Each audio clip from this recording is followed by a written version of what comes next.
Do you struggle with confidence? I know that I did when I first started out as a full-time artist. I'd create some artwork, I'd take it to an art fair or a show, and I'd be standing there, and of course people are coming, you can hear them commenting on your artwork, and sometimes it's good, makes you feel good, right? Your confidence builds.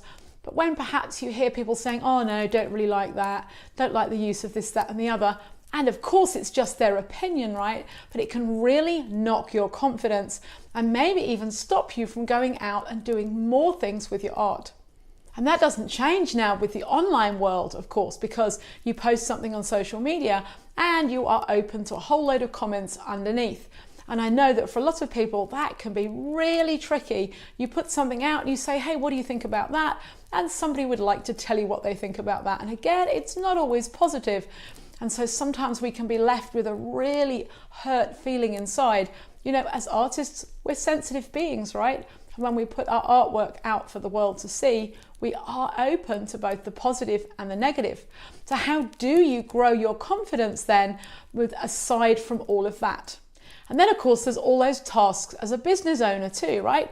There's making those phone calls. Maybe it's a follow-up client phone call, or maybe you need to contact a gallery to ask if they'd like to have your work. Or what about closing a sale, having that sales conversation with somebody? All of these things require you to feel confident, feel good about what you're doing. Because the moment that's knocked, we know what happens is we stop taking action. And when we stop taking action, we're not, of course, going to get the results that we want, which I guess in your case is building a profitable art business, doing what you love. So in this video, I'm going to share 10 confidence tips that's going to enable you to start believing a little bit more in yourself, grow your confidence, and enable you to easily do all those out of comfort zone tasks. Well, hello and welcome back to my channel. My name's Sophie and I help artists just like you to set up, market and grow a highly successful business doing what you love. And on this channel, I share tips and tricks about all things art business related. So if that's something you're interested, don't forget to subscribe to the channel and hit that bell to get notified every time I post a new video. Well, okay, let's dive straight into those tips. So my first tip actually is all about your comfort zone. You know what they say, when you stay in your comfort zone, then you don't grow, right? You just keep doing what you've always done. And the only way to grow or to build anything like your confidence is to step outside of your comfort zone. So I would suggest finding something each and every day, could be really small, that's going to stretch you and enable you to step outside that comfort zone. It might be one small phone call.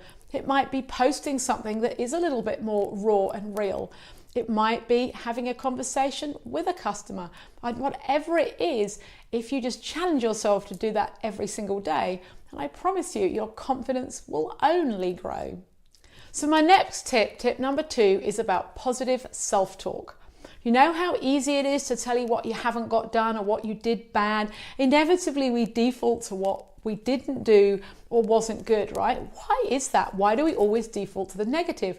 When actually what you want to be doing is reminding yourself, hey, I've got this.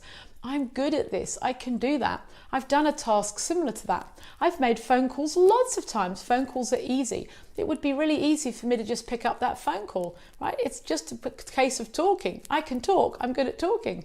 Whatever it is that you need to do to run that more positive self-talk. And if you start getting that little chatter going along and it's all supportive and it reminds you that actually you've got this, then again, that's really going to support your confidence to grow. My next tip is about taking it one day at a time. How often do we think about, oh my goodness me, here's all the things I have to do in the next week, in the next month? They can all seem overwhelming. And if you've got things to do that are going to stretch you a bit, they're uncomfortable, things you're putting off, then likely you're actually going to feel worse. And that's not going to help your confidence, right? So if you just look at what you need to do today, and if you run that self-talk and you break everything down to really simple tasks, we say, okay, next up, I just need to pick up the phone and make a phone call. That's it, just today. I don't have to worry about what's next. With just today, I need to do these 3 things or these 5 things. And you just stay and focus in on what you need to do just on that day. And my next tip is about remembering what's important to you. Our values are really, really important when we're talking about building a sustainable business, designing a dream life, and feeling really good about what we're doing, right? We're talking about building confidence. So therefore, we want to be thinking about, well, what is important to us? The last thing you want to be doing is things that actually don't meet your values.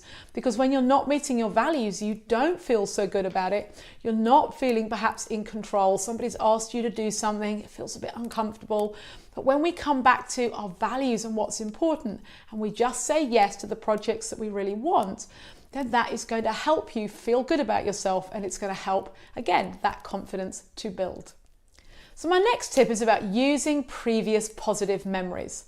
So for example, let's take that phone call, because I know that that comes up so many times. Sophie, I can't make that phone call to the gallery, or I can't follow up with that client who said they were interested in something. So remember a time where you had a really happy phone conversation. Of course, it doesn't have to be business related. You could just take yourself back to a memory where you felt really good on the phone and you had a really easy conversation, maybe with a friend or a relative. And when you can hold on to that positive memory, you can remember how good it feels, right? You might even laugh and just say, God, that was such a great conversation. But if you use that to build your confidence before you make that phone call, then of course it's going to be a lot easier for you. You're going to feel good. You're going to sort of hold it in your body. You're going to smile a lot. That's something else I'm going to talk about in a minute. And then the conversation will go a lot easier, right? And again, with everything that you achieve, your confidence will start to build. My next tip is tackle a small task. Yes, you know when you get that sense of, oh, I did that, that's great. Now if I did that, I can do the next task and the next one. So for example, it could be something as silly as you've come into the studio, it's a bit of a mess. You say, okay, task number 1 is I'm going to clear up the studio. So you've done that, you've achieved it. Now you have a sense of like, okay, success. What's the next task? Okay, I'm going to deal with my emails. So I've filed all, 100 emails. Task, success. What about the next small task? Well, I just need to make a follow-up phone call, all right? Task, done, achieved, success. And the more that you do it, it's the compound factor, of course, the better you're going to feel. So before I share the next few tips, I want to ask you which one so far has resonated with you. Let me know in the comments below where you struggle with the confidence and what tip that I've suggested today you're going to use in order to help you move forwards. So I've shared 6 so far and we've got just 4 more to go. Now, my next tip for confidence is actually about smiling. And I did this a few years ago and it feels really good. Now, I don't know if you've ever done this before or seen this exercise anywhere where you smile in the mirror, looking at yourself for 1 minute, 2 minutes, 5 minutes if you can. That seems like a really long period of time. Or you can just smile. You don't have to look at yourself in the mirror, but sometimes it helps, all right? It helps you to stay focused. You want to smile. Now, at first, you're going to be... That's how to look like something out of a horror movie. But you're just smiling, because the act of smiling, it changes your facial expressions, it changes your physiology, it changes what's happening in your brain, and you start to feel good. All right? Even if at first you don't think, well, I haven't got anything to smile about. Just smile. Make your face into a smile and keep smiling for as long as you possibly can. Let's say somewhere, 1-2 minutes up to 5 minutes is perfect. And again, if you do this every day, you start to feel better. When we feel better, we feel more confident to do the things that we need to do. Oh, I think you're going to love the next tip. This is for all of you who love colour. Perhaps I should have thought more before shooting this video in this top. But wear bright colours. Now, have you ever gone to a function, a party, or you've gone out and you're either wearing black or grey or navy, something that just kind of blends in? It's really easy to hide in those colours, isn't it? You can go along to something that you don't really want to go to, perhaps, and you can just blend in, mix, and kind of hang around in the background.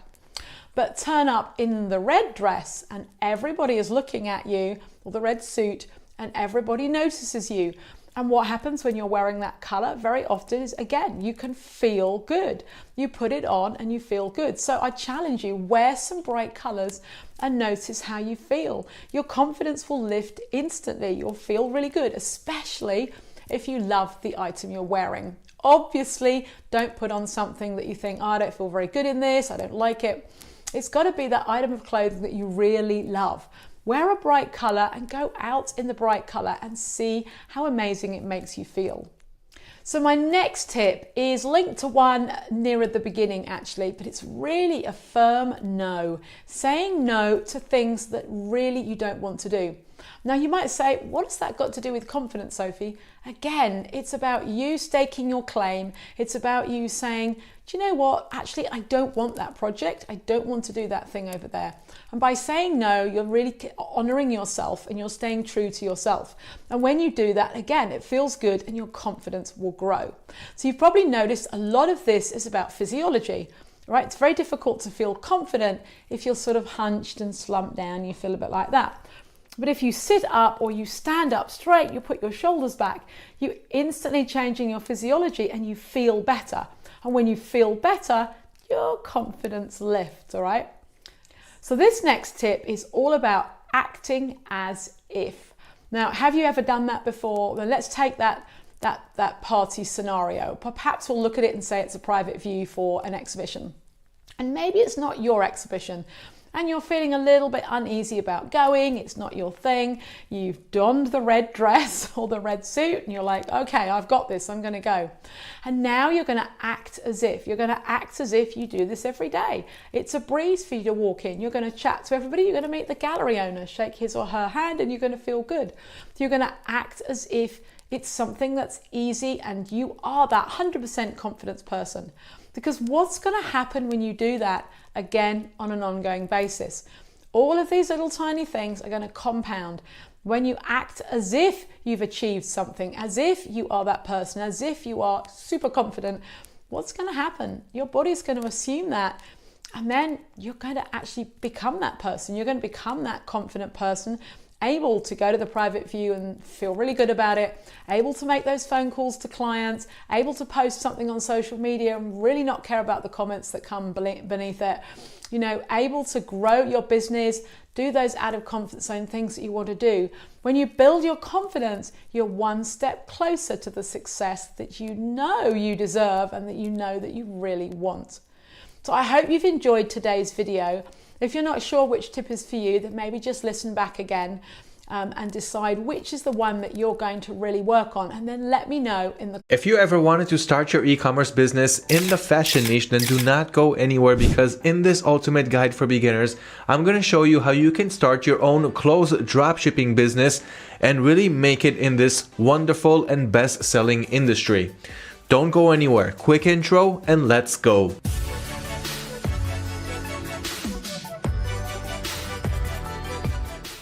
Hello everyone, I'm Liran from AutoDS, and in this video I'm going to show you how you can start your own clothes dropshipping business, and a successful one at it. We're going to tap into how to start a dropshipping business into the clothes fashion niche, and then I'm also going to show you what are some of the best suppliers that you can work with to get the best clothes products for your store.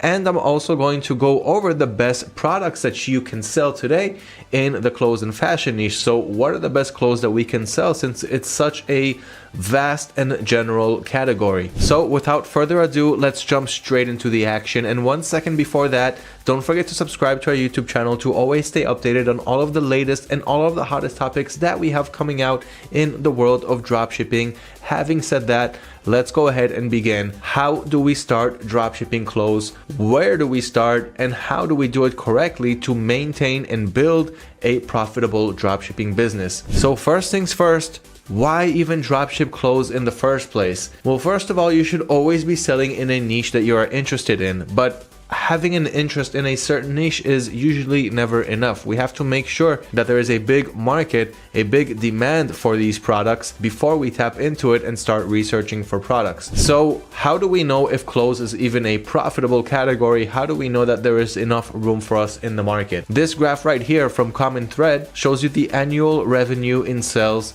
in the apparel market in billions. So for example, last year in 2021, the apparel market sold almost $370 billion in revenue.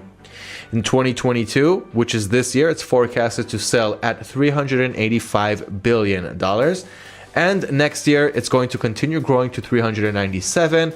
And of course, it will continue increasing year by year, just as we're used to in the e-commerce market. You also have good stats from other good sources like Statista, showing you how the clothes industry, how the fashion industry is increasing year by year. So of course there's room to jump in, and what better time than now? By the way, everything that I'm going over in this video, you can read about it in a full blog article, which I will leave a link to right below this video. So what are the steps to starting, creating, running, and maintaining a successful and profitable clothes dropshipping business? These are the steps that we need to take. Step number one, we need to identify a niche. So the clothes or the fashion industry is a very, very general niche. We're going to have to narrow that down and find some best sellers, some products that can sell today that have high demand, which I will get to soon in this video. But step number one is identifying a niche. Step number two, we need to choose clothing products to sell. Since once we identified our niche in step number one, now we need to find which products we want to add from that niche to our dropshipping stores. Step number three, we need to find a reliable dropshipping supplier. And it kind of comes with step number two. In order to find clothing products that you want to sell, you need to find suppliers who can actually sell them. So you tapped into your niche, you found whatever products you want to sell inside that niche. Now we have to find suppliers that actually have those products that you can resell. Step number four, we need to choose a selling platform, because up until now we talked about products and how we're going to get them and where we're going to get them from. But now we need some place to sell it on. And that is what the selling channel is good for. Step number five, we need to choose an automation software. Now that we need to start listing our products and actually create our online store, we also want to be able to scale our dropshipping business and not limit ourselves to a certain number of tasks per day, which will always limit us from growing and expanding our dropshipping empires. Step number six, we're going to list our products. Now that we know what products we're going to sell and we have our dropshipping suppliers who can sell those products to us, which we will sell to our end customers. And of course, we have our selling channel, so we know what platform we're going to use to sell these products on. Now it's time to actually list those products. Step number seven, we're going to learn how to market our clothing store. And that is because now that we have our products listed on our stores, does anybody even know that our store exists? Does anybody even know that we have products in our stores that they're actually looking to buy? Most likely the answer to this question will be no. Nobody knows that your store exists. Although it does depend on what selling channel you are using. We're going to talk about all of that. But in any case, this is the part where we have to get our brands known and get traffic directed to our stores so we can make those sales and profit. Step number eight will be fulfilling our orders, because now we marketed our products, our stores exists, we did a great job on product research. Now we're finally hitting those sales and we need to actually fulfill our orders. We got paid by our buyers on our online stores. Now we're going to need to fulfill those orders and send those products to our buyers. Step number nine, we're going to learn how to provide excellent customer service, because after we make orders on our stores, every now and then customers will reach out to us and either ask a simple question. Maybe they'll want to return the product for a refund or replacement, or maybe they just want to reach out and ask something very simple, or maybe even ask for a promotion because they want to buy from your store again. For whatever the reason, we want to provide the best customer service that we can. And that is what we're going to learn in step number 9. And then in step number 10, we're going to keep track and learn to analyze our stores so that we can continue making sales and profit and multiply our success and learn to scale. Those are the 10 steps that we're going to go over in this video, and those are the steps that you need to take to run, build, and maintain a high converting and successful dropshipping business in the clothes and fashion industry.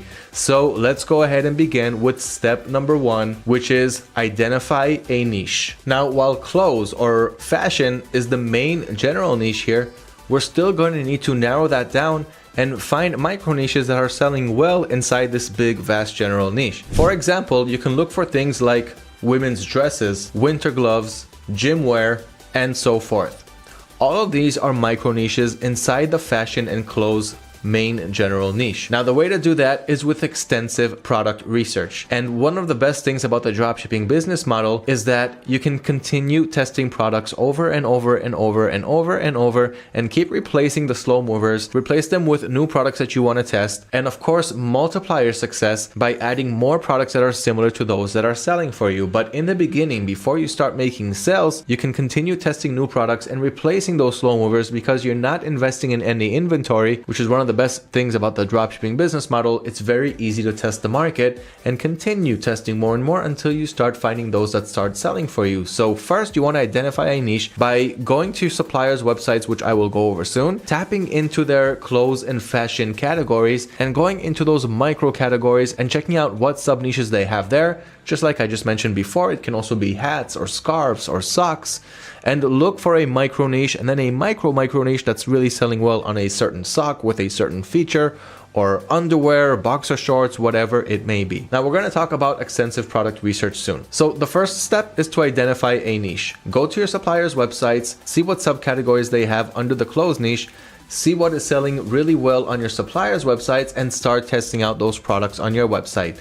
Now let's talk about step number 2, choose clothing products to sell. Once you identified your niche, like for example, let's say you went with winter gloves, then now you want to go inside the winter gloves subcategory or sub niche and see what type of winter gloves are trending there. For example, are they heated winter gloves? Are they electric, non-electric? What type of fabric or material is it made out of? What types of variations do you have here? Different colors, different sizes, and so forth. And look for something that is trending well. Going through your suppliers' websites is one way to do it, and I'm going to talk about what suppliers you can use soon.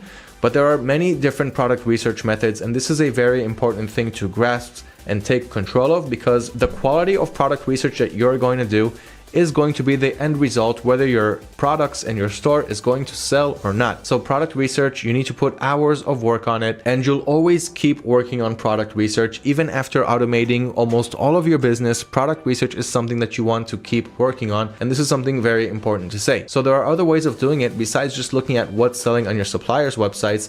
For example, you can also use the internal product research system embedded into the AutoDS system. So if you are an AutoDS member, you have that free product research tool where there you can see thousands and thousands of products from our databases that are selling really well for other dropshippers, and you can try your luck with them too, while also looking for other products that are similar to them so that you can easily differentiate yourself from the competition. Now, there are other methods, other ways of product research. I can't go into all of those methods in this video, so be sure to always check out our YouTube channel at youtube.com/AutoDS. You have the Sell These Now playlist, which we are updating constantly all the time with hot and fresh new trending product ideas.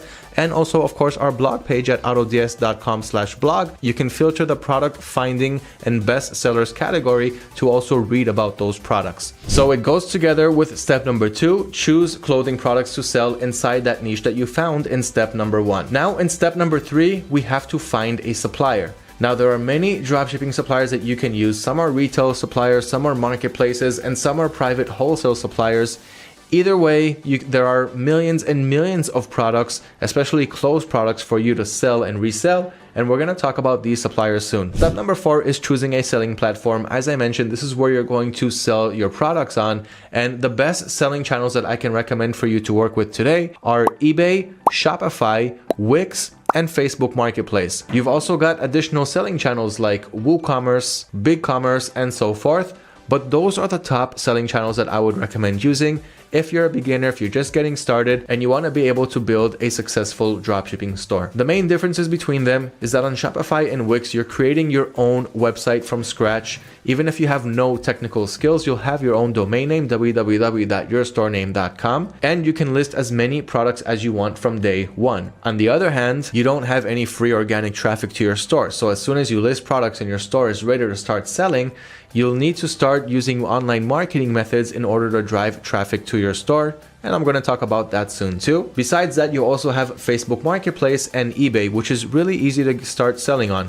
For Facebook Marketplace, if you are a US citizen and you have a SSN, social security number for verification once you reach $599 in sales, you can easily sell on the Facebook Marketplace. There is low to no competition there, and pretty much any bestseller that you list from your supplier's website has a very high chance of selling organically on the Facebook Marketplace.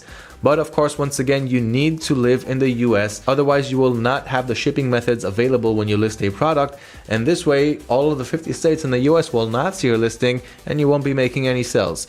So that is the prerequisite for getting started there. And of course, you have eBay. If you haven't started a seller account on eBay yet, I highly advise to check out our YouTube videos and our blog articles on how to dropship on eBay successfully, because eBay is looking at new sellers through a magnifying glass, making sure that you know what you're doing during your first steps. Otherwise, they temporarily suspend your account until you get them on the phone and let them know who you are and answer their questions about your online business. This is usually not a problem, but it's a barrier for many, and you do have to take it step by step with the right knowledge to start dropshipping on eBay.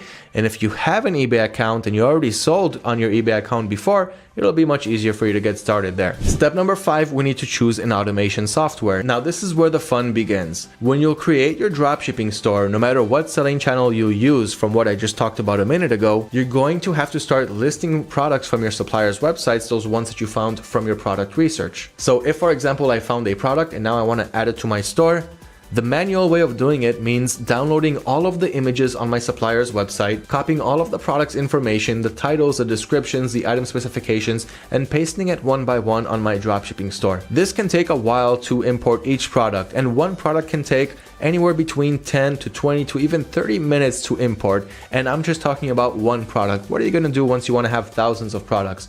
And another question, what are you going to do once the prices change on your supplier's website and you're selling those products in your store too? You need to have price monitoring and also stock monitoring. If the stock status changes to out of stock on your supplier's websites, you also want it to go out of stock on your dropshipping store so that no one will buy something that you will not be able to fulfill for them. So price and stock monitoring, and of course easy product importing.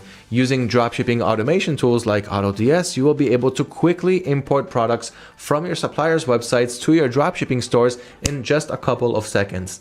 And on top of that, you also have automatic order fulfillment, and this is really one of my favorite parts. As soon as an order comes into your dropshipping store, it gets fulfilled automatically by the system. And on top of that, tracking numbers will also be updated automatically, and you'll also enjoy easy one-click returns during the process.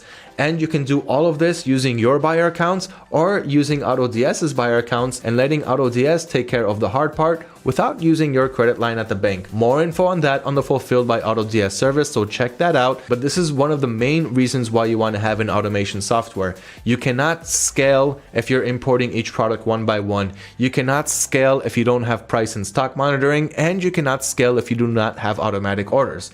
These are just some of the many features that AutoDS can help you with, along with automation from over 25 dropshipping suppliers and several selling channels to choose from. So don't forget to check that out. Go to autods.com, see all of the features, and understand exactly how this is going to help you scale and succeed with your dropshipping business and not stay limited, making the same amount of low sales and profit every day and wondering what you're doing wrong with your business. So in step number 5, we're going to sign up with AutoDS and get ready for quick product importing and everything else that I just mentioned. Step number 6, we can now list our products. So let's take a quick example of how this is done. While there are several methods to import your products using AutoDS, like using the one-click importer, the single and multiple product importer, and the bulk importer by a CSV file, which you can easily generate from the AutoDS Chrome extension, which is absolutely free to use. In this case, I'll just show you a quick example of the one-click importer. Let's go to any dropshipping supplier and search for winter gloves. Now let's say we did our product research and we noticed that bundle sets are actually working really well. We'll say that there's a lot of offices or a lot of places around the world that are looking to buy gloves in bulk because they have a whole bunch of students or workers or so forth that they want to supply these gloves to. So this is one of the products that I want to import to my stores. As you see, this is the product page. But what I'm going to do first is download and install that AutoDS Helper extension. So on Google, I'm going to search for AutoDS Helper and click on the Chrome extension link. Then I'm going to click on Add to Chrome. Now, as you can see, it's been added to Chrome. So I'm going to head back to the suppliers page and I'm going to refresh it so I'll see that one-click importer button. So let's just give it a couple of seconds. And right here above the title, you can see the import to AutoDS button. Let's pin the extension so that we'll always see it up here. And then I'll click on it. And here I can choose what store I want to import this product to when I'm using this one-click importer. So in this case, I'm going to leave it on Shopify Best Shop USA and import it to my Shopify store. So I click on the variant that I want, and I'm simply going to click on Import to AutoDS. Now, as you can see, the small animation here at the button has begun, which means that the import process has begun to the drafts page of my dropshipping store. And if I head over to the AutoDS platform, it will show up right here in the draft section in just a couple of seconds after it's done. As you can see right here, the draft is being created and I can click on view details to track the progress and wait for it to finish. And that is actually how simple it is to get it in the draft section of your store. Once it'll be there, I'll be able to easily optimize the product. For now, let's continue with the step-by-step process. As I mentioned, there are a few methods to import products. That is one of the fastest ways to do it, but there are also different ways to import single products, and there are also fast ways to import thousands or even tens of thousands of products at once, if that's what you want, to your dropshipping store using the AutoDS extension. I will not go over that in this video to keep it as short as possible, but of course, head over to autods.com and check out the features that we have up here and click on Products Importer to learn more about those methods. So now that we finally have products on our stores, the seventh step is to market our store. As I mentioned before, now that your stores are up and running, hardly anyone knows that it exists. Now, this is true if you're dropshipping on places like Shopify and Wix.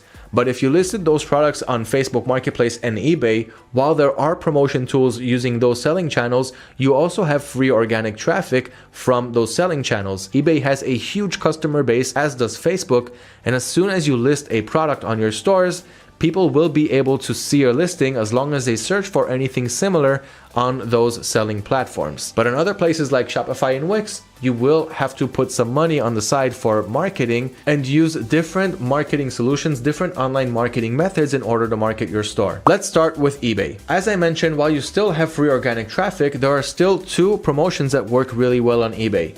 The first is promoted listings and the second is promoted listings advanced, which is eBay PPC or eBay pay-per-click. And as you can see, you have a link to an article on each and every one of those methods to learn how to do it correctly. So the first one is promoted listings, as I just mentioned, and only after that eBay will deduct that certain percentage that you gave them. For example, you can tell eBay, hey eBay, I'll give you 5% from the product's price if you are able to promote this listing and make a sell from promoting it.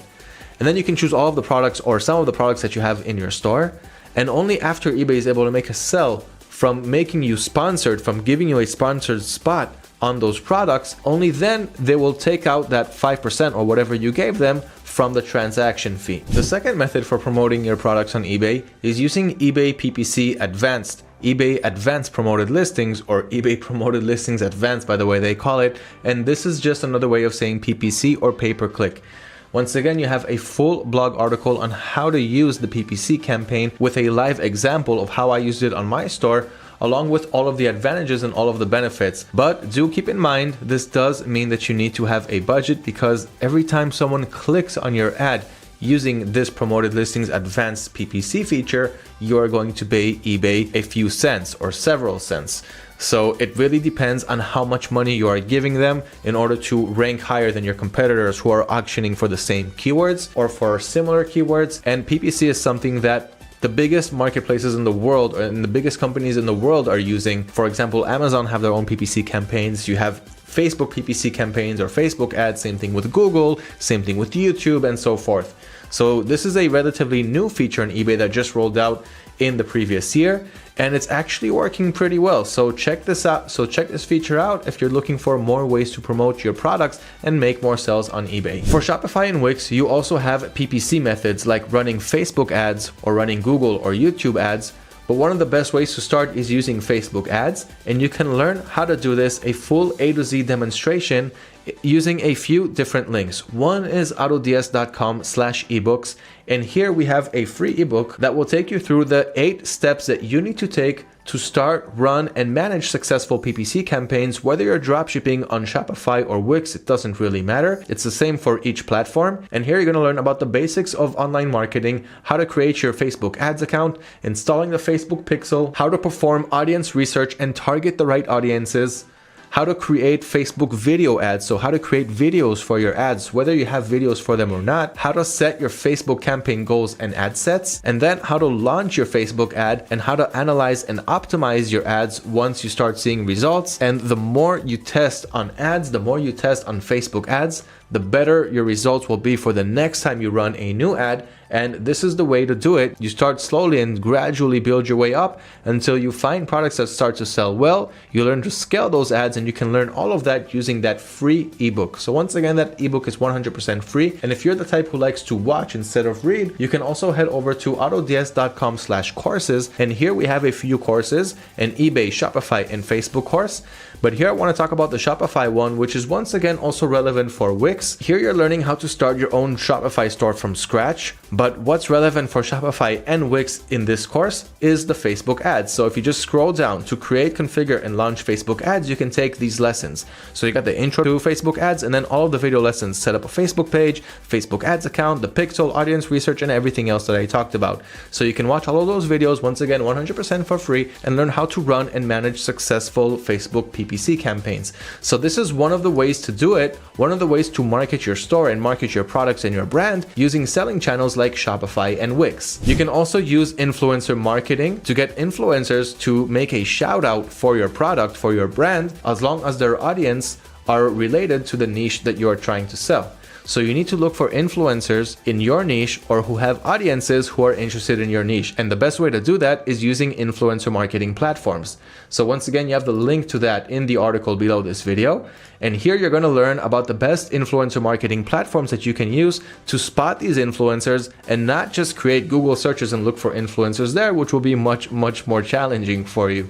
So you got these influencer marketing platforms that group all of the relevant influencers in one place. And there you can read reviews about them from other people who hired them, and also check out their audiences and see if they are relevant to your niche. Influencer marketing platforms is another way to market your store when you're dropshipping on places like Shopify and Wix. Another option is by using email marketing. Email marketing is one of the best solutions because it doesn't cost any money to send an email, but what you will need is an email list of thousands of subscribers who are interested in your niche, in your product, and in your brand. The way to get them is by simply offering promotions on your website. For example, you can give anyone who enters your store a certain discount using apps from the Shopify store or from the Wix store. There are even free apps to do this that will simply offer promotion codes for your customers in exchange for their email address. That is one way to obtain your buyers' email addresses, and once you have an email list of a few thousand subscribers, even you can start at a few hundred, but a few thousand will have a positive effect on your marketing campaigns. You can send them email marketing campaigns, show them your products, show what problem this product is solving, and of course give them a certain promotion if they purchase that product. It's all about giving your buyers the feeling that they are getting great discounts when they buy from your store, and in exchange they will give you their email addresses as well as purchase from your store. And once they're happy with the product, they're also going to not only turn into repeat customers but also refer their friends and their family to buy from you. But that also goes along with customer service, which is one of the last topics that we're going to talk about. So learn about the different ways to promote your products. You can also once again learn a lot more from our YouTube channel and from our blog page. Here I'm trying to keep things more simple. And for Facebook Marketplace, once again, you have a lot of free organic traffic like you have on eBay, but there's still a great way to promote your products there. And I have a video that I recorded on that subject, so you can click on promoting our products under the Facebook Marketplace marketing section. And here, as you can see, you'll learn about a great way to promote your products on Facebook by giving your buyers a certain promotion. And this is a great way to promote your products and boost them on Facebook, as well as also sharing your listings in relevant buy and sell groups on Facebook. That doesn't cost any money, and it will get you more traffic to your store. Now that we are done with the marketing part of our stores, well, we're not really done. You still have a lot of research and a lot of implementing to do, but all of the information is here for you. Now that we're done marketing our products, we're actually going to start making sales. And this is the part where we need to start fulfilling our orders. Now, the regular way to do it is to simply head over to our supplier's website and purchase the product from there. So for example, let's say that these gloves, which I also imported to my store just a few minutes ago, and as you see here, it's already in my drafts page. So I'm gonna get back to this soon. But in any case, let's say that this product sold, and now I need to fulfill this order. So the manual way to do it is by simply adding it to my cart, purchasing the product, and using my customer's address as the shipping location. So this way I'm simply ordering the product and shipping it directly to my buyer without me having to physically see or touch the product myself. This is a dropshipping business model and it works quite well. But in any case, this is the manual way to do it. And once you'll have 5, 10, 15, 20, 25 plus orders per day, you will not be able to do this manually. Now, granted, on the one hand, you can hire a virtual assistant, and they're also supported inside the AutoDS system where you can give them certain privileges and not give them access to all of your store at once in the beginning. But in any case, you can use virtual assistants to take care of this process for you. But the easier way to do it is by simply automating your orders. Now, there are two ways to automate your orders on AutoDS. The first one is by using semi-automatic orders, which means AutoDS will go to your supplier's website, and it can be any supplier. It doesn't just have to be this example that you're seeing here. You can simply head over to autods.com/suppliers to see all of the suppliers that we support today in AutoDS in all of these different regions around the world. And here you can enjoy all of the automation settings, including price and stock monitoring, quick product importing, many price automation settings and things like that, which you will learn about once you head over to autods.com and learn about the features. But in any case, you can use all of these suppliers and enjoy the automation settings. One of those automation settings is automatic orders. There's two different types of automatic orders. One is semi-automatic orders, which isn't fully automatic. It's using your buyer accounts, meaning once you get an order, the system will fulfill it for you automatically and send it to your buyer, but it will log into your supplier's website using your login information and your payment settings that are configured inside your buyer account. This means that you're using your own credit card or whatever you have in your supplier's buyer account settings, which means you're using your own credit line at the bank. The second way to do it is using the Fulfilled by AutoDS service, which works today with US suppliers selling at US dollar currency. With the Fulfilled by AutoDS service, every time you get an order, the system can process it for you automatically, and the order status will change accordingly to the relevant status. And once tracking information is available, it will also be updated automatically on AutoDS and on your selling channel so that your buyers will be able to track the progress. And if you're using suppliers like Amazon who give you AMZL tracking numbers that are not supported on other selling channels, which means your buyers will not be able to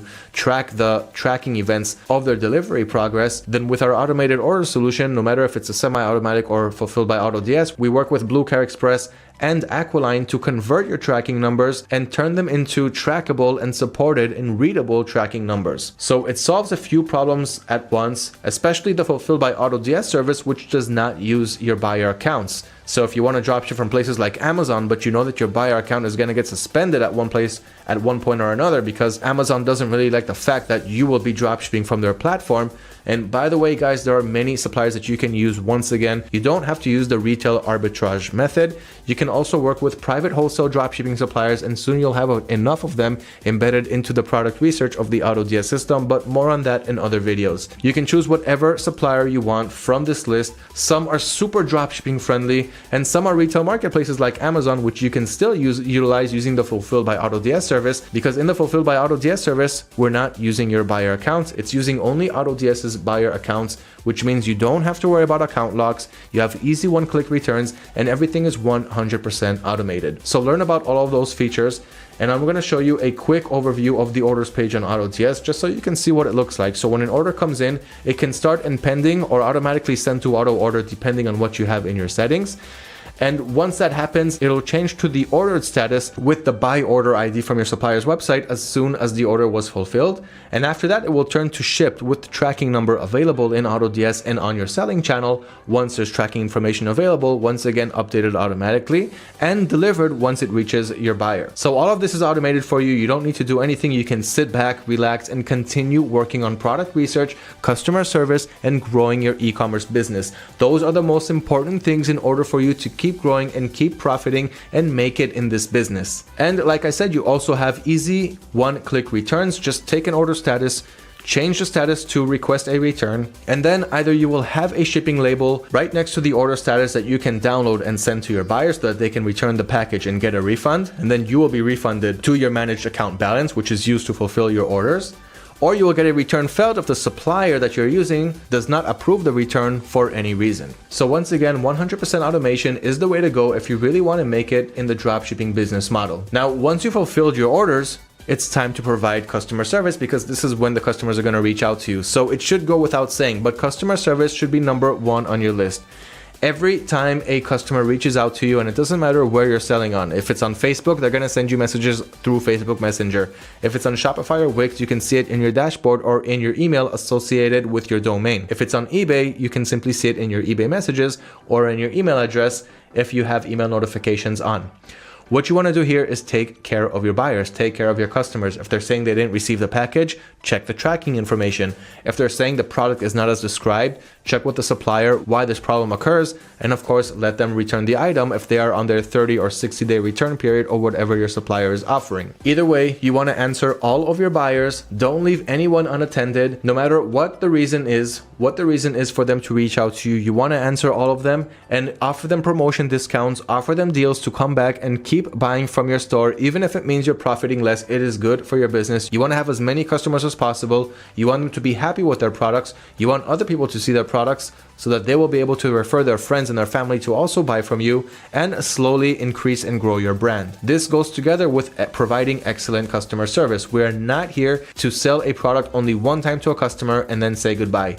We're here to keep them, hold on to them, retarget them, and keep growing our dropshipping businesses. And if you're selling on eBay, you have an easy customer support management system that's embedded inside the system where you can answer all of your customers' messages and reply to cases and more things, like having chat snippets to save all kinds of messages that you're writing to your buyers. And everything looks really nice with a great user interface that looks like a chat window instead of eBay's format of showing you messages, which is not very practical. But that's just another small by the way. Step number 10, the final step for succeeding and continuing to grow with your dropshipping business, is learning how to track whatever is working well for you and track whatever is not working well for you and replace that with what is working well, while always researching for new ways to have things work even more well for you. And let's just clean that up for a second and see exactly what I'm talking about. One great way to analyze your success and learn from it is by using product tags, which you have available once again in AutoDS. And this is a great place to add tags for your products and then later be able to filter only those tags and see how well that certain niche or that certain micro category is working for your store. So here you have a quick screenshot, but let's see an example inside the system. So let's go back to AutoDS, and from the orders, let's go back to our drafts page, because those gloves should be ready by now, or even a long time ago. So here they are right here on our drafts page, using that one-click importing method that I showed you a few minutes ago. Here we have the quick item editor, and here we can completely optimize the product before importing it, which will move it from the drafts to the product section of our store, and then this product will be live on our store and anyone will be able to go in and buy it. But before that, I want the product to look good. So here you can optimize the product's title. So of course you can remove words, you can change them around a little bit, you can search your competition to see what keywords they are using, you can add more relevant, strong used keywords, and once again completely optimize the title and the collection. If you're on Shopify, you also have collections. And here are those tags that I was talking about. So AutoDS already automatically added these tags to this listing: clothing, shoes and jewelry, men's gloves and mittens, cold weather gloves. I would even add women, because it's also for women. And I would add another tag called winter, and we've got gloves and mittens, cold weather gloves. Let's just also add gloves. Okay, so we've got all these tags, and if this product sells, I will see it under any one of these tags, so it'll be very easy to analyze it. And you've got your shipping methods, your item location, price, stock monitoring, automatic ordering. Then you've got the product's description, which once again, you can completely optimize, but this is everything that we had on our supplier's website. So if we go back to the supplier, you see all of this text right here is everything that you are seeing right here. And you can also choose whatever template you want to use. You also have many free templates using AutoDS. And your variations. So here we only imported one variation, but we can grab all of these variations and add them by simply adding their URL. So I can click, for example, on this variation right here, copy it, and then here in the variations, I'm going to click on add variant and also add that variation that I just saw. So I copied the whole URL and it took only the product ID from that URL.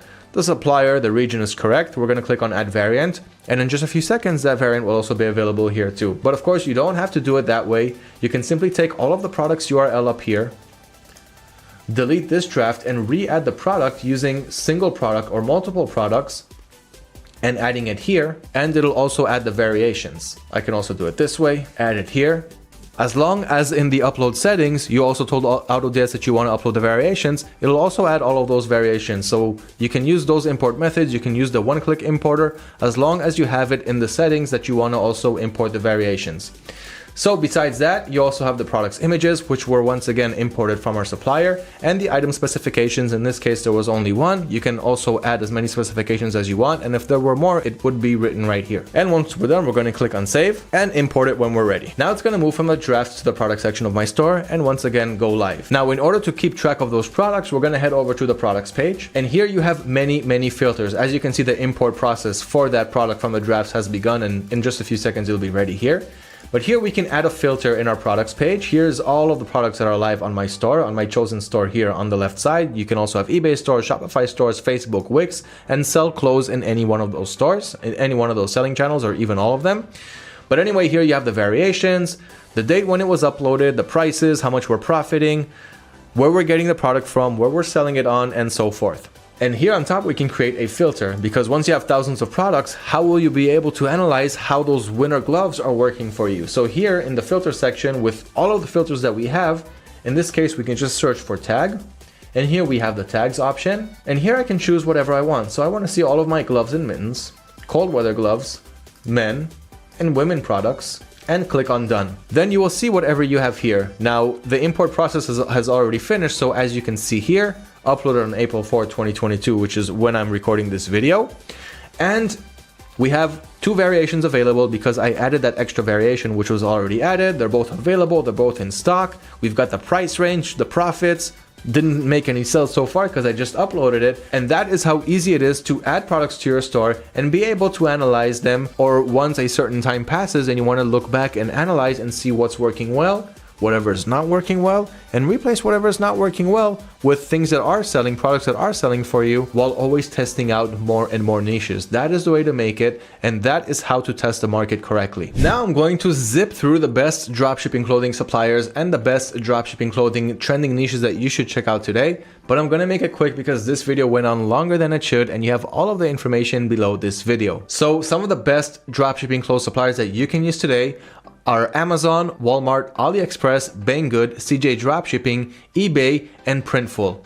Now these aren't the only clothes dropshipping suppliers. You have 21 clothes dropshipping suppliers that you can use today by reading our blog article on the top 21 dropshipping clothes suppliers, but I'm not going to go over that right now. That is what you have the blog articles for. Those are our favorite out of the bunch, with Printful being the only one that is not supported by AutoDS, so you cannot automate your business using Printful. But the good thing about them is that you can run a print-on-demand business, meaning you can have your own customized prints on your t-shirts or on whatever clothing product you're selling, and that way differentiate yourself from the competition even more. But of course, that is not the only way to succeed, and not a good way to scale since everything is still being done pretty much manually. And for the top clothing categories and niches to sell, you have women's clothing, boutique clothing, dresses, children's clothing, men's clothing, and plus size clothing. All of those niches, all of those 6 niches are actually selling pretty well. And now let's break them down some more, because without breaking it down, we're not going to make it very far. And before I break it down, remember that you cannot sell trademark products. You cannot sell products from big brands that don't want their products being resold. So if it's a company that you heard of before in the past, if it's any big company that you know of, stay away from them.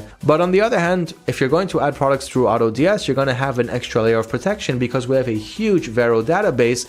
Meaning, if you're gonna add a product that you are not allowed to resell, the system will let you know. It'll give you a little warning, and from there you can choose if you still want to continue with the import process or move on to the next product and skip that one. So don't sell products that you know that you're not allowed to resell. Besides that, there are more than enough dropshipping friendly suppliers that will be more than happy for you to resell their products. So dropshipping women's clothing, this is an evergreen category, of course, that's selling all year long during the summer, winter, spring, whatever. Women love buying clothes, and they love buying clothes online We had a huge increase in online shopping for women's clothes recently, and this increase is not going to go anywhere, just like the dropshipping business model. So what are some of the best women clothing products that are selling? We've got yoga pants, breathable cotton underwear, and sweater and cardigans. Now let's go to breathable cotton underwear really quick. These products most likely have no return policies because underwear is a sensitive issue, so most suppliers will not allow you to return those products. So make sure you have the right policies set in your store when importing such products. But those are some of the best sellers from the women's side. From wholesale boutique clothing, we've got vintage dresses and designer clothes. Both have huge demand and are selling all year long, all the time. For dropshipping dresses, we've got cocktail dresses, bodycons, and maxi dresses. All three are micro niches from the dress niche, which is also selling, of course, really well. And we've got children's clothing. This one is split to waterproof winter gloves, which is a product that many people are buying for their kids, but also for adults, so don't leave that one out. We've got ballet dance dresses, which is something that many girls like to do, and many parents are looking for places to buy such a product. So make sure to see what your suppliers can offer there and add those variations to your store too. And you've got cute pattern socks. Adults also buy cute pattern socks, but this one is better for kids, so let's leave that to them. See what are the best sellers from your suppliers' websites and add enough variations to test out that niche too. And when you're testing out products, do not forget to test out at least 20 to 30 variations from each product idea. So for example, if we're talking about waterproof winter gloves, we're going to add at least 20 to 30 winter gloves, different variations of them to our store, and kind of test out to see what's getting more views, what's starting to get sales, learn from their features, and then add more similar products to them.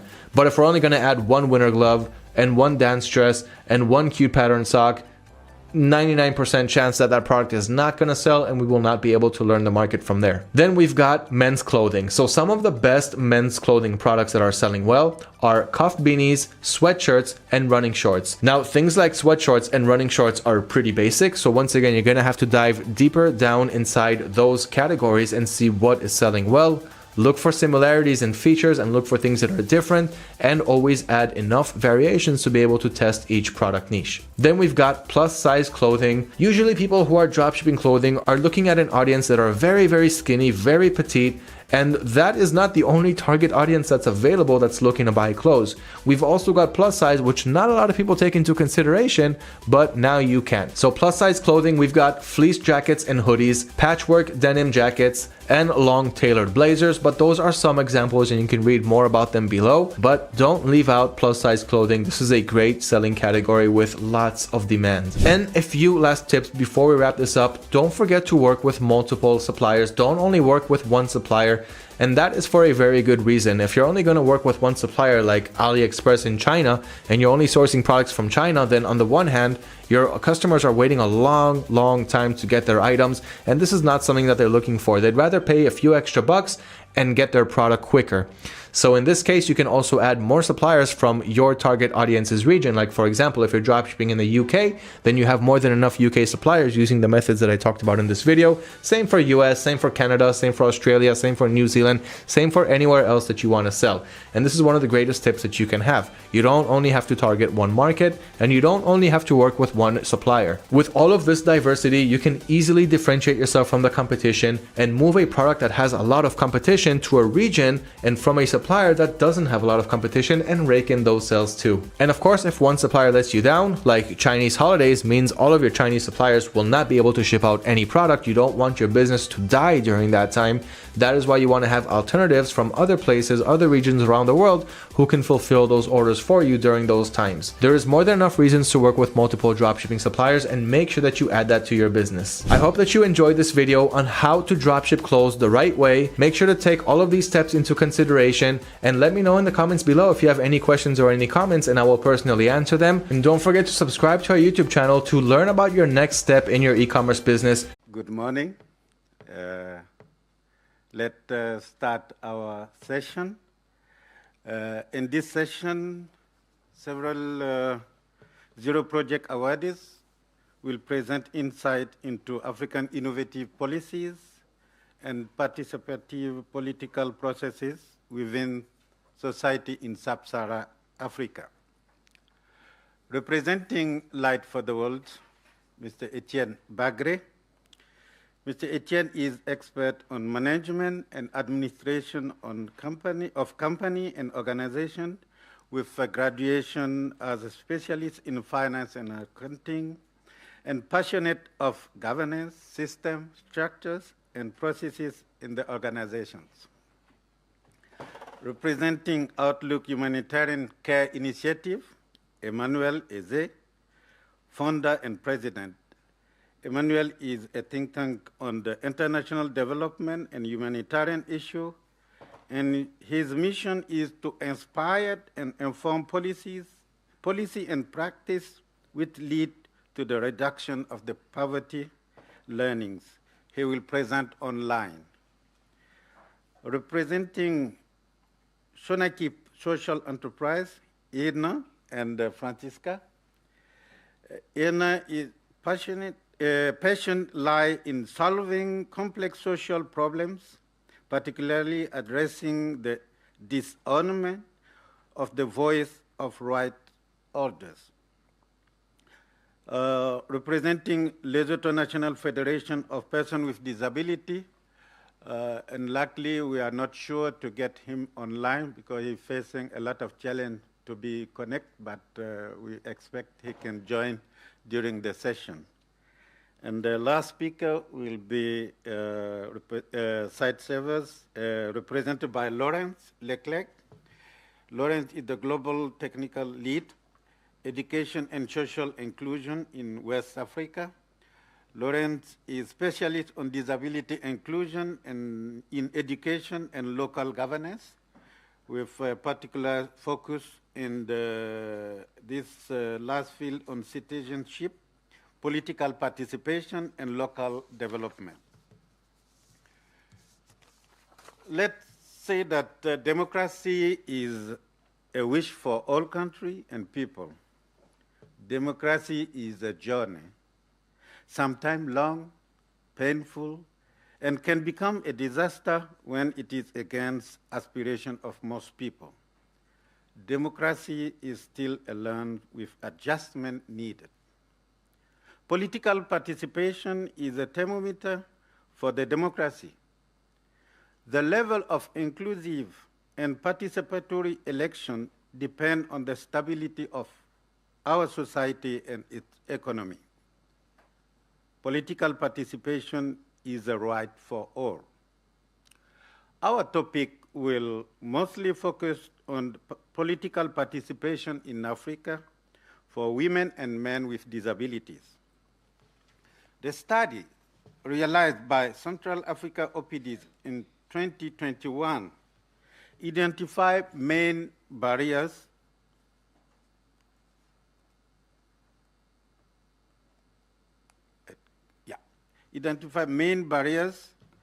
to the political participation for persons with disability in Africa.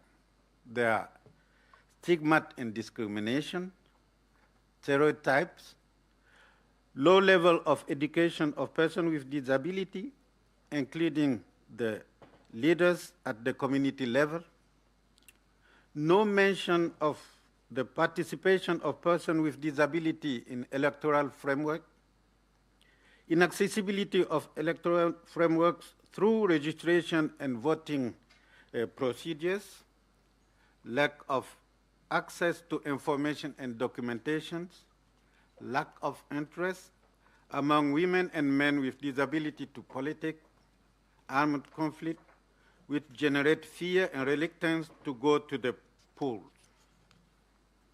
Main barriers to political participation for persons with disability are the non-implementation of the Article 12 on legal recognition of persons with disability, the Article 31, statistic and data collection, and the Article 33, application and monitoring of the UNCRPD. The violence currently observed in politics, as well the division that is caused, does not motivate and does not facilitate the participation of persons with disability. In sub-Saharan Africa, main actors are pushing to improve political participation of persons with disability. The African Union, United Nations, national government and electoral commissions, organization of persons with disability, and civil society umbrellas and NGOs.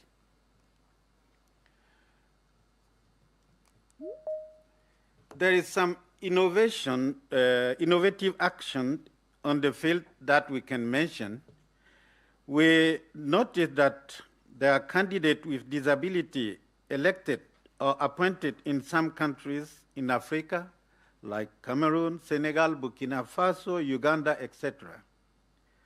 Advocacy tools and strategy for inclusive election, political participation of persons with disability are developed in most of the countries. There is a specific article on disability in the Constitution of Tunisia. The availability of reliable disability data collected through the use of the Washington Group question during the national census that could reinforce the advocacy work for disability inclusion.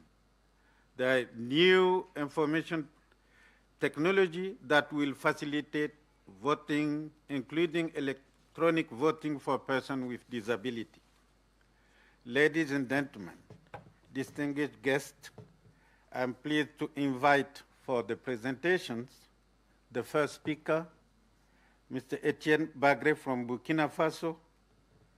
He would like to share with us an inclusive election guide developed in sub-Saharan Africa country, the example of implementation of the Article 29 of the UNCRPD in Burkina Faso.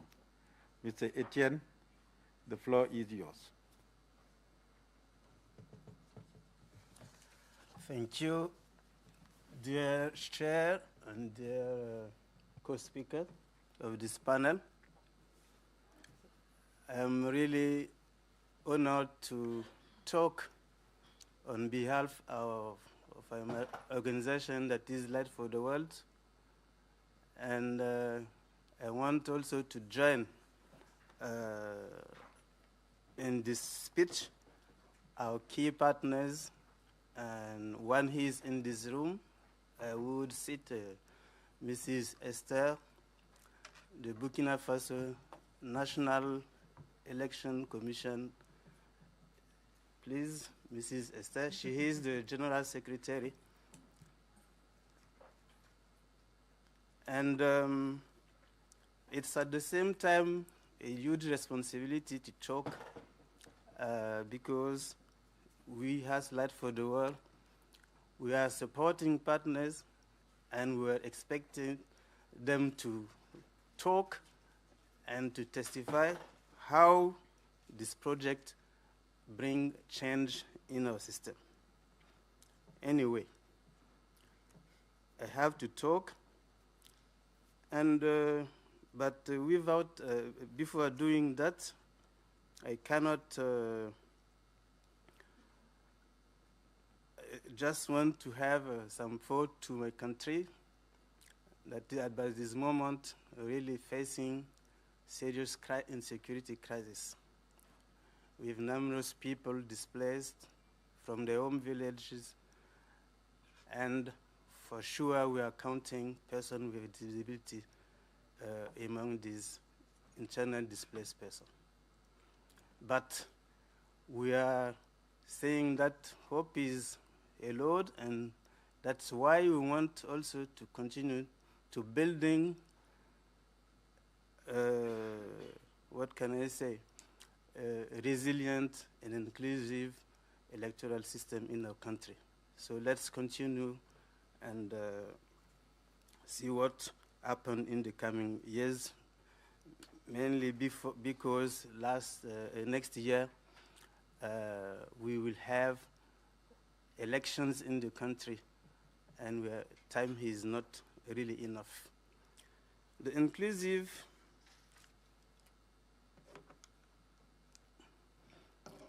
election guide, just to talk about the context. We have a status quo of participation of people with disabilities in our country. As per the law, participation of persons with disabilities in election is a granted right, and it's supposed they are to exercising this right on the basis of equality with others.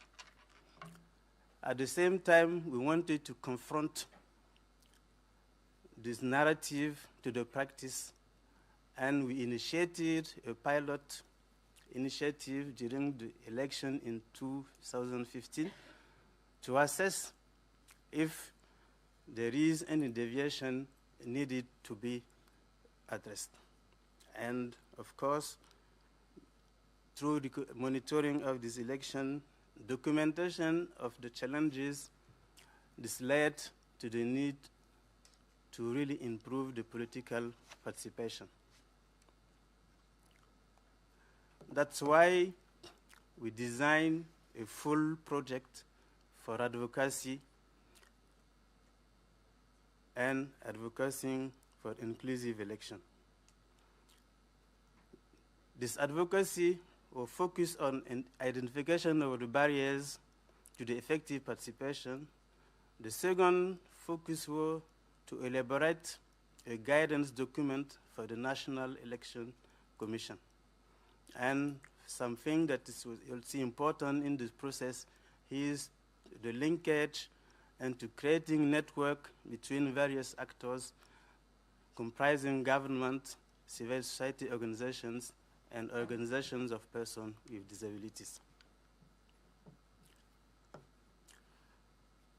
This project is something that we are telling that it translates our action to action, our value of leave no one behind.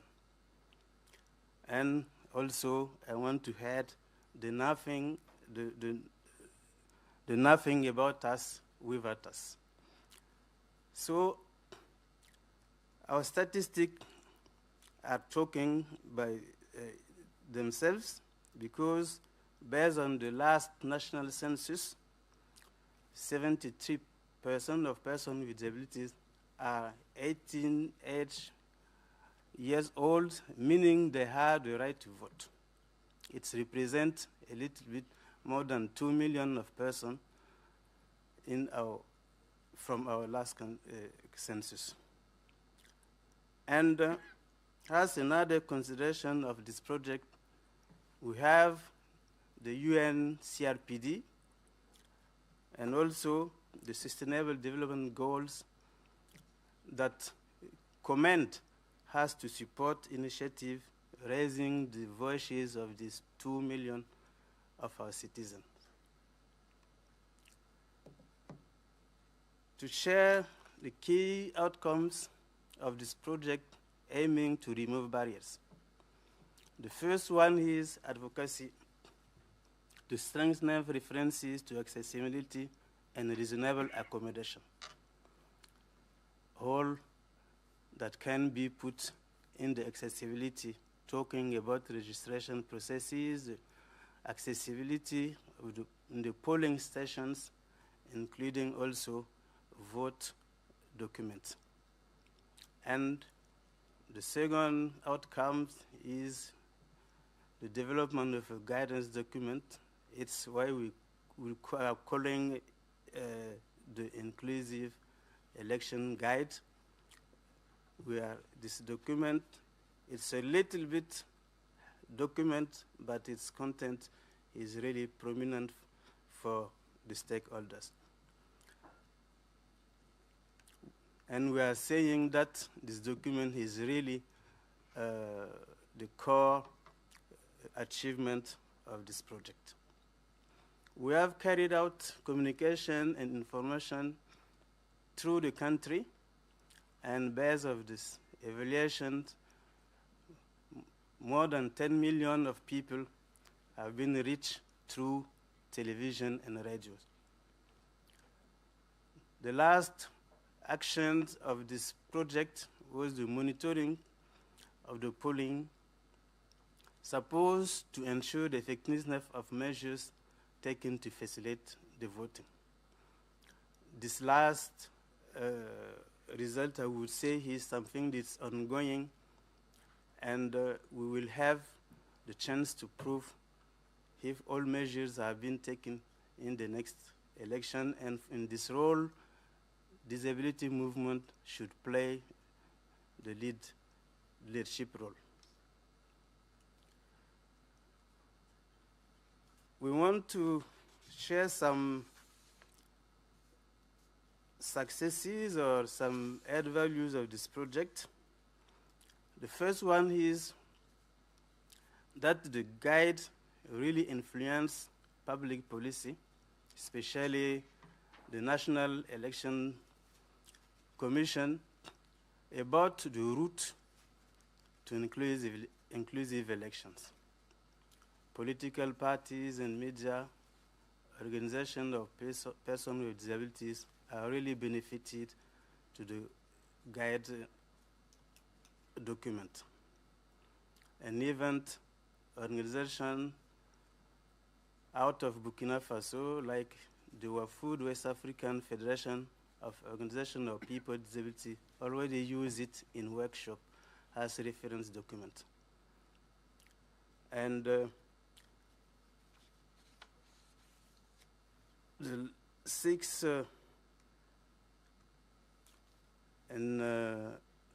sorry, I think, yes. We can also just add that apart these three elements, the guide is also what we can say a long growth capacity and scalability document, because it's something that really doesn't request a lot of money for dissemination, and in the next step we'll have a broader distribution of the guide to all the stakeholders. Talking about the challenges and success factors, first challenges: making material and messages accessible to different types of disabilities. Of course, the first of the challenges that the National Commission has to face. And hopefully, in January this year, a workshop already has been held to discuss how to the condition to realize all these preliminary actions in terms of preparedness, and reflection is ongoing, and we hope will come up to the ideal solution for this issue. Second challenge is also how to get electoral inclusive and all required reasonable accommodation. We have a lot, but we have just point out these two challenges. As success of factors, the first is, of course, that all stakeholders had to have a common agreement on what are priorities for us in the country, and it's regarding mainly the reasonable accommodation. Could we extend to all type of disabilities by the time being, or should we decide to keep priority and 4 type of disabilities have been suggested, and I hope actors will have common agreement on that. Second and important conditions is the funding.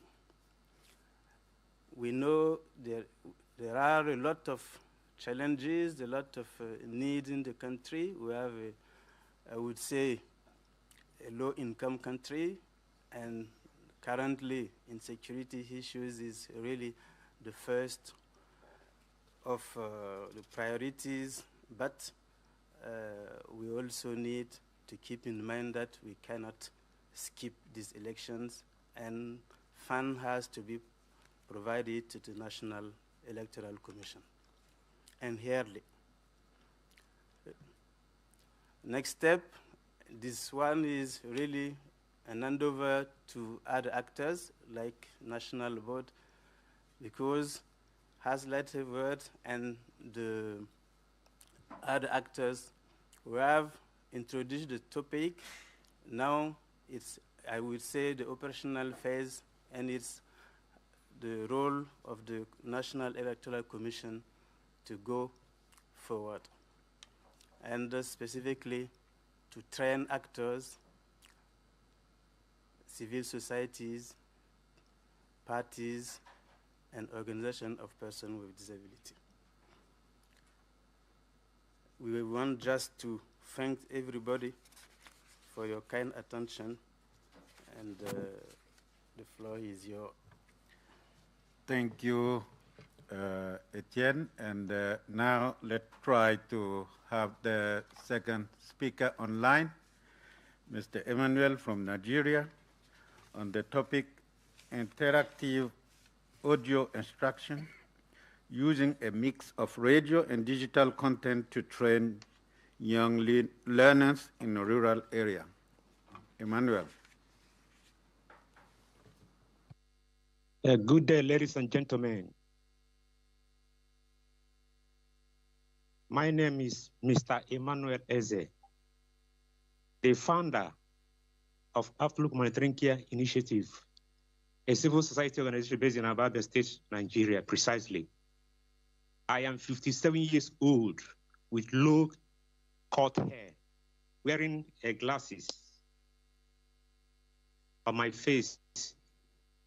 I'll give you a brief story of how we came about interactive audio instruction. Next slide.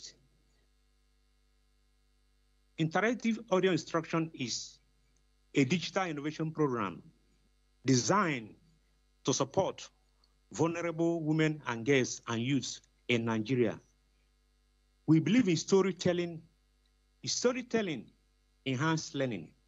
Many years ago, many young Nigerians, women and child, experienced childhood abuse, stalking, beating, sexual abuse, and so on and so forth. Based on that, many of them are very scared of telling stories about their predicament. And I and my team decided to come together to see how we can help them out. We started what we call radio digital program. We start going from house to house to talk to them about our project. We let them to know the need not to be shy about the program. We begin to transform their life through storytelling to draw their attention on what it takes to know that sexual abuse is against human rights. Many of them are illiterate. They're not sound in their education because of what we experience in Nigeria, poverty learning. So what we did, we called them, we start storytelling to bring their mind together so that they will know what it takes to be away from sexual abuse.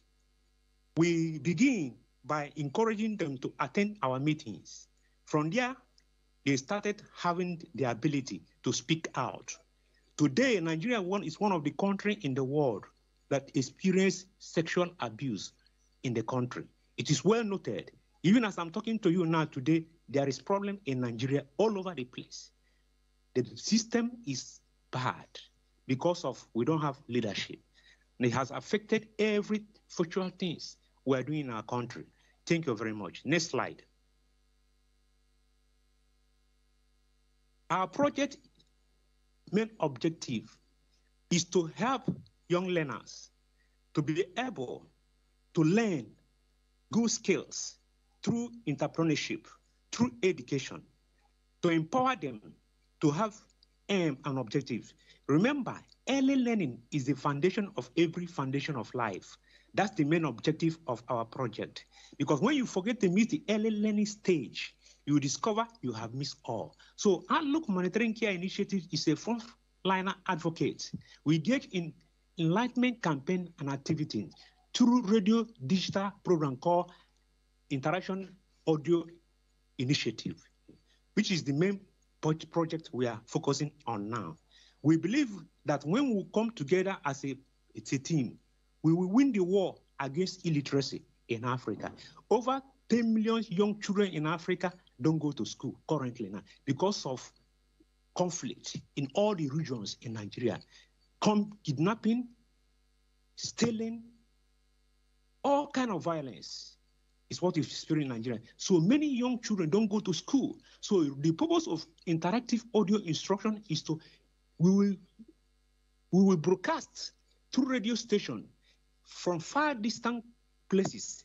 They will be connected. They'll be listening to our radio program. We have, it's a scripted.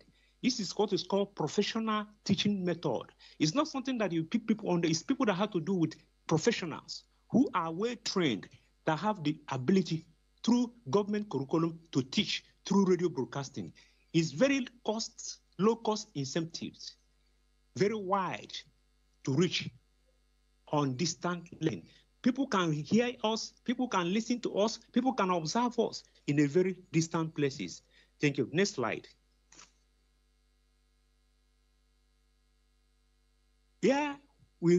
What makes our project innovative? You see in the picture here, this is a classroom teaching. We use different dual programs. Use MP. We can record program and insert it in a recorder and use children to learn in the schools, while the teacher will be there observing what is going on in the classroom. Because what you see in this very program now is interactive audio instruction helps teachers to learn to be trained, not only students. When students are properly trained, the teachers all are properly trained, the output result of the training, we see the resulting effect, what is called the outcome effect of our teaching. When you are in the classroom, the radio teacher is busy listening also to the radio program, while also the students are also listening. At the end of the day, there will be so many questions, a kind of interaction. Interaction will be going on in their mind to know what is exactly what happened. But based on that kind of application, you will see we get end result.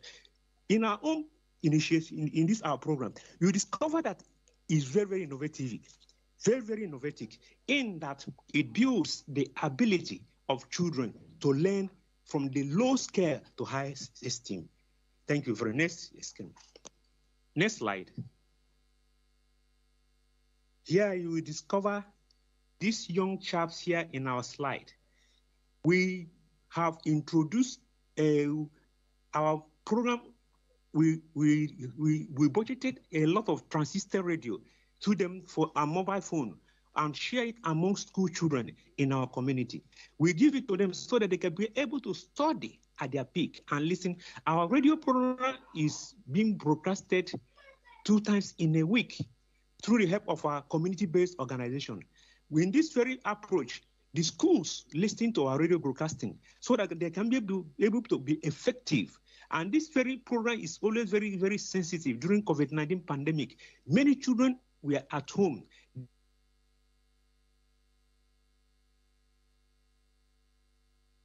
They don't go. Thank you much.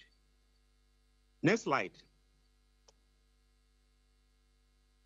The factor of the success of the program.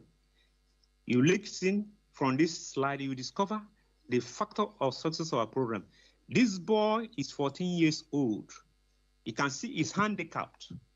He's a student of Ososo Community Primary School here in Aba State. The radio you see in his hand is being supplied by OHCI with community-based organization. He follow up our teaching via radio and mobile setting. Based on this program you see in his hand, he listened to our various radio teaching based on employment opportunity, learning outcomes, and gender equality and human rights abuse. All these things comes together to bring students to be aware of the events that happen in the society. And I believe that this very, very project we are going on in our society has helped so many children that are handicapped to have accessibility, to reduce barriers. Even when we believe in a generation we are living with technology, we defeat barriers. With technology, we enhance enhancement. With technology, people see. And I believe this very topic you see here is very, very attractive in our society. These boys have been able to follow up the program time and time. And this program has been immensely helpful to him to follow. Thank you. Thank you very much, Emmanuel. Now, I invite Erna to share with us the digital based support group for parents of children with disability, focusing on the role of the network to improve political participation in Africa. Erna, you have the floor. Thank you so much. Before I start, I just want... Is that okay? Yeah. Okay, before I start, I just want to introduce my colleague who didn't introduce in the beginning. It's Fran. She's got a remarkable gift to meet people where they are. So just want to bring Fran into the conversation as well. And then, of course, the parent network. They're all listening from wherever they are, in their houses, in their schools, and so forth. I hope we do it justice. So the parent network is a digital network, like Ellie said, that allows parents across South Africa, across 9 provinces, to connect with each other. Since we launched it in September 2020, more than 1,000 parents access the support of the network daily on their phones, mostly via the WhatsApp platform. And they do that, and through connecting, they access peer support, access to quality and relevant information, and then obviously lots of referrals between social, educational, and health services. There's different roles within the parent network. The one of them we call the network parents and the parent researchers. They really have a fundamental important role within the network because they reach out door to door to parents within their areas, specifically making sure that those without smartphones can be part of the conversation around political participation. And they use a tool that we call the Let's Talk Parents tool to monitor the implementation of policy in their areas. We're going to show you a video just for some context. I think it's sometimes difficult to imagine where we work. And it's a story of an 8-year-old girl with a name Nana. She has quite advanced CP, and you will see that she's undergoing a journey in the video with her grandmother as they try to access support at the clinic. And then towards the end of the video, you will see the support of the network and how that really sort of practically happens in a way that they sort of support each other to address these systemic barriers. So please enjoy. You can take it away.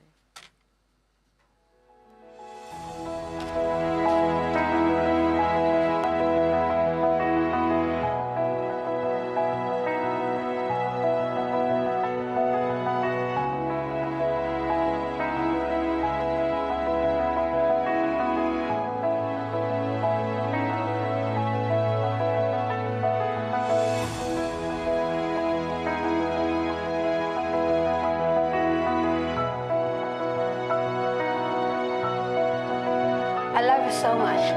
I hope you have a wonderful day. I hope one day we get you ready for school too.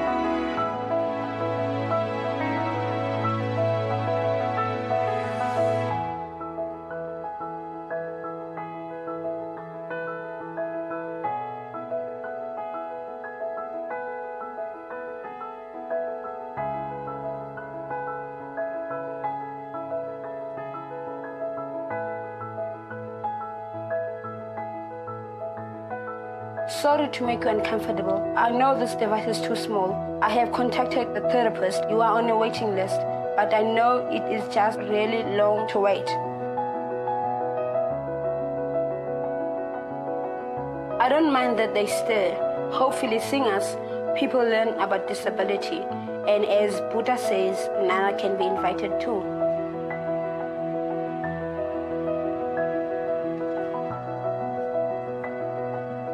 This is the school I hope you can go to one day, because the other centers for kids with disabilities only took care of your basic needs and didn't understand you can learn.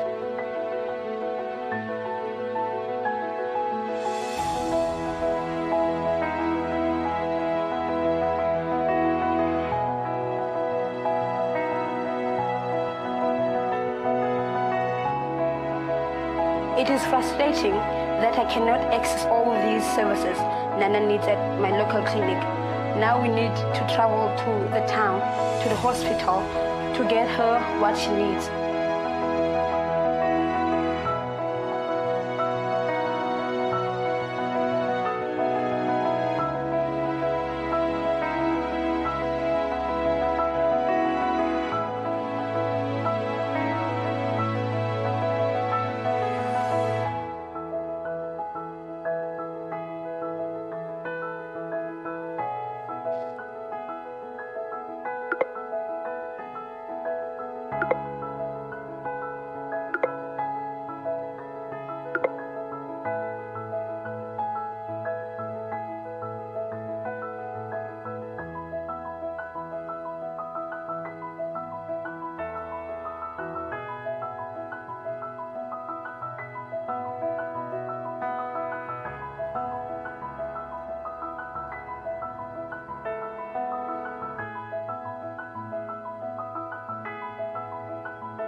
Thank you. It was such a great day making that video with the two of them. So as you can see in the video, and really the concept of the network is that parents of children with disabilities are often isolated, uncounted, or ignored. And it's really exacerbated by a history of disownment of voice, resulting in them being disempowered not to take up their right to political participation.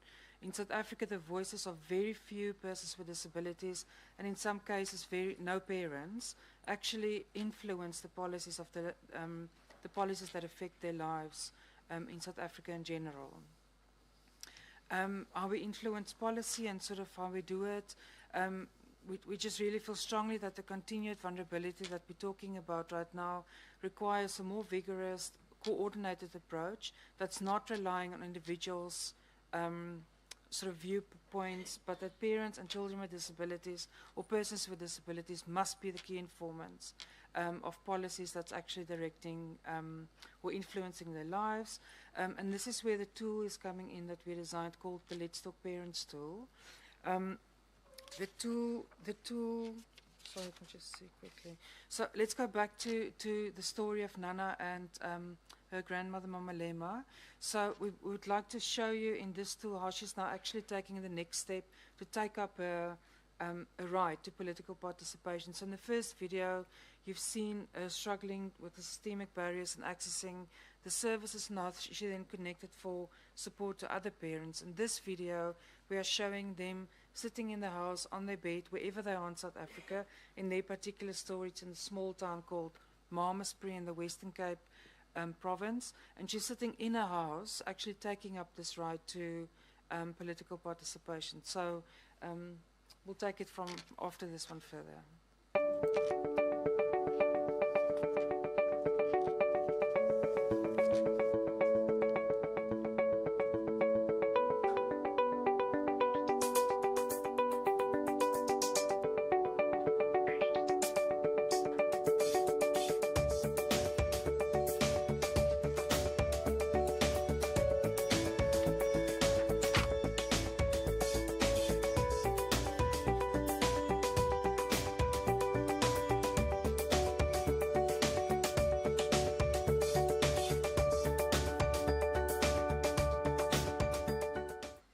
To make him a little bit short for the time limit, but we can share that with you also.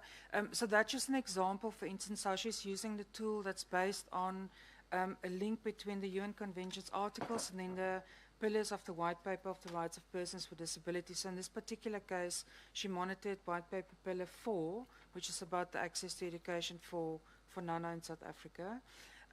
So then how do we use the results? Because ultimately that's really what it's about.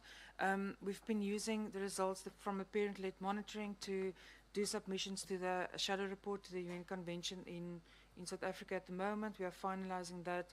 We've been using it for progress reports on the white paper on the rights of persons with disabilities in South Africa, and just generally in terms of policy input and reporting. So that is our story, how we're using the parent network and the tool, the Let's Talk Parents tool, to to make sure that we can advocate for political participation for parents of children with disabilities. Thank you. Thank you very much, Anna, for sharing. Let's try if our colleague from Lesotho is online, is Nkazi. He would like to share a case study from Lesotho, but I'm not sure he's online. He's not online. Thank you very much. Let's go to the last speaker, Laurence Leclerc. She would like to talk about supporting democracy through inclusive local governance in Senegal and Cameroon, a program of citizenship and political participation of women and men with disability. Lauren, the floor is yours. Merci, Eli.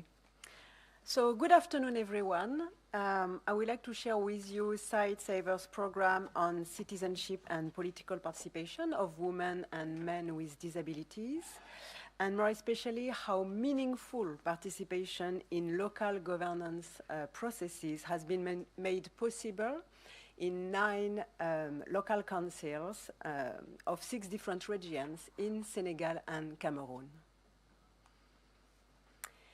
So the challenges we faced while starting in 2018 were the inadequate representation and participation of people with disabilities in the political sphere. And there was also a very poor gender balance. Another challenge that we faced was the absence of disability-inclusive local development processes. So basically, persons with disabilities were not associated to any management of the city or municipalities, and local councillors didn't know how to include people with disabilities in the discussions. And at national level, the ministries of decentralization or ministry of governance were delegated the so-called disability affairs to the ministries of social affairs. So there was no recognition of the role and place of people with disabilities in political processes or policies at local level. Our theory of change identified 3 pathways. So you can see the first one at micro level, population and communities. We supported empowerment of people with disabilities in local governance and leadership, trying to increase self-confidence and addressing stigma and discrimination. The second pathway at mezzo level is systems and services. So we try to ensure accessibility to official documents and information and political spaces to people with disabilities. And the third pathway is governance and policies, supporting ownership of the relevant ministries and policy change. So what was our goal in this project? Our goal was that women and men with disabilities should be elected as local councillors, or at least should be represented in local council committees. And we had an assumption. We were thinking that if they meaningfully contribute to the process of local development, you can see the cycle here on the slide. So if they meaningfully contribute to the diagnosis of the needs at community level, the analysis of these needs, conceptualization, planning and implementation of local projects, monitoring and evaluation at local level, then their needs and aspirations would be taken into account within the general local development plans of the municipalities and in the participatory budgets. So therefore, their needs would be translated into inclusive local services. So these were our assumption. In the slide, you can see the second picture, which is person with disabilities working with other local councillors to include their need in the general local development plan of the municipality. So to achieve this goal, We had key activities during 5 years of the project. We carried out SBC studies on stigma and discrimination in political participation. We co-designed a lot of resources. You can see technical guides, training modules and tools, especially on local development and participatory budget. Advocacy, awareness raising and training of all stakeholders. We also spend time to support people with disability to obtain their official papers like ID cards or voting cards. We were doing coaching and networking of candidates with disabilities and also twinning on a mentoring system with local politicians. And finally, a big part of our project was also to co-fund inclusive local development plans in municipalities. So in terms of achievements, in Senegal and Cameroon, we have seen for the first time women and men with disabilities elected as local councillors and officially appointed as active members of local councils' thematic committees. So basically in municipalities or local council, you have committees working on health, on education, on economic empowerment, social, etc. And we had people with disabilities who were appointed as representatives in each of these thematic committees, so they could really act as influencers. And we can record 204 people with disabilities so far, who are either elected as local councillor or parliamentarians or senators, or who have been included on political parties' list in an eligible position. Another achievement was that in Cameroon, 40,000 people with disabilities were registered in the voting list. And in Senegal, the electoral code was revised and made more disability inclusive. So this is my last slide. Way forward.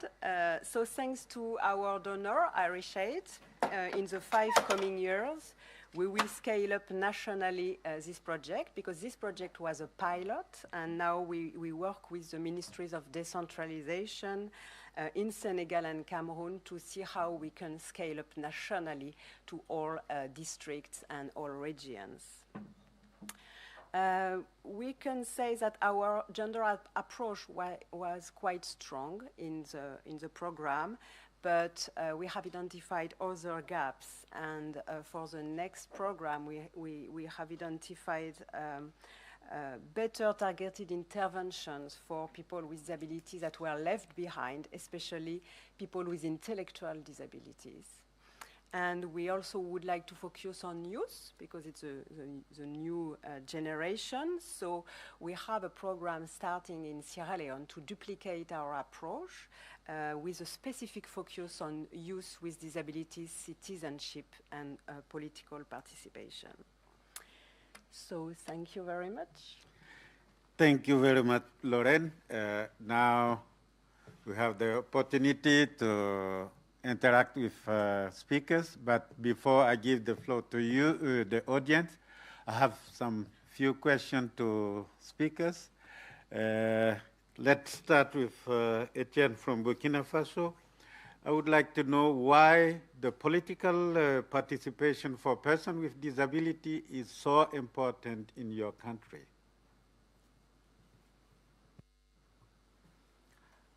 Thank you.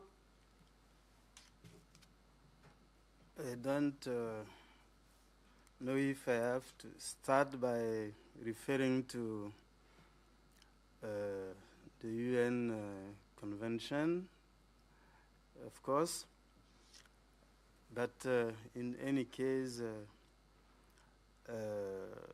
let's say, as a right matter, each person counts. We cannot undermine the voices of millions of persons, and it's essential to, I want to say again, to leave no one behind. The second thing I can highlight is the need to unlock the potential of these people, and by giving or creating appropriate space and opportunity to express, of course, their need, but also a thing where persons with disabilities are the best place to express their need and also to advocate their place. And we are sure and convinced that they can also contribute in their communities and also in the government bodies. But the starting point, of course, for some of these results, starting by participating in elections, be as voter or as candidate. So if we do not miss some goal like the inclusive society we are teaching and preaching, it's important to think about the condition of the full participation in political competitions. Thank you very much, Etienne. I hope that Emmanuel is still online from Nigeria. Emmanuel, I would like to know regarding all the challenges. Yes, I'm online. Okay, thank you. Regarding all the challenges you are facing in this project, how can you ensure that this innovation to be part of the national system and policy for a sustainable practice by using ICT in the training and education?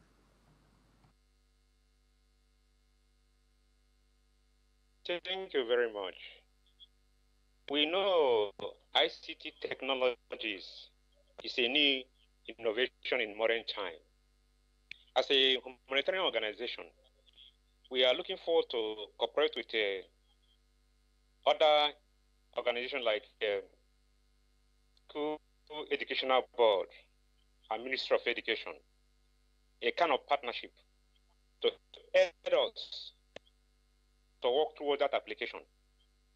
Because if you do it on our own, you may not go far in our project. So there is need for collaboration, a kind of partnership to achieve the objective of the project. Hello? Yeah, thank you, Emmanuel. Anna, maybe Francesca, yeah. How can you make sure that parent voices are or will be heard all time by policy makers and decision makers for a full and meaningful participation in politics? Thank you so much, Eli. Just to introduce myself, I'm Francisca. I'm Anna's colleague. I'm a 30-year-old white female with long dark brown hair, brown eyes, and I'm wearing a black shirt. And to respond to your question, Eli, I think firstly it's important to mention the role that parents have played in and will continue to play in the sustainability of the parent network. So the network was designed with a participatory approach, and parents were engaged from the beginning in designing the model of the network.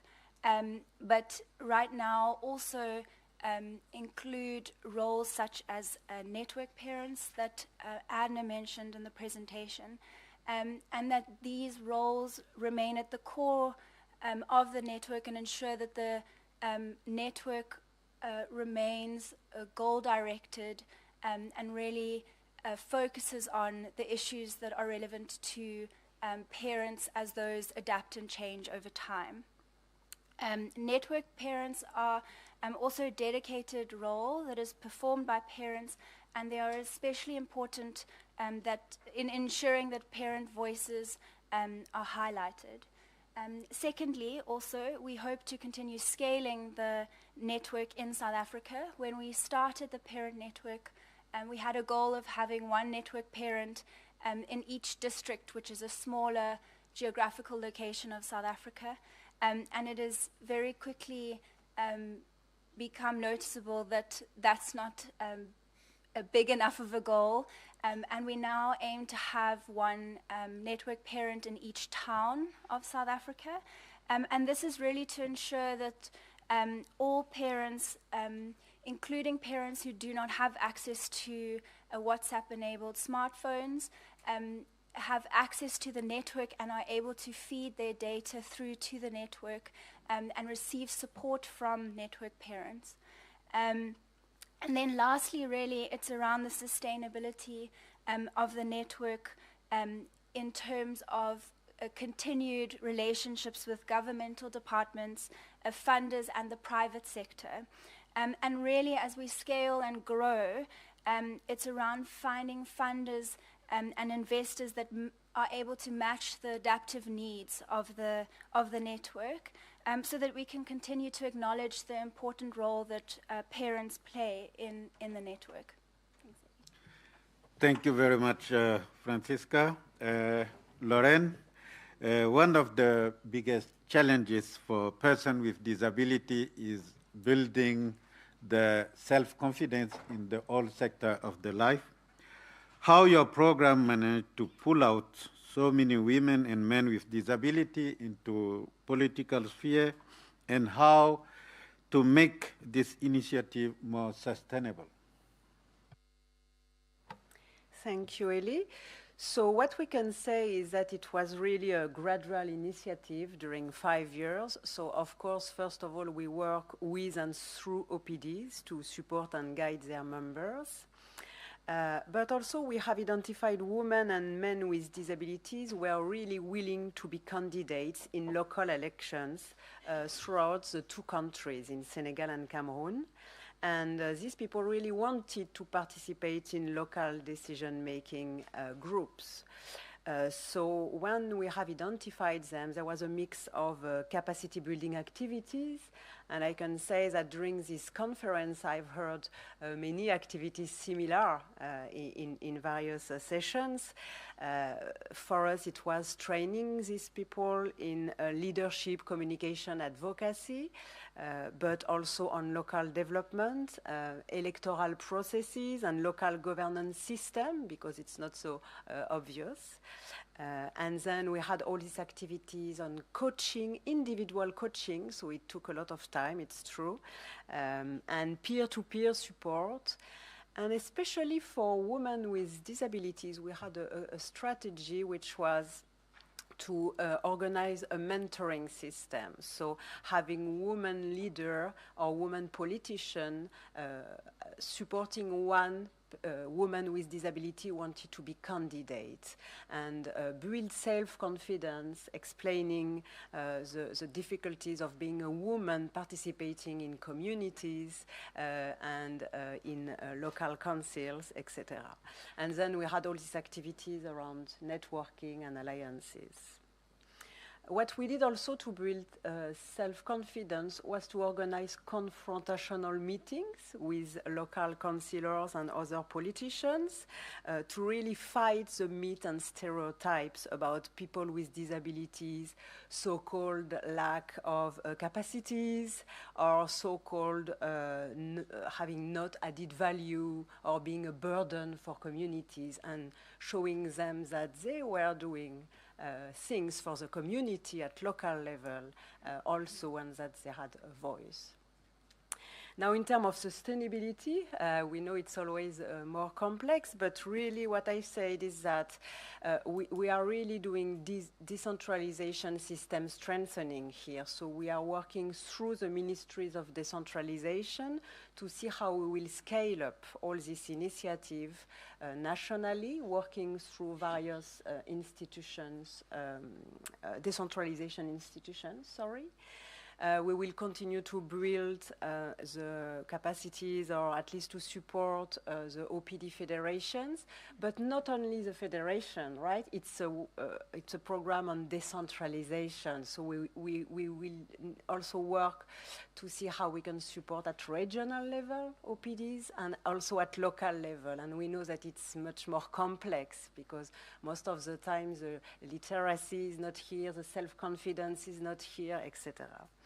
And yeah, I mean, we will put a stronger focus on youth now. It's the next generation, so hoping that in terms of sustainability, they will take the lead step by step. Thank you very much, Lorraine. Now, I think if there is someone from the audience who wants to interact with the speakers, yeah. Yeah, thank you for that. That's great. Edward Winter, World Vision. A couple of questions. First for Erna and Francesca. Just those network parents, how do you recruit them? Are they volunteers or they have a specific function? And second, to Lorraine, you know, you said that you're working through local government, but often that's very ineffectual. It's not working properly. To what extent were you able to shift budget allocations to the issues prioritized by persons with disabilities within the program? You know, did you see any concrete changes there? Thanks. Thank you, Erna, and then Lorraine. Francesca. Thank you. So the network parents was a role that we started up from last year. And we advertised it into the network of parents with some criteria around activities and tasks that the network parents would be completing. So things like availability of time, kind of a personality to want to support other parents, run door-to-doors, avail yourself to online training on the WhatsApp platform, and feel confident to kind of take the information and training and share it with others. And then through that process, parents applied, and they sent a short, it could be a written WhatsApp text. Some parents even wrote it on a piece of paper, took a picture, sent it to us, a motivation of why they wanted to be a network parent. One of the criteria was either a parent or a caregiver of a child with a disability or a person with a disability, or a person with a disability themselves.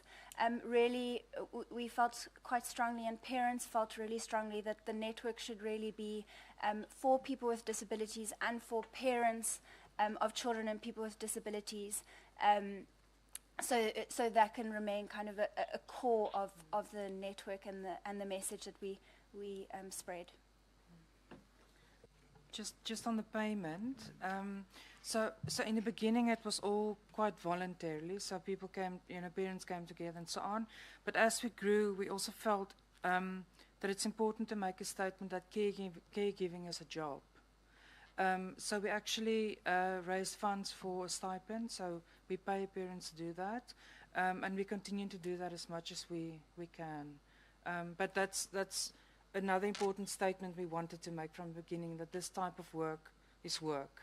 It's not just something you just give your time for.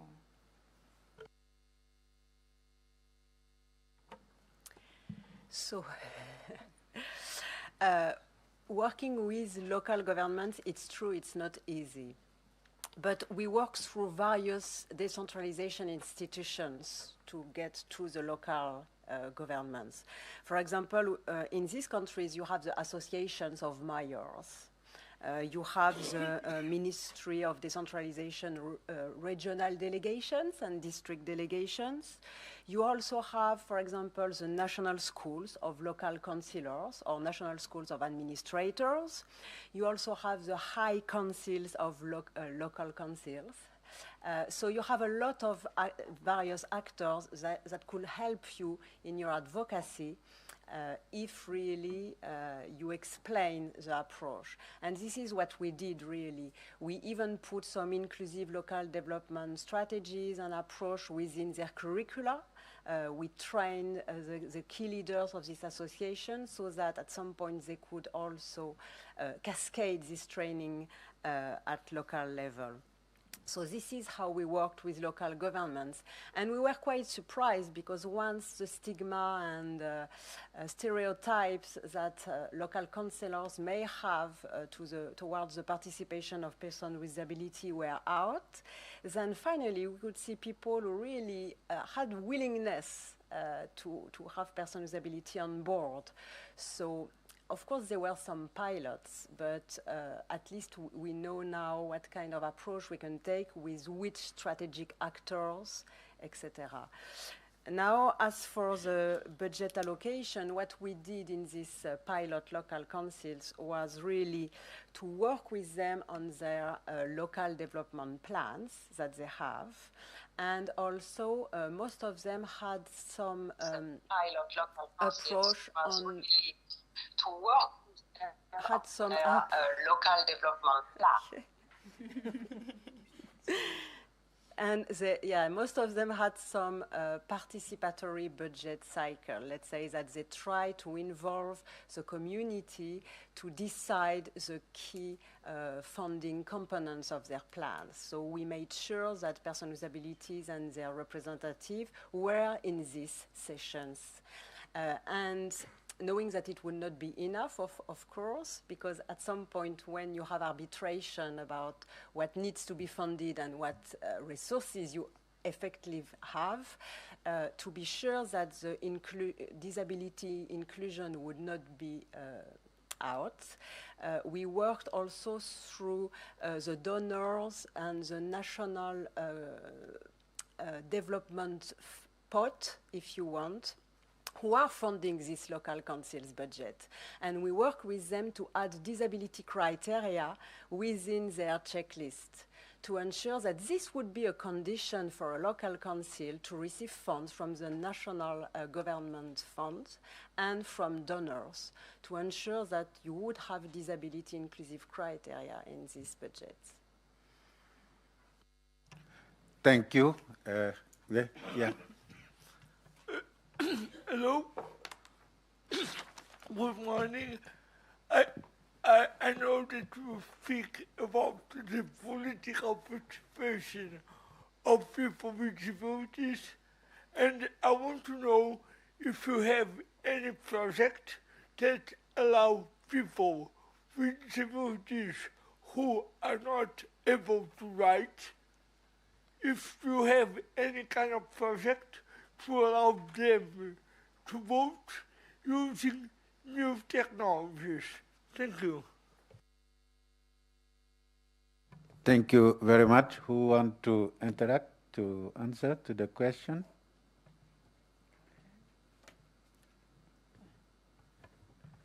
I don't know, Emmanuel, you would like to interact?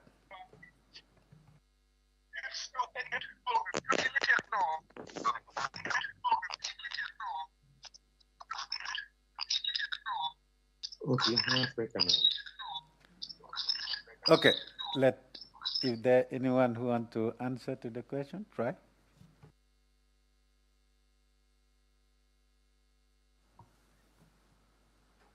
Okay, since the question is to all of us, specifically for us in Life for the World, we do not really have a project focused on a specific type of disability. We had some initiatives that were ongoing, maybe in the new cycle of programming, because we are always in this, it's a thematic and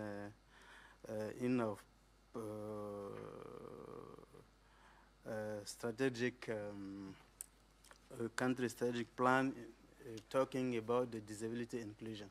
And this is covering cross-cutting issues and including these political riots and related matters. So, as far as any opportunities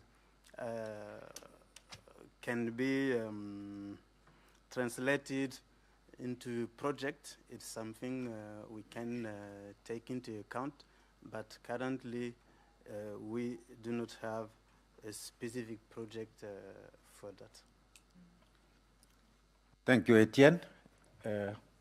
Something to add? Yeah, maybe just a small thing to add. I think it's we found that it's also really key to look at your methodology. So, for instance, we didn't even expect in the beginning that WhatsApp could be like quite like an inclusive form of education. So we do get parents or even persons with disabilities who just use voice note or pictures or texting. So I think it's also about, for us in any case, what we've learned is how we can use like WhatsApp, for instance, to be quite an inclusive communication tool for participation. It's kind of something that came, we didn't imagine that in the beginning, but through doing the work, learning that's really been quite enabling. Thank you. There are 3 people. Sorry, I had a response on that, just very quick. The International Foundation for Electoral Systems, who won an award here, they're not present in the room. They've done adaptations to standards in many different countries. So they're the best people to talk to. They're in the guide, so I recommend that. Thanks. Thank you for sharing. Yeah. Hi, Rishti Nakdeen from the International Foundation for Electoral Systems. Just in response to the question, I think some of the challenges around assistive technologies in many African countries face a problem of infrastructure in those places. So the ability to introduce that is still very much along the lines of Braille templates, ballot papers that assist, not yet around the introduction of computer technology in those places. I had a question specifically for site savers, and this relates to the stigma question. And the question relates more around the stigma around political parties adding people with disabilities on their proportional representation lists, and what your findings have been around tackling those issues from the political party side as opposed to from the candidate side. If you could elaborate a little bit more, because it's interesting that you talk about local councils as a starting point, but in a country like Senegal, would you eventually aim to have a presidential candidate, somebody with a disability being able to stand, and what do you think that trajectory will look like in terms of change? Before Lauren answers to the question, I would take the last question from the audience, because we promised to stay and to keep on time. So, Steve. Thank you. I'm Steve Mboko from the Brazzaville Group on Disability Statistics. My question goes to Lawrence. I have 2 questions for her. The first one is, do you have accurate data to be sure that you have been inclusive about your action in Senegal and Cameroon? And the second one is there any challenge that you have been facing since you work with many public organization in the 2 countries, Senegal and Cameroon? Thank you. Okay, Lauren, 2 minutes, and then we will go to the recap. Thank you. Okay. So for political parties, first of all, of course, we worked with local OPDs to ensure they understood really the governance system, how it works, what is it to be a representative, what is it to be in a party, etc. And then we worked with them on advocacy. And they went to visit each political parties. I mean, there are so many sometimes, so at least the 10 more important political parties.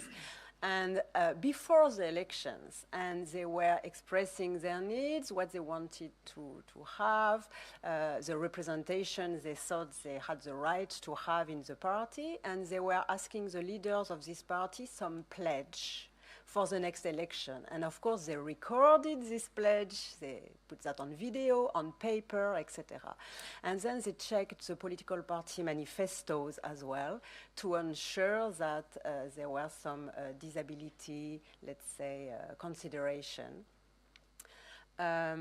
So when the time of election was coming, just before, you know, they made some announcement in the radio, in the local TV, saying that, well, these candidates have pledged that we would have at least one person in our list in an eligible position, which means that if we won we will probably be at the local council as local councillors elected because we have a seat ensured by the political party. And another strategy was to try to count persons with disability in the municipalities to say, look, we represent X number of voices. So what are you doing for us? Because we, OPD, local OPD, we will go and visit our members, and we will also talk about the different manifestos and what they are in these manifestos. So what do you offer, basically? So, yeah. Lauren? Yeah.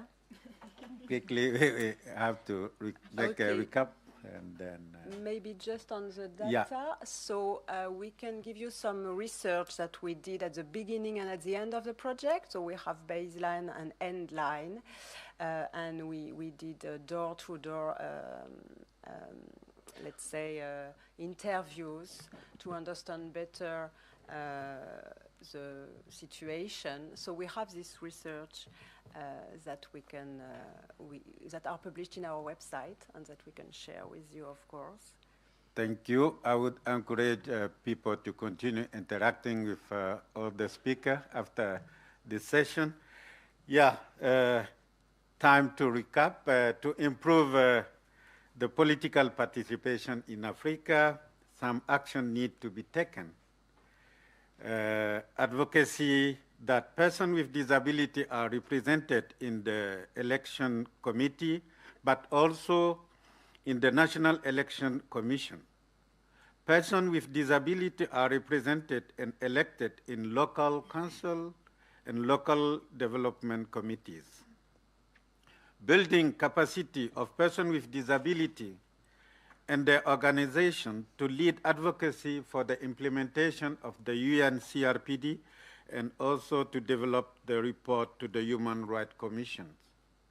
Supporting national election bodies on how to make election inclusive for persons with disability, like developing inclusive guidelines. Raising interest for women and men with disability to politics, supporting government to implement the UN Convention of Rights of Persons with Disability by developing application of legal and legislative texts.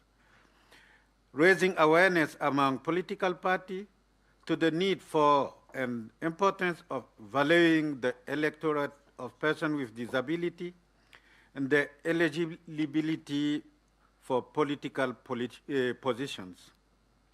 Continue and increase the awareness raising at different levels of electoral process.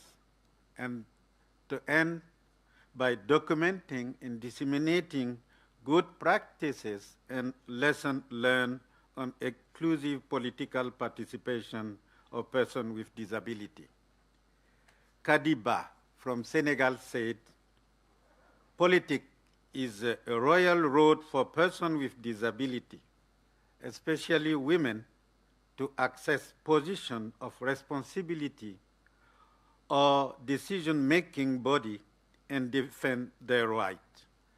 Thank you very much for your attention. Thank to all people who are online. We are at the end of our session. Thank you very much for your participation, your high interest to this topic. Let's continue advocating for the full and meaningful participation of persons with disability to inclusive rights. Thank you very much. Thank you to all the presenters.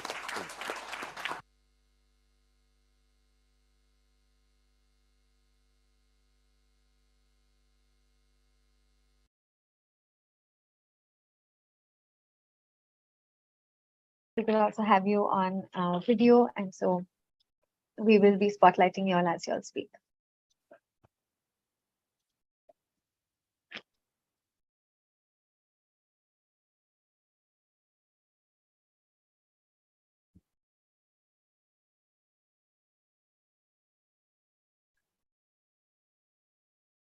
And we begin.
All right, welcome everyone to our Mental Health Matters, the era of empathetic entrepreneurship. I'm really looking forward to hosting you with my co-facilitators today, Salima and Dylan, who you'll learn more about very soon. But we have an hour together, feel comfortable. This is about well-being, so we want to make sure that you feel able to be yourselves in today's meeting. And if there's anything, please feel free to reach out to us through the chat. But I'll get right into it. If I could have the first slide go up, or a second slide, as I speak through, firstly, an introduction, and then take you through what the agenda will look like for today. All right, so my name is Safia Abji. I am a trauma-informed coach and a well-being consultant based in Nairobi, Kenya. And my organization focuses on a human-centered approach to creating systems of work and how our values align with the work that we do. I founded my business almost 3 years ago, but have been based in Kenya for about 8 years. And although I was trained as a coach almost a decade ago, most of my coaching work was pro bono until I started my full-time practice. So during my time in Kenya, I've worked for international NGOs, and after many years within the management consulting industry in Canada. While in the development sector, and some of you may resonate with this, I worked with many youth in the economic inclusion space, and I'm actually a longtime friend and advocate for the Sandkelp Summit, as I've worked very closely with a number of entrepreneurs across East Africa. What I recognized during this time was that there's a gap between creating jobs and opportunities for young people and their diverse realities at home. In development work, there's often little consideration of the impacts of cultural and personal challenges that can create barriers to employment. From gender inequities to financial challenges, to access to technology and mentorship opportunities, to stigma towards the geography that they live in, and little understanding or investment on issues of mental health and needs in general, I was often getting asked for support as a coach first by my beneficiaries rather than for vocational training and employment support. The truth is that no matter where you come from, when you don't have the appropriate systems to support you as a whole human being, you only bring part of you to the job.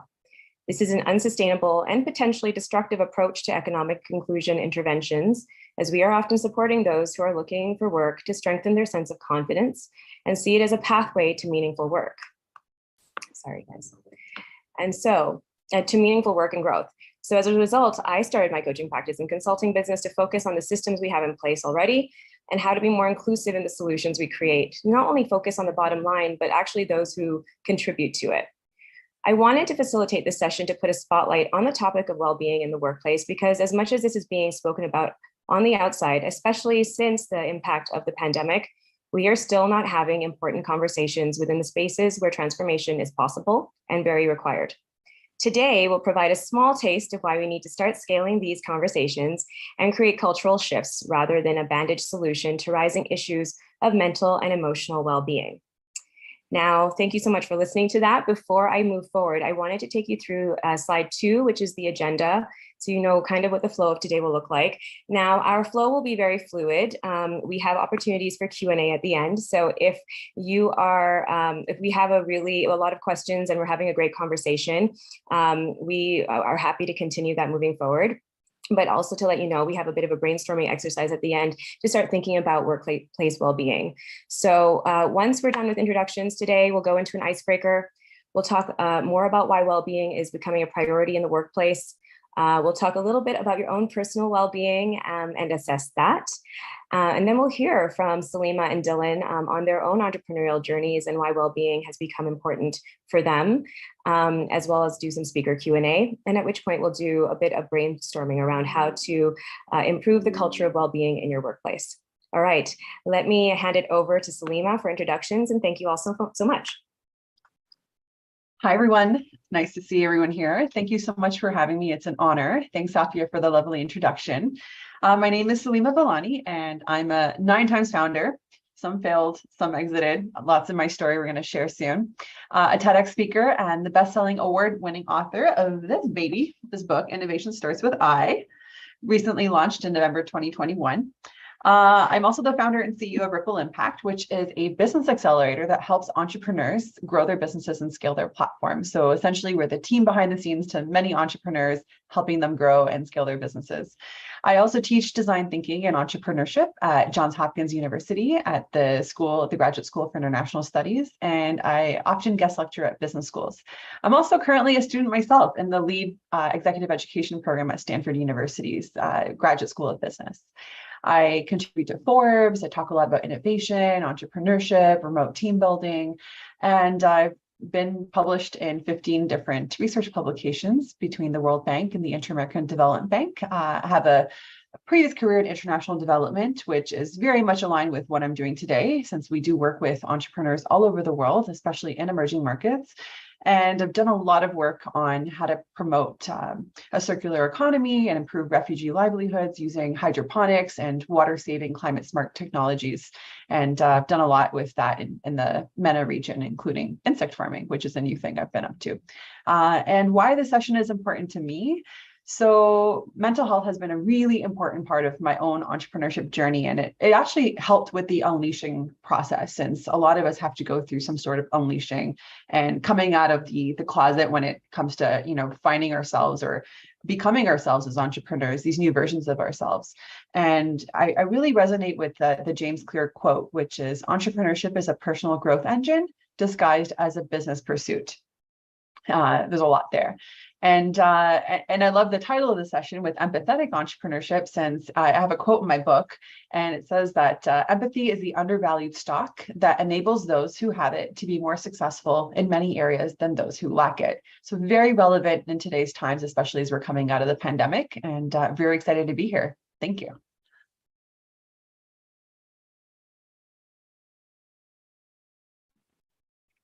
All right, Dylan, over to you. Fantastic. Thank you very much for having me here today. My name is Dylan Jerry. I'm from Cape Town, South Africa, and I founded a business in 2007 that does work in the live event space, predominantly with working with a lot of technicians, high staff turnover, and since then have evolved myself into furthering my studies in strategy, coaching, and really helping people understand emotional intelligence better. I am what I call a distracted entrepreneur, which means I like to get things going and then move on to the next thing. I felt that I needed to become an entrepreneur because school was challenging for me. I got 5% for maths in my final year and wasn't able to go to university. But in 2018, I was fortunate enough to finally make it to Harvard Business School, where I studied entrepreneurial strategy, and the following year became a accredited strategy summit facilitator.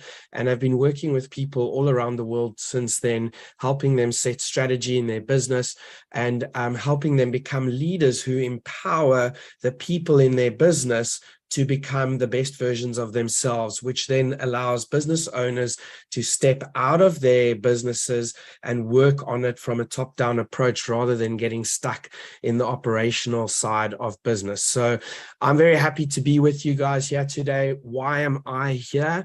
And why is this session important to me? Well, I myself have struggled with many mental health challenges. And I think that sounds so shocking, you know, but mental health is very broad. I particularly struggled a lot with anxiety. I had my DNA sequenced in 2019, and I have the IL-1RN gene, which makes you more susceptible to depression. And through a lot of self-work, I have learned to realize that being positive and having an upbeat mindset takes a lot of daily work and daily habits. And although my friends are always shocked when I tell them that, you know, I have to do all this work to sort of make sure that I'm mentally in the right gear to face the world, they're like, that's so strange because you're always so positive and you always have such an upbeat mindset. And so I'm really hoping to share some of that and why it's important to you. I also am on a mission to live a life without fear. And that has really changed my life considerably, knowing that everything is going to be okay, no matter which direction it goes. So thank you for having me today. I look forward to engaging with all of you. Thank you so much, Salima and Dylan. So many questions I already have for you and you're friends of mine. So thanks for that great intro. Dylan, I thought we could get started with the icebreaker. Are we ready to go? Absolutely. Yeah, absolutely. Thanks very much for allowing me this opportunity to do our icebreaker. For me, there's a couple of reasons to do this. I think we should all continue to develop our virtual event or virtual capabilities, everyone, it's become part of our daily lives. And even though in-person events are back in place, I think that virtual is here to stay. I think also that with a topic as deep as empathetic entrepreneurship, it's important for us to also get to know everyone in the room. So I want us to do an exercise together. And I really want to invite everyone to turn their cameras on right now. So don't worry, no one's going to have to say anything. No one's going to have to speak, but I really want to invite everyone to turn their cameras on. If we can have everyone turn their cameras on. Hopefully we have some people turning their cameras on. There we go. Thank you, Elsie. And what we're going to do is I really just want us, we're a group of people that have never met each other. And I really want us to see if we can, in 2 or 3 minutes, get to have a more empathetic understanding and get to know people a little bit better through just a series of questions that I'm going to ask and we're going to answer via our cameras. So I want you guys to pick up a piece of paper. It's always better if it's a colored piece of paper because it makes the screen look really beautiful. And again, if you've just joined, I'm going to invite everyone to turn their cameras on and then block your camera with a piece of paper that is that you have on your desk. All right. If you want to leave your video off, that's fine. There is another option. You can use the raise hand functionality if it applies to you. I always like to do this seeing people's faces because it gets us to have a better connection. So what I'm going to do is I'm going to ask a couple of questions and I want you to, if that question is relevant to you, so if I ask you, do you prefer cats over dogs? If it's a yes for you, all I want you to do is click the raise hand button or remove the colored piece of paper. And over a series of questions, we will all get to know each other a little bit better. So for those people that don't want to turn on their cameras, if you can all just click your raise hand emoji or any of the emojis, you can click the heart emoji, any of those, just so that I know that you can hear us and that you can see us. Otherwise, we can start now. So let's cover up our screens. All right, everyone, cover up your screen with a colored piece of paper. And we're going to start with a couple of really easy questions. So the first one is, do you have a tattoo? Do you have a tattoo? If you have any tattoos, click the raise your hand functionality or take away the piece of paper. All right, thank you very much. All right, let's reset and go to the next question. Were you born before the 1980s? Were you born before the 1980s? Okay. Thank you. Let's reset again. Were you born after the 1980s? Born after the 1980s. Okay. Lots more action there. All right, let's reset again. Another easy one, and then we'll take it one level deeper. Have you traveled or visited more than 4 continents? Have you traveled or visited more than 4 continents? Okay, we're seeing our travelers here. Thank you very much for sharing so far. Let's take it one level deeper. Have you ever been, so everyone just cover up again. Those that have raised their hands, drop your hands, cover up. Have you ever been arrested? Have you ever been arrested? All right. Thank you very much for sharing. All right, next one. Are you COVID vaccinated? Are you COVID vaccinated? All right. Thank you for the participation. I really appreciate everyone sharing. We're slowly starting to build a safe space, and we're slowly starting to get to know each other a little bit better. Okay, here comes the next one. Let's reset, cover up our cameras again. Have you ever fallen in love at first sight? Have you ever fallen in love at first sight? All right, some smiles there, and I hope some great memories coming back there. All right, fantastic. All right, we're almost halfway through. I want to ask a couple more questions. Let's reset and cover up our cameras again. Do you get irritated when helping old people with technology? Do you get irritated when helping old people with technology? Okay, thank you. Thank you. All right, let's reset again and go one level deeper. This is the last round of questions. Are you currently experiencing grief? Are you currently experiencing grief? All right. Thank you very much for sharing that. All right, let's reset and lower our hands. Have you ever been a victim of abuse? Have you ever been a victim of abuse?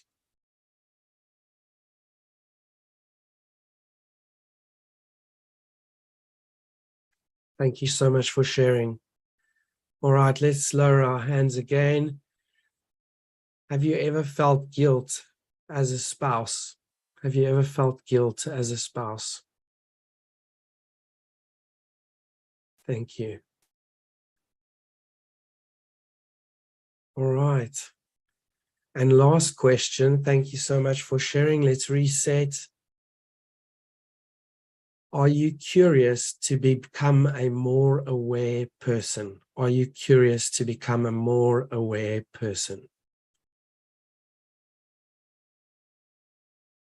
All right, well, that's fantastic. Thank you so much for sharing. And I hope that you've gotten to meet a couple of people, even though we haven't seen everyone's faces. I definitely have a better idea, and I feel slightly more connected with everyone on this call. Safia, back to you. Wow. I need a second to inhale and exhale. So if everybody wants to just take in what we experienced, and just kind of enjoy what a beautiful intimacy that created in such a short time frame. And just exhale out so that you can come back present to the room. Thank you so much, Dylan. That was very powerful. Okay. It's my pleasure. Getting back into statistics and information to support the self-awareness piece, which it sounds like everybody wants to be a part of. If I could ask Parita to please put up slide 3 for us. We're moving on to why well-being is becoming a priority in the workplace. So here we go. Let me just minimize my screen. So the Great Resignation, quiet quitting, anti-hustle, what do they all have in common? A recognition that behind the work that we do, there is still a person who requires more than just treating their work as a reward. When your work feels like a transaction that doesn't connect to your deeper sense of self, so this would be your freedom of curiosity, exploration, connection, values, and purpose, employees will burn out from being treated like a means to an end. I'm sure you felt this way in your own career. And so this is a reminder in this session that we are all human first, and that is the thesis actually of empathetic leadership. So the slide on here is for you to take a snapshot of. You can read it while I'm going through it. I will touch upon this, but you'll see why they become relevant. And I've really highlighted for you there, though, what the kind of key message is from each of them. We have issues of climate change, issues of war, oppression, the global pandemic. So beyond their obvious effects, these situations have taken a brutal toll on well-being. And for the younger generation, the impact is particularly stark. And that's something that we should all care about because we are living in a majority youthful world at this point in time. A recent survey reported that 52%, that's the majority of young adults, are experiencing feelings of depression or hopelessness. How do we achieve well-being in a world so overrun with crisis? One of the answers across generation has been quit your day job. Over the past 2 years, almost every industry has been impacted by the Great Resignation.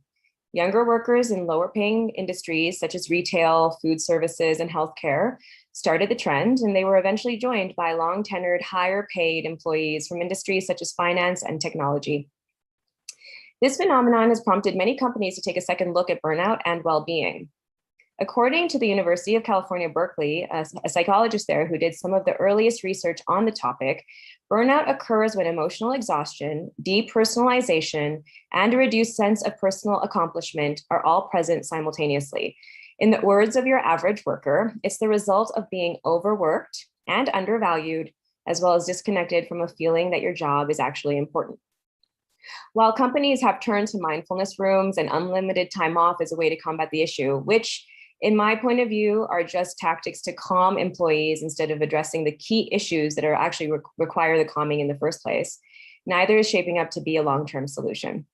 The Great Place to Work Institute recently partnered with Johns Hopkins to study the well-being of more than 14,000 employees from 37 countries. What they found is that across people, places, and cultures, factors like personal support, a sense of purpose, and meaningful connections made the biggest difference to employees' health and happiness. If we could move to slide 4, I just wanted you to take a look at this because there's actually 5 dimensions. I'll just wait for that slide to shift, but there's actually 5 dimensions of employee well-being. And what the findings found is that personal support, a sense of purpose, and meaningful connection made a bigger difference. Parita, are we able to move to the next slide by any chance? Thank you so much. And so what's interesting about this, if you actually look at the slide, we spend a lot more time often on the mental and emotional support piece and financial health.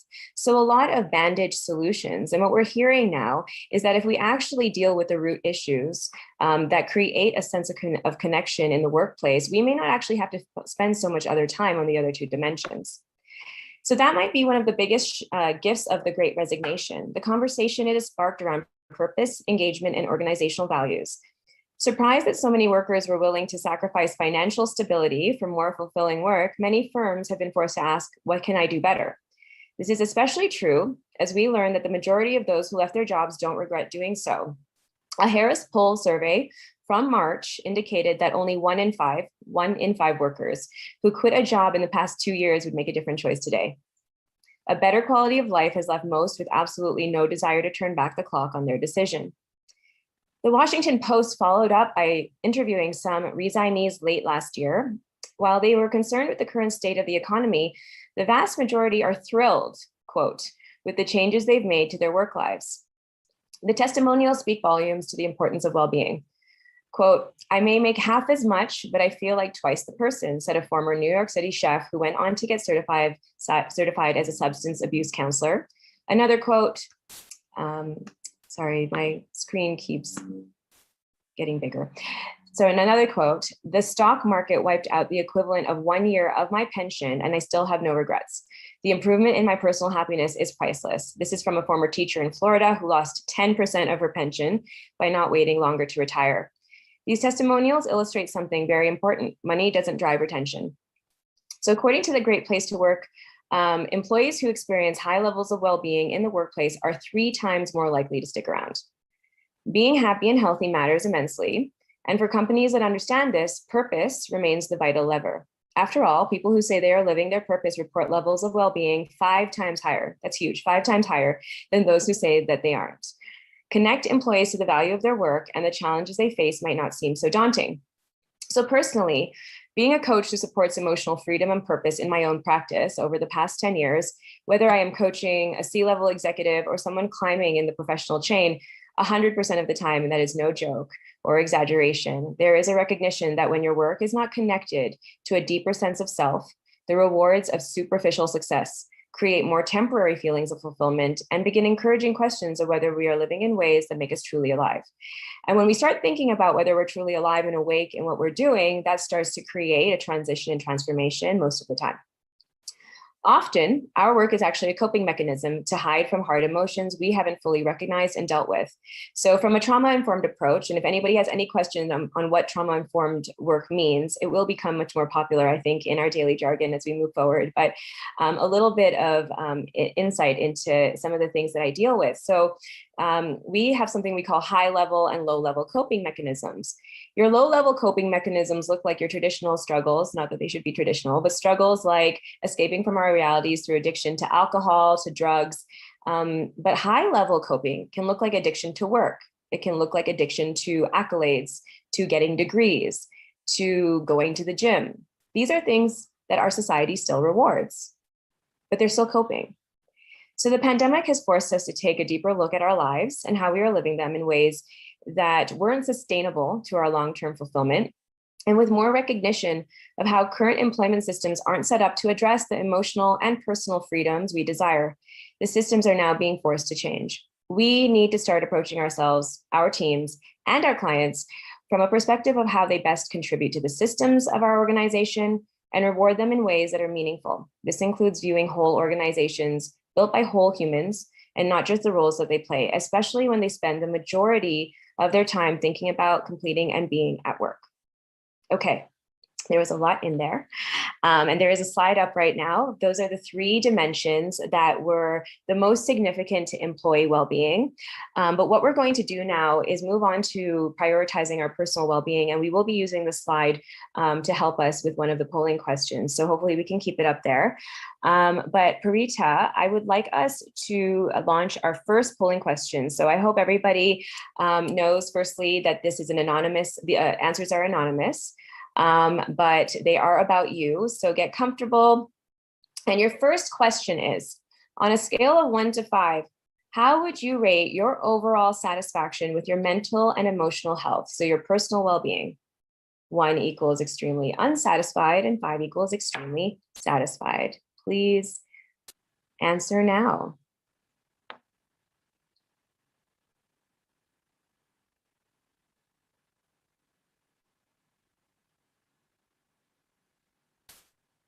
Really interesting.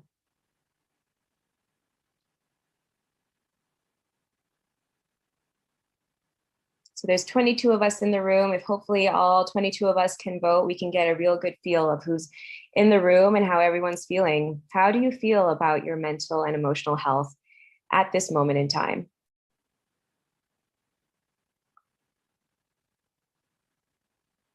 Okay, we've got about half the room who's answered. Give it another 30 seconds.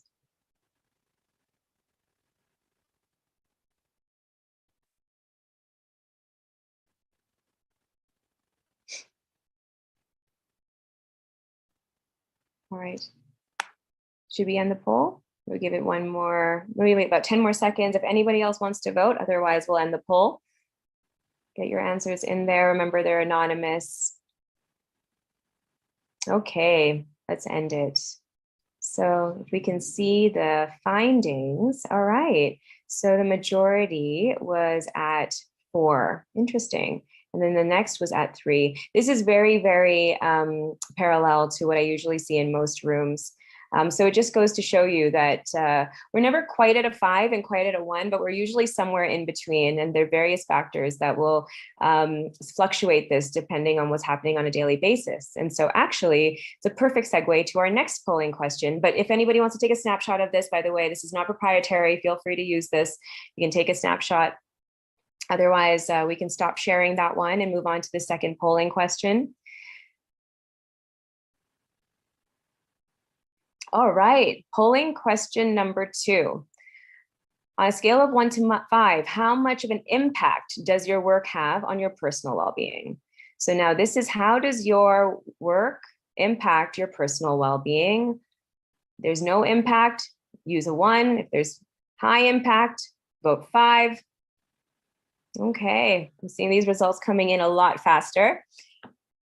Feels like it might be really relevant to our audience.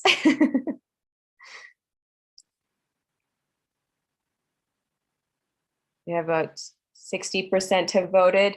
All right, so how is your work taking a toll on your personal well-being? High impact is a 5.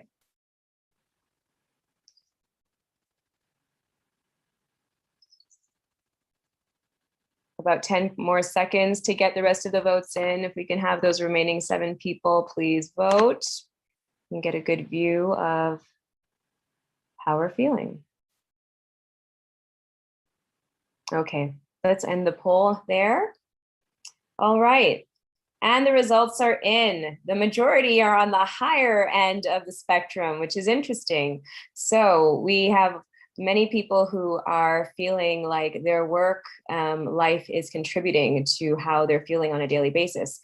And one of the parallels that I wanted to draw here is that often, and this is what we were talking about through just why mental health is becoming more of a priority, or your well-being is, because quite literally, you know, we're hearing about burnout, we're hearing about resignation, we're hearing about quitting, but people aren't having these conversations. And a lot of the ways that we're now addressing these issues in the workplace are very much bandage solutions, right?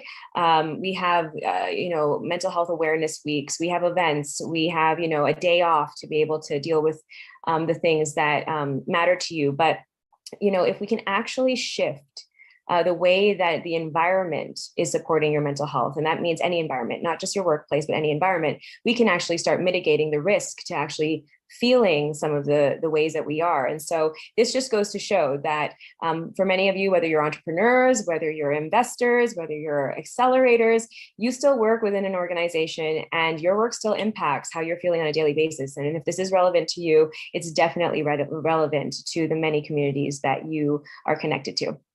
All right, our last polling question. So this is associated to the slide that is up, and it's based on the 3 dimensions that were mentioned in the research around, you know, the top 3 that contribute to employee well-being. So of the top 3 dimensions contributing to employee well-being, which factor makes the biggest difference to your health and happiness at work? So is it personal support? Is it a sense of purpose? Or is it meaningful connection? Personal support, a sense of purpose, or meaningful connections. Which one is the most relevant to your health and happiness at work? And think about your most recent experience. You know, what's really been weighing on you. It can be parallel to the last question. We're always moving in time. So how you're feeling at the moment, what's relevant to you at the moment. Okay. We have about 50 votes in. We can get a couple of more. We can get a really great view of how everyone is feeling. So what's relevant to you? Meaningful connection, personal support, sense of purpose. I'll give about 10 more seconds. Might be thinking through.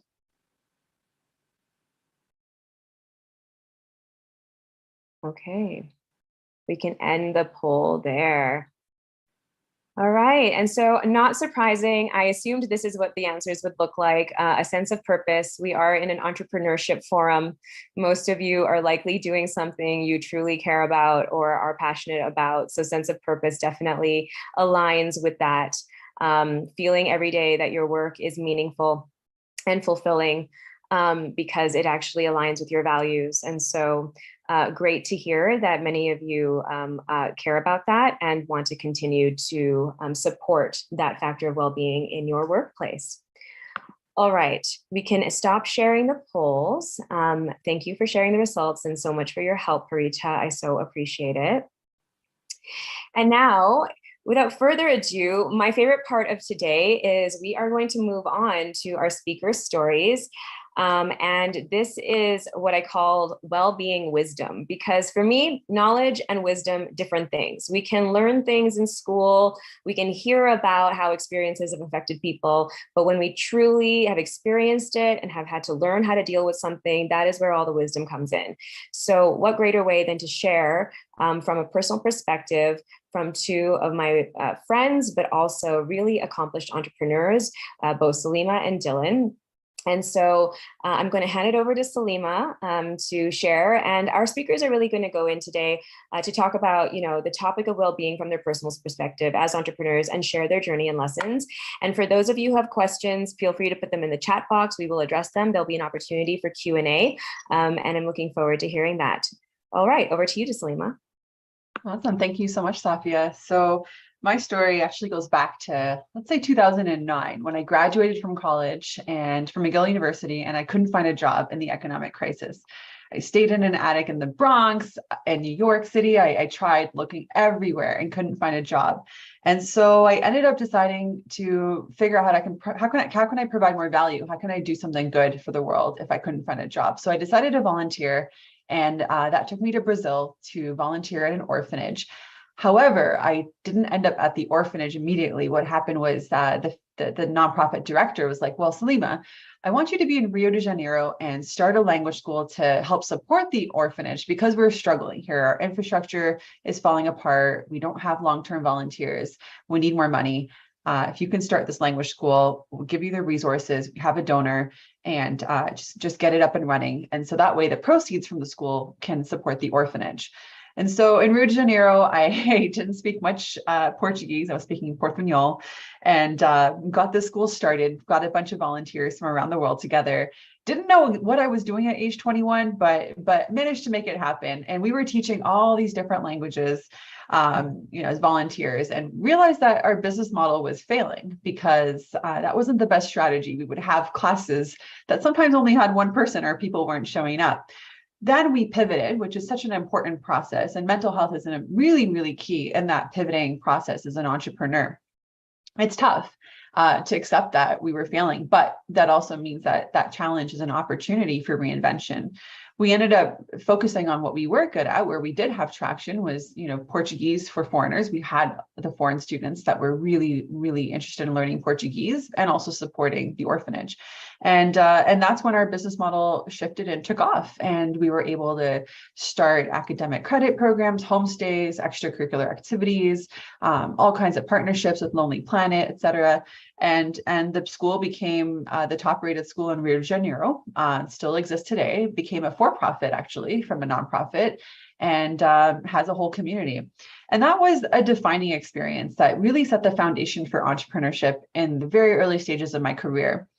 I then ended up moving to Italy from Brazil.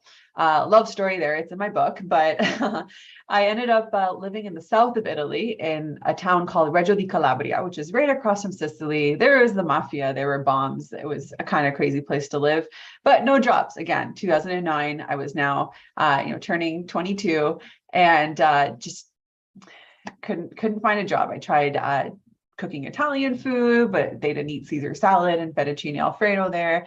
I tried teaching English, but I didn't have a British accent. And after tons of rejection, I ended up fueling that into what can I do? And I went to the internet. My brother gave me some advice. Why don't you set up a profile on elance.com and start using your skills like languages, since I spoke some languages and could do translation work. I couldn't use my degree in international development. And I ended up starting it, turned into from a freelance translation, small gigs here and there, turned into a 6-figure translation business within just a few months to help businesses go global and help them translate their websites. We could work in HTML.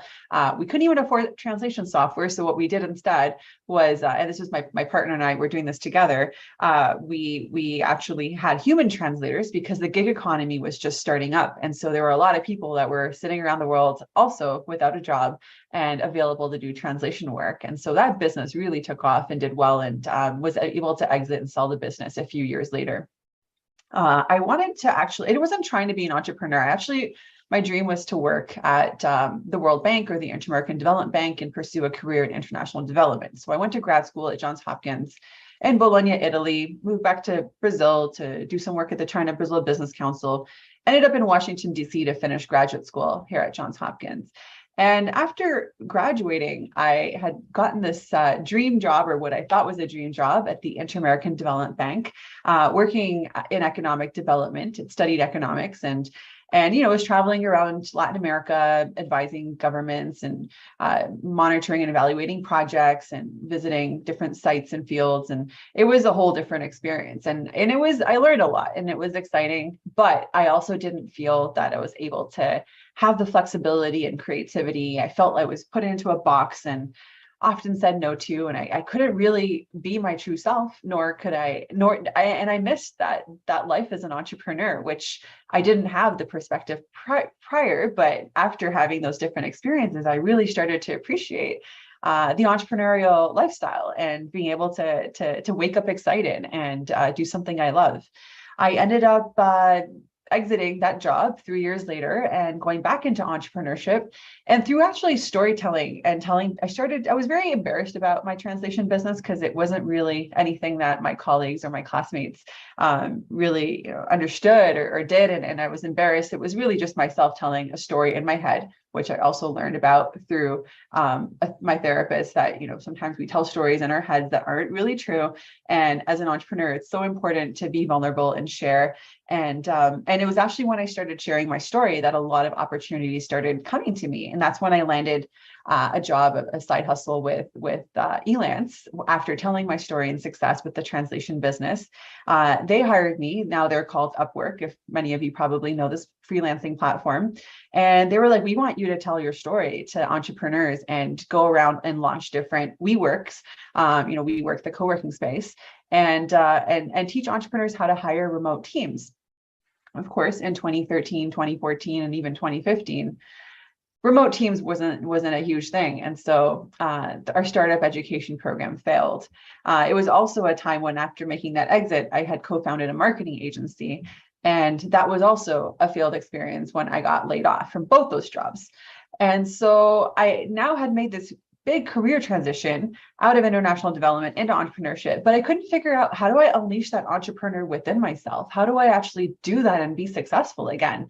I no longer was in the crisis I was in back in 2009, but I was struggling to figure out, how do I start again? And if I'm so good at helping other entrepreneurs get started, how come I can't do that to myself? And it was interesting. A lot of other things happened that year. This very home that I'd recently got at the time had a bad fire. The building burnt down and I was displaced for almost 9 months. Got laid off from those 2 jobs. I had gotten divorced. There were so many traumatic experiences that happened to me within that period of time. I ended up booking a one-way trip to India. I spent a month there doing a lot of meditation, yoga, Ayurveda. Ended up later in Thailand and Bali, trying to really heal myself and understand, what is my purpose? Who am I going to become? It's not Salima in international development, but Salima as an entrepreneur is failing. What am I going to do? Came back to Washington, D.C. Actually got rejected at Toronto Pearson Airport. I couldn't get back into the States. I'm actually Canadian, and had struggles trying to get the visa to come back here. They let me in for 2 weeks as a tourist. And this is, I had my home here, couldn't access it. But I ended up, going on this, what I call 100 coffee challenge, and literally had 2 weeks to find a job with a visa. And so I was strategic and had coffee all over Washington, D.C., asking people for help. And it was really hard being vulnerable and asking people for help. But I realized that people were actually willing to help. And I landed 2 opportunities. One, which I ended up taking, was to help, figure out how to solve this food insecurity problem in Africa and the Middle East using hydroponics and different ways of growing food without using soil and very little water, which I ended up taking, which led to so many other opportunities. But yeah, that was a really, really hard time of my life when I realized the importance of mental health and being able to take care of ourselves, but also having the right support system, or what I call solidarity squad, in place. Having therapy, having a coach, having a circle of friends, having support groups where I could share, even before that lifequake happened, was so important, because I never really had that mental health support throughout my life. My family never really I'd experienced trauma earlier in my life. When my mother passed away at the age of 16, I never had a therapist until the age of 28 or 29. And so all of that healing that had to happen actually led me to unleash so much. When I came back and was able to do that work in hydroponics, I ended up, going into design thinking and innovation and starting another company. And a few years later was able to really identify, well, my dream is to help entrepreneurs. I want to help 10 million entrepreneurs succeed and grow their businesses. For a while, I was in that healing journey of 3 to 4 years, and personal development it takes a while. It's not something you can just hire a coach, a therapist, and then get healed within a couple months. It really takes a lot of self-awareness and deep work and a lot of really deep healing. And it's not just fixing or patching. It's a lot of rewiring or revisiting our lives and telling our stories in a different way. And I ended up, realizing during the pandemic, another crisis happened. I was able to navigate this one a lot better, and went back to, well, if I did this in 2009, I can also do this in 2020, and accepted that my previous business was failing, which can be really hard knowing when to let go. Seth Godin has a great book on that called The Dip. And I realized it was time to let go of my previous business and start my current business, Ripple Impact, where I was like, well, there must be a way to help entrepreneurs and monetize it and be successful. And it was really through helping entrepreneurs, not just with coaching and advising them, but realizing that they don't need to necessarily hire their own teams, and they might not have all the strategy to do that. But also just helping them with coaching wasn't enough. They needed designers, they needed marketing, they needed a lot of talent, and they didn't know where to start. And it was the chicken and egg problem most of us entrepreneurs deal with at the early stages. And it was then that I started Ripple Impact, where we were able to bring together designers, marketers, strategists, and a really awesome team. We were very small. We were 2 people 2 years ago, and we're now a team of almost 50 people, it's great to see some of our team members here in the audience as well. And yeah, that's what happened. It blew up, and now we're supporting several entrepreneurs, and we're the team behind the scenes supporting them and helping them grow their businesses. And in that process, I also launched my book, as I mentioned earlier, Innovation Starts with I, which has the story, has a lot of great tools and frameworks on really how to reinvent not just your business, but starting with yourself, because business reinvention is really all about personal reinvention. And that's my story.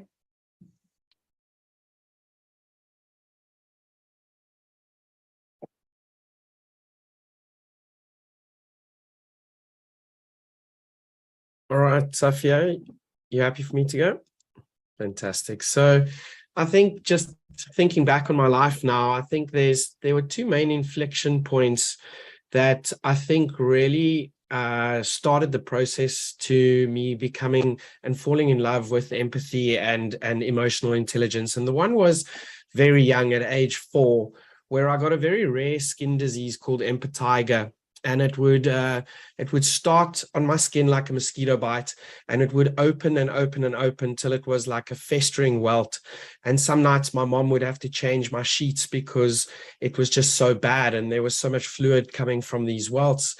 And that caused, because no one knew a lot about the illness, mothers wouldn't want their kids to play with me. So I started feeling this loneliness And I started to feel like there was maybe something wrong with me.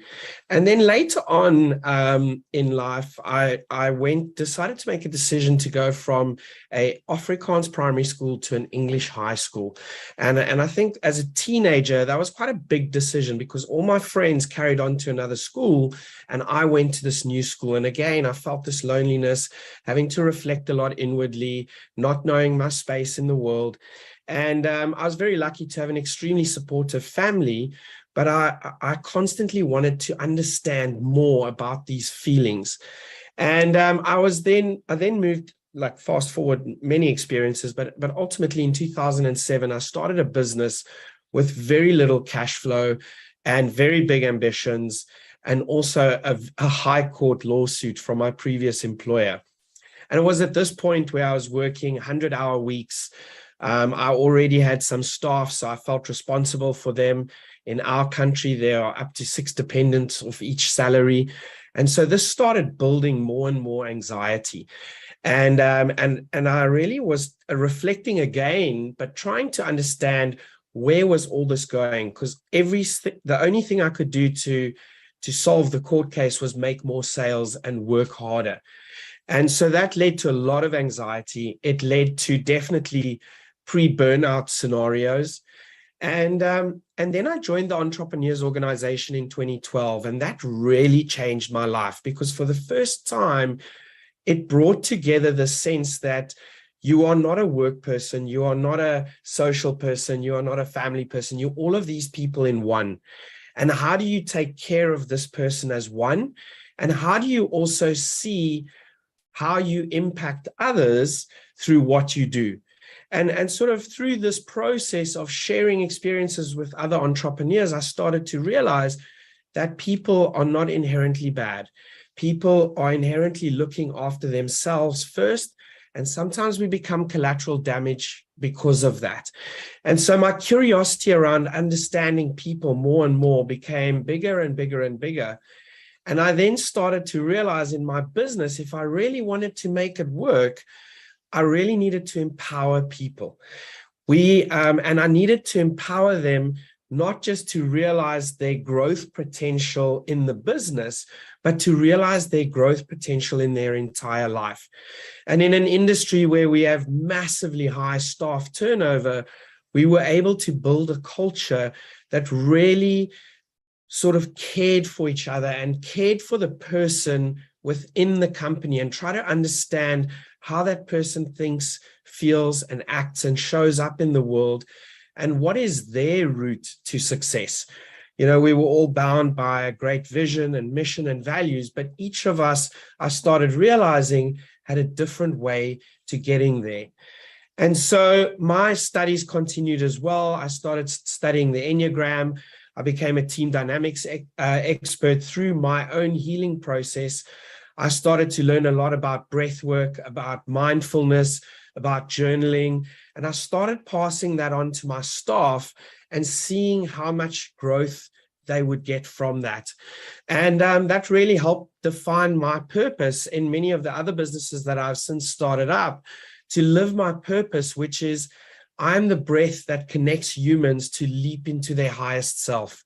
And when I get that right in the companies that I create or that I work with, then operationally the business starts operating on such a high level that I can then focus on culture and strategy, which have become my passions.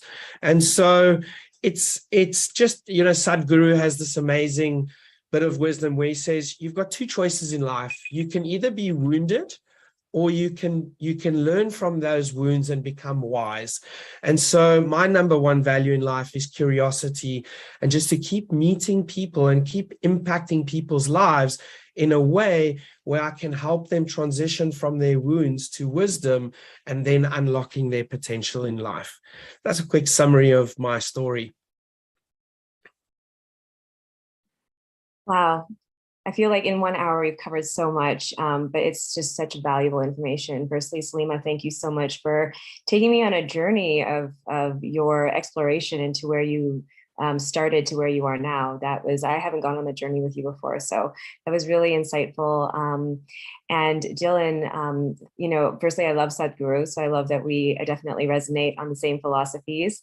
But also, the both of you were so vulnerable. And what I really heard come out of your stories is the fact that so much of your personal experience as a human being, the things that you go through, the things that you don't have control over, are also the parts that made you the successful entrepreneurs that you are today. If it wasn't without those trials and tribulations as a being, not just an entrepreneur, you actually wouldn't be the successful, like the high impact entrepreneurs that you are. So, thank you for bringing all of yourself to the conversation today. Now, we have about 7 minutes left, and I think the best use of our time would really be get to the Q&A. So, Purita, how would you best like to support? I can read out the questions for you.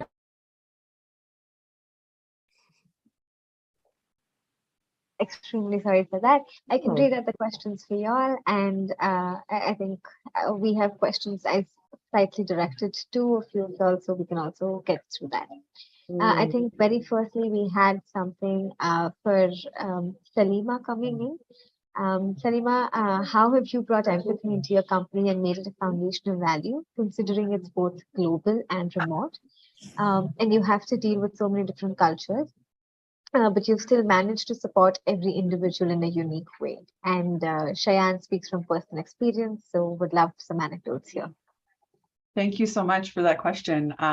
So I actually have a whole chapter on empathy in my book, and there's lots of tools on like what empathy is, what it's not, and there's a lot of great stuff in there. But what I can say from our experience is that really trying to connect with our team members on a human level. At the end of the day, we're humans. And when I interviewed Ariana Huffington for my book, we talked a lot about work-life integration. I think work-life balance is a thing of the past, but she really emphasized the importance of work-life integration. Since as entrepreneurs, it's hard to have boundaries because we really love what we do. For me, my mission is to help entrepreneurs as a personal mission, and that comes out in my work, that's executed through my work. And so when our life purpose is integrated into our business, it can be really tough to set those boundaries. And so I think that in the past, we said we had to have these really strict boundaries, but today that everything is sort of melded, we're working from home. Sure, it is important to have certain boundaries, but I also think that we can really learn how to invite our team members to bring their whole selves to work, because at the end of the day, you want people to feel that they're connected to the mission, that they're co-creating the vision with you. And it's not just the founder with the vision and people just below them executing, but rather we're all together very horizontally, very flat. I like to say our team's very, very, very flat. And we generally are working together towards the same mission. And there's a way to really connect your team members to feel intrinsically motivated by helping them, kind of like we kind of run like a bunch of small startups within Ripple Impact, since we're now a medium-sized business almost. And we're no longer a startup, but we do have different departments, which we give them the autonomy and the creativity and flexibility to create their own mini culture and their own, have their budget, have the ability to organize their own events and things. And we're also trying to move from an entirely remote team to a hybrid team. We've done some trips, we've done some retreats and regional retreats. We're hopefully going to have a global retreat very soon to bring everyone together. We've had, book tours. I've had even Cheyenne here has come, and I've met her in Dubai on a book tour. And it's been amazing to meet people in person, but I think we want to figure out how can we make that more of a practice where we can bring people together. We may not have physical offices, but how can we use that extra budget towards bringing everyone together, even if it's just once or twice a year? And I think that goes a very long way. It changes the connection we have with each other when we get to know each other in person. And if that's not possible, there's ways to do team building virtually. It's just having some people dedicate time towards, whether it's fun Fridays, doing things as a team, exercising, yoga, meditation, cooking workshops, whatever it is, but really trying to connect with people on a human level is so key, so that they all feel included and that we're part of something bigger. Yeah, Salima, thank you so much. I just wanted to really bring home the idea of work-life integration and what that means. We all belong to various communities in our lives. And I think that when we take the approach with our organizations and we treat people as if we're doing events or we're putting things in place to create a work-life balance, or making people feel like they're included. When it comes from a feeling of I have to do this, it doesn't really work. The community that you build at work is the community. It's like a community of friends. Even with my clients, as much as I'm a coach, there's certain, I call them the community I'm meant to serve. They become a part of my community. And so if I don't treat them with the approach of like, you matter, and what matters to you matters to me as well, and how do we create a system where all of us feel like we are a part of something that matters, then all we're really doing is kind of creating these systems to try to check something off a box, and that never really works. So I love this idea of integration as opposed to balance, because your work is pretty much so much of your life now. We don't have boundaries at work after the pandemic. People have really not thought about that. So we have to integrate. So thanks for sharing that. That's great to hear. I think Salima and Safia, and we have a lot of more questions coming in, but in the interest of time, I'm going to take one more, and we'll redirect these questions that you weren't able to answer later. We have a question from Julius. He says that I work with an organization in Uganda called Nakida Network Foundation with teenage mothers. Some of these teenage mothers have mental health problems. How can they get help? I think let's take that one offline. That would require a little bit more digging. But I think you had one more question, Parita, at the beginning around anxiety, right? Yes. Could we direct that to Dylan? Sure. Dylan, we have a question of how, from Kevin, of how can he overcome anxiety as a young entrepreneur who runs a startup company? Fantastic. Thank you very much for asking the question. And I think that it's important to understand that anxiety is in all of us, and it's not necessarily always a bad thing. I think back to being a kid and the night before Christmas, and you have that anxiety of tomorrow's Christmas. I wonder what presents I'm going to get. And our bodies struggle to differentiate between good anxiety and bad anxiety. And it took me many years to learn actually about polarity and how polarity is a universal law of nature. And if I constantly am building something with loads and loads of excitement, then I fail to see what the cost is of that. And so let me explain that a little bit better. So let's say I just landed a massive contract and I'm an exuberant person. I'm super excited. I'm happy. I'm like got all this good energy in me. What I try to do now, and what I didn't do in the past, is I try and balance it out by saying, what is the cost of this? Okay, so I've got this great contract. It's amazing for all the reasons that a good contract could be amazing. But now I'm going to have to work more hours. I'm going to have to travel more. I'm not going to see my family as much. I'm not going to see my friends as much. And so slowly that starts bringing everything back into perspective. And that's really helped me to deal with anxiety. The other thing that's also helped me is Alan Watts has a philosophy that says, as humans, we have no real understanding that whether a decision we make today is going to be good or bad for us in the future, and whether a result is going to be good or bad for us in the future. So once I started learning that, and I learned to remove fear from decisions, you can really actually almost roll a dice. And if you are open enough to learning and open enough to healing, you can, off every decision, have the opportunity to learn and grow, whether that outcome is perceived by you to be good or bad, or it's perceived by the world to be good or bad. And along with that, I think in the early days, the things that really helped me was breath work. I struggled to do meditations. It was really hard for me to do meditations. Breath work really helped me a lot. I learned that as humans, we breathe way too shallow nowadays. So working on my breath work helped a lot. Journaling helped me a lot. And doing positive journaling every day. Gratitude journaling. What are 3 things that I'm grateful for? What is one big thing that I'm going to set out to achieve today? And getting all of that stuff on paper declutters your mind. And that also helped me to deal with anxiety. Thank you so much, Dylan. Farita, if I can have 2 minutes, I just wanted to close off, but also respond to what Dylan said. You know, it's funny, when I was looking at that question, the first thing I said is attachment to expectations, right? If we're always thinking about the future and trying, and as an entrepreneur, and I work with many, you know, of course, you know, there's fears about, will I make payroll this month, right? Are we going to make our growth objectives? Like, you know, you have so many stresses on you. But if you're so focused and attached to the outcome in the future and you can't be present, you're not even able to take the next possible step that could get you towards that future goal. And so often what I say to clients is the only thing you have control over is the next step that you take in the direction of that. And if you can find a way to be present in that, and you will always flow forward in the way that you're meant to. And honestly, every single entrepreneur you ever speak to, there is always going to be a story where things felt like they were falling apart. But often it's in things falling apart that we actually rebuilt and actually found a way that was better than we even thought. We think we're geniuses sometimes and we have all the solutions, and often solutions find us in the hardest of times. So thank you for sharing that. I also want people to be aware there's a lot of science around how your emotions are stuck in your body. And so the idea behind breath work, right? We are constantly moving energy, and either that energy gets released or it gets stored in you.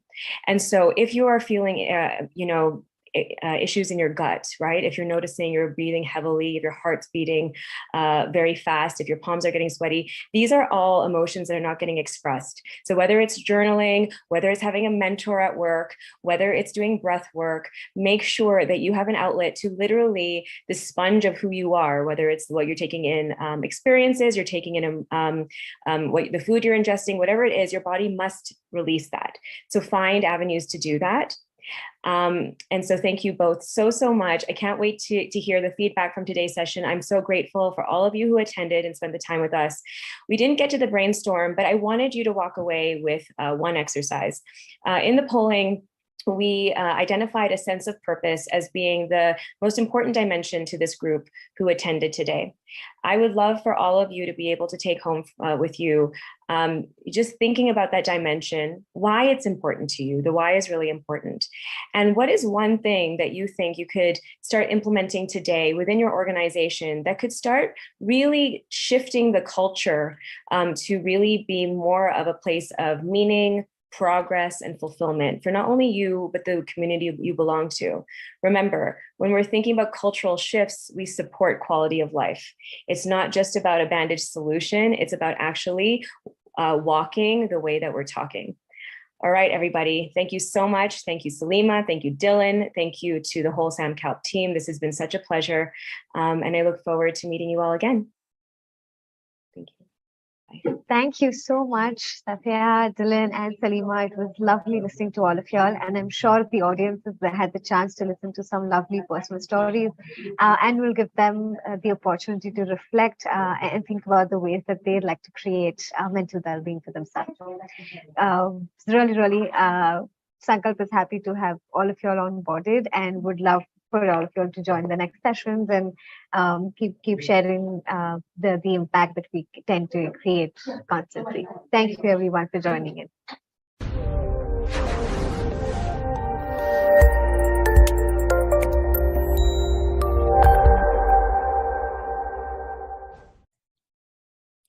This episode was pre-recorded as part of a live continuing education webinar. On-demand CEUs are still available for this presentation through All CEUs. Register at allceus.com/counselor toolbox.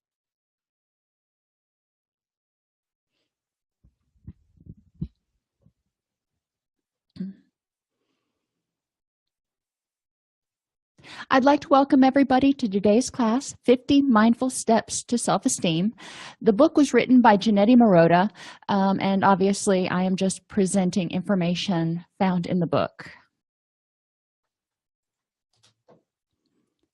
What we're going to really look at here, we're not going to go through the book in depth, step by step, because obviously if this is something that sounds like it's a really good fit for you, you're going to want to read the book.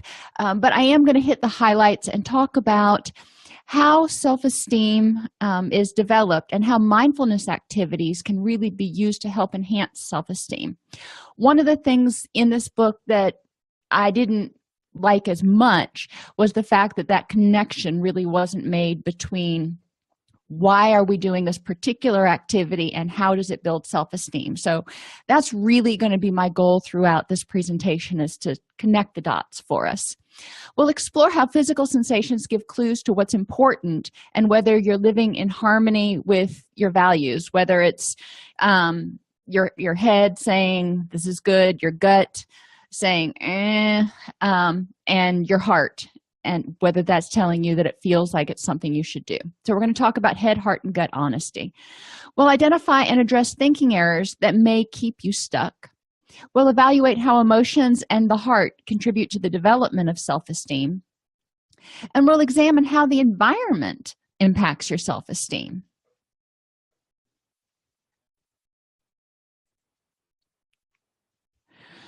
So with the nature of self-esteem, what is it? How you feel about yourself is in contrast to who you think you should be, is really what we talk about when we're talking about self-esteem. So it's sort of a loosey-goosey concept, if you will. It's not something you're going to find in the DSM. It's just a concept or a construct that we are trying to help people understand more about themselves. The more rejecting you are of yourself, the more distress you experience. So if somebody is constantly telling themselves they're not good enough, or they're stupid, or they're fat, or they're ugly, or they're lazy, well, yeah, they're not going to feel too good about themselves. Imagine how you would feel if somebody was constantly telling you that. So whether the rejection is coming from within your own head or from someone else, it's still creating a negative impact on the self-esteem. And the more rejecting a person is of themselves, they're telling themselves they're not good enough, then they seek other people to tell them they are okay and say, no, honey, you're fine. So it's important that people have their own self-esteem and their own ability to tell themselves, I'm good enough, I'm smart enough, and gosh darn it, people like me. In order to develop healthy relationships, you need to feel good about yourself. Self-esteem is basically your relationship with yourself. It's you telling yourself you're okay. It's you being your own best friend. So before you can have a healthy relationship that's based on mutual respect and not just forming relationships to find somebody to validate you, you have to have good self-esteem. In order to develop healthy relationships, you also need to get in touch with yourself and your true values. When you're forming relationships with someone, you don't have to agree on everything. You may only agree on one or two things, but if those one or two things are very salient in your life, then you may end up being fast friends. So understanding what's important to you, because, like attracts like. We're not like magnets. We like to be around people who share similar values and similar interests. And we also need to choose actions that are in harmony with our true self. So if we're doing things that really don't fit our personality, maybe if I think back when I was in college, for a little while I was in a sorority, and that just isn't who I am. I'm not somebody who goes out to parties 4 nights a week. I am not somebody who is exceedingly social all the time. That's just not my temperament. That's not who I am. So choosing actions that are in harmony with myself ended up meaning leaving the sorority. Not because it was a bad thing, it just wasn't for me. But if I should have stayed in that, or if I would have stayed in that situation, then I would have been kind of going against my own internal tendencies, and I would have always been sort of fighting myself. And self-esteem means feeling okay about who you are, the way you are, without having to fight yourself. So where does mindfulness fit in here? Mindfulness teaches people to live in the moment, so they're not stuck in guilt or resentment of the past. Things have happened in the past, and a lot of my clients will, when they present for treatment, whether it's for depression or anxiety or anger or addiction, I can't remember a client, and I'm sure it may have happened at some point or another, but I can't remember a client who's ever gotten to the point of presenting for treatment who had just a rockin' self-esteem. Generally there were some self-esteem issues going on there, whether they had developed over time or whether the person really had never had a strong self-esteem. It didn't really matter.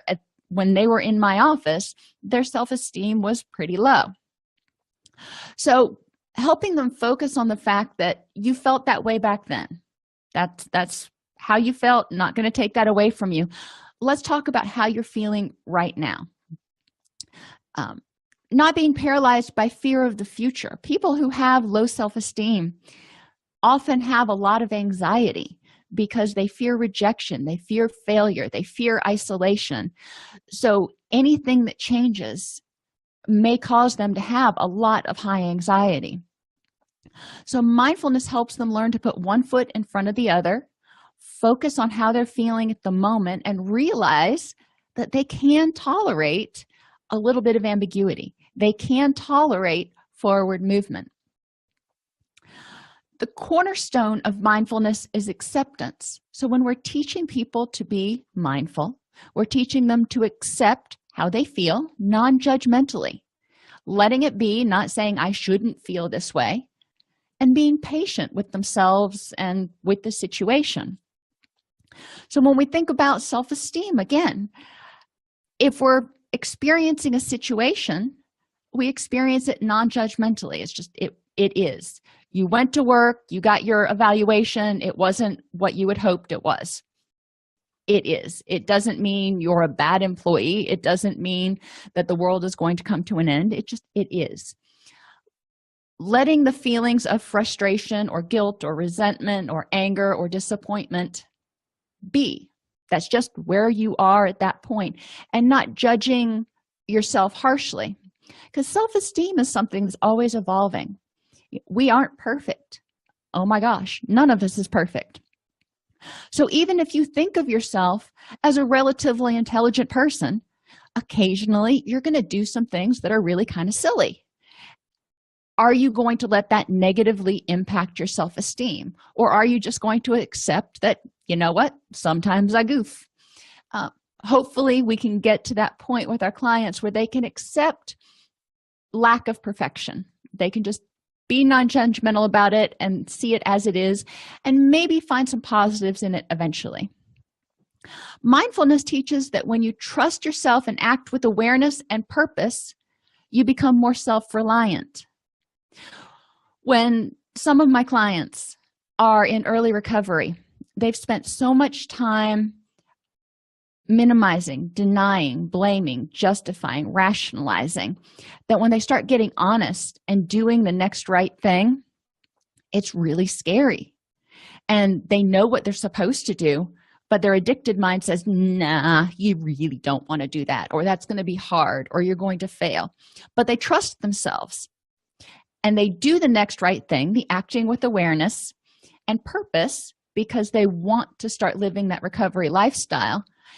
And lo and behold, they realized that they were able to do it.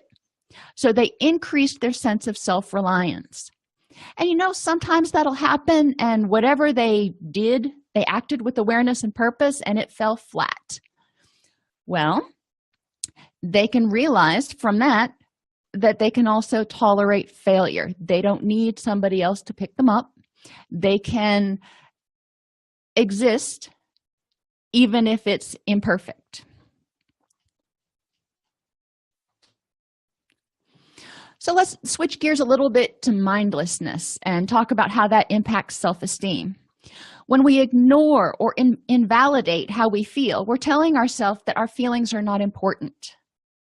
Think about how that would make you feel if your significant other or your best friend came up to you and said, you know what, I don't really care how you feel, and went on about their business. It would impact your self-esteem a little bit. It would hurt. It would say, really? You don't care about me enough to pay attention to how I feel.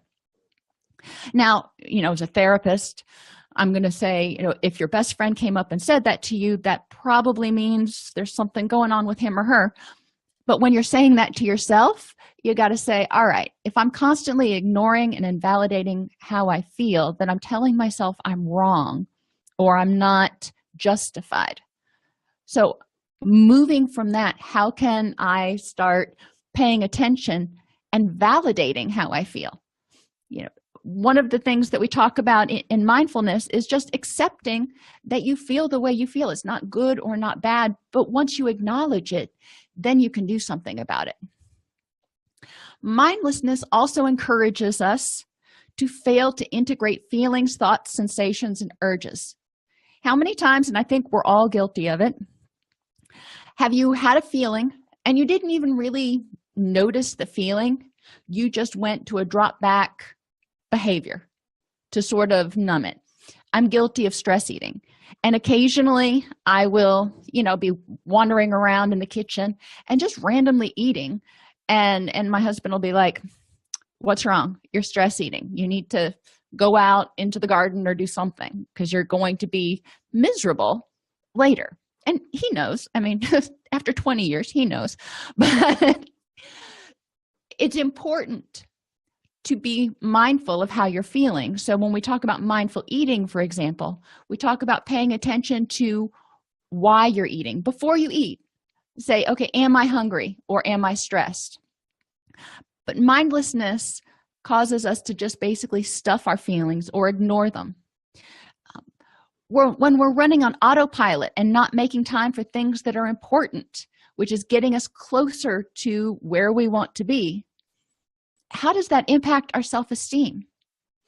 After, a day or two, it's not probably a huge big deal. But at the end of a week or a month, when you look back and go, well, I really wanted to get all this other stuff accomplished that was important to me, but I never found time for it. I just kind of got up, went to work, came home, took a shower, went to bed, repeat. So when we're running on autopilot, we're forgetting the things that are important, that we are assigning meaning to. Another impact of mindlessness on self-esteem is blindly adopting mainstream messages of who we are and what we should be, which may not be in harmony of who we really want to be. If we think back into the 70s, I think it was, when I was little, and they wanted to have everything gender neutral because they didn't want to communicate messages to children about what they should like or what they should play with. Today, there is so much mainstream media between Snapchat and Instagram and Facebook and Google and television, and I could go on and on. We are bombarded by messages telling us what we should wear, what we should look like, what our thoughts should be, what our opinions should be. And if we follow those blindly without checking in and going, is this something that's important to me? And or is this how I really feel about it? We can get caught up and then look back later and not feel so good about some of our choices. We can also adopt mainstream messages that are not achievable or realistic. One of the things that always flabbergasts me is the models that are used in some of the fitness magazines that are stick thin. I mean, the camera adds some weight and they look stick thin in there. I'm like, there is no way she is running 25 miles a day because she's just so thin. She doesn't have the musculature to sort of support that.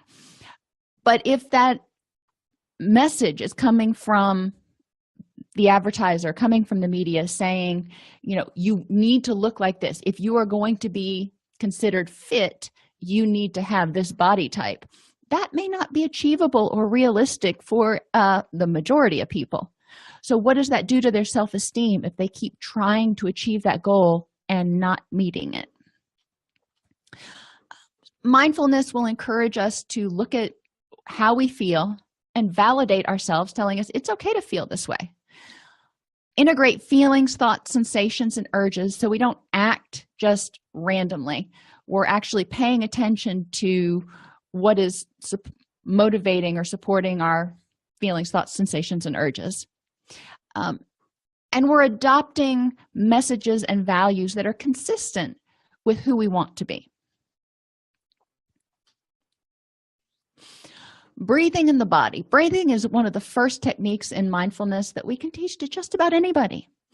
And it's can be challenging with certain groups, but depending on how you present it, it can be, a relatively easy activity to do. By developing mindfulness and self-awareness, you can quiet your thoughts. Our constant noise in our head, I've got to do this, I've got to do that, oh, I shouldn't forget this, I need to remember to call that person. It often prohibits us from addressing the underlying issues of any emotional turmoil. There's just constantly chatter. So life becomes focused on just treading water. You're not dealing with any of the underlying issues. You're just trying not to drown in the day-to-day activities. So forward goals are exchanged for just surviving. Then when you look back over, like I said, when you look back over 2 months, 3 months, a year, and you had all these goals that you wanted to accomplish and you accomplished none of them, what happens to the self-esteem? By making contact with the present moment, you can find your strength, learn to grow, and choose how you wish to respond. So what does breathing have to do with all this? Well, the first thing you do when you're born is breathe and then cry. But it's one of our most primal basic instincts. When we breathe slowly, our heart rate slows down. When we breathe rapidly, our heart rate speeds up. When we breathe slowly, not only are we slowing down our heart rate, but we're also sending out the relaxation response to the body, which helps quiet the chatter. One of the activities is just taking a deep, full breath. Abdominal breathing signals the brain to slow down and relax. She calls it the rest and digest. By simply paying attention to your breath, you can often cause it to slow down. If I'm running or right after I finish running, I intentionally pay attention to slowing my breath down. When you go on a diet and you start paying attention and completing a food diary, and you're paying attention to how much you're eating, for most people, they automatically cut down on how much they're eating. When we start paying attention, things kind of slow down.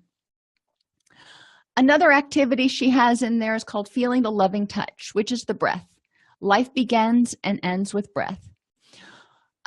Breathing helps relax the body and move the chi around. And it wasn't really discussed a lot in the book as far as moving chi, but remembering that our energy comes from getting this oxygen throughout our body to the organs, to the muscles, to everything else. As we breathe, when we breathe deeply, it gets more oxygen in there. It helps us relax and helps the oxygen gets to where it needs to be. In order to encourage people to stay in touch with their breathing, a lot of Americans tend to breathe poorly. We breathe shallowly and through our chest because we're stressed. We're clenching our teeth. We're tightening our back muscles. We're just like little stress balls. So if you put visual and auditory breathing reminders around, it will help you stop and take a breath and get that relaxation response periodically throughout the day. I have a activity monitor, and it goes off periodically reminding me that I haven't moved often enough. But I also use that activity reminder to remind me to take a deep breath or 3 before I get up and start moving around, and then I usually take another couple when I'm sitting back down again. That's an auditory reminder for me because I tend to habituate to visual reminders. I'll see it for the first 2 or 3 days, and then I'll just totally not even notice it's there anymore. In and out. Inhale and take in positive affirmations. Exhale and let go of the stress and negativity. Now, this sounds pretty easy to do. When you're working with adolescents or you're working with people with cognitive disabilities, you may need to break it down a little bit less abstractly. Have them list a bunch of different positive affirmations. One of my favorite is Hakuna Matata. So we'll put that up on the board and we'll start listing different positive affirmations. And it's amazing how many of them actually come from Disney movies, but I digress. As people figure out a positive affirmation that they want to hold on to, when they start to get stressed, you want to just remind them to breathe in and tell themselves that. And when they breathe out, feel the stress kind of leaving their body, because stress is a lot of heat and energy. Taking another step further, imagine inhaling a cooling, calming blue air and exhaling the stresses, which could be red, black, or gray. So if somebody is more visual in nature, obviously the second one that talks about the blue versus the red can give them something to really visualize when they're doing this activity. Read the inscription. Pay attention to what your body is trying to tell you. Last year, this actually has been a little more than a year now, I was having a lot of heart problems, and I would start feeling a tightness in my chest, and it just kind of wouldn't go away. And I ended up naming it Lenny from Of Mice and Men. And Lenny would just sit on my chest, and I couldn't get rid of him. So what was my body trying to tell me at that point in time? Was it a physiological heart issue? Was it stress? Was it panic? What was going on that I needed to read on the inscription to figure it out? Because it was a symptom. When you pay attention to what your body's telling you, you're going to be living more in harmony with your values. You're going to be getting closer to where you want to go. And or you may be able to tell yourself, you know, I feel really stressed about this right now. Positive affirmation, I can get through this, or this is what I need to do to cope with it. It's important to practice noticing points of tension, tightness, or heaviness and feel them relax or loosen as you exhale. So these are all still breathing exercises, but we want to encourage people to become more in tune with their bodies. As Americans, especially, we tend to somaticize a lot of our stress and anger and anxiety and dysphoria. So if we pay attention to what our body is telling us, we can identify when we are starting to have emotional turmoil and address it from there. If we're having emotional turmoil, then we want to go back to the self-esteem and say, you know, I'm good enough, I'm smart enough, and gosh darn it, people like me, and what is it that is this burr under my saddle right now? Because as you feel strong, as you feel capable, as you feel more resilient, you're able to handle life's stresses as they come along. Thinking in the mind. One activity that I kind of like is the fly on the wall or an impartial witness. If you were sitting in a situation that was, you know, maybe you were in a meeting and it wasn't going so well, and you took a break from the meeting, and generally what we're thinking at that point is what we are thinking, what we are feeling. Oftentimes when we're in an emotionally charged situation or state, it's hard for us to take multiple perspectives and take a time out and go, okay, what might be going on? So this activity can kind of help sometimes, because you can say, what would that fly on the wall tell me was happening? If that fly had to describe what they're seeing, what would they see? Stop sorting things into good and bad. Go through the day just to kind of get a clue about how often we do it, because, I mean, everybody does it. Some people do it more or less.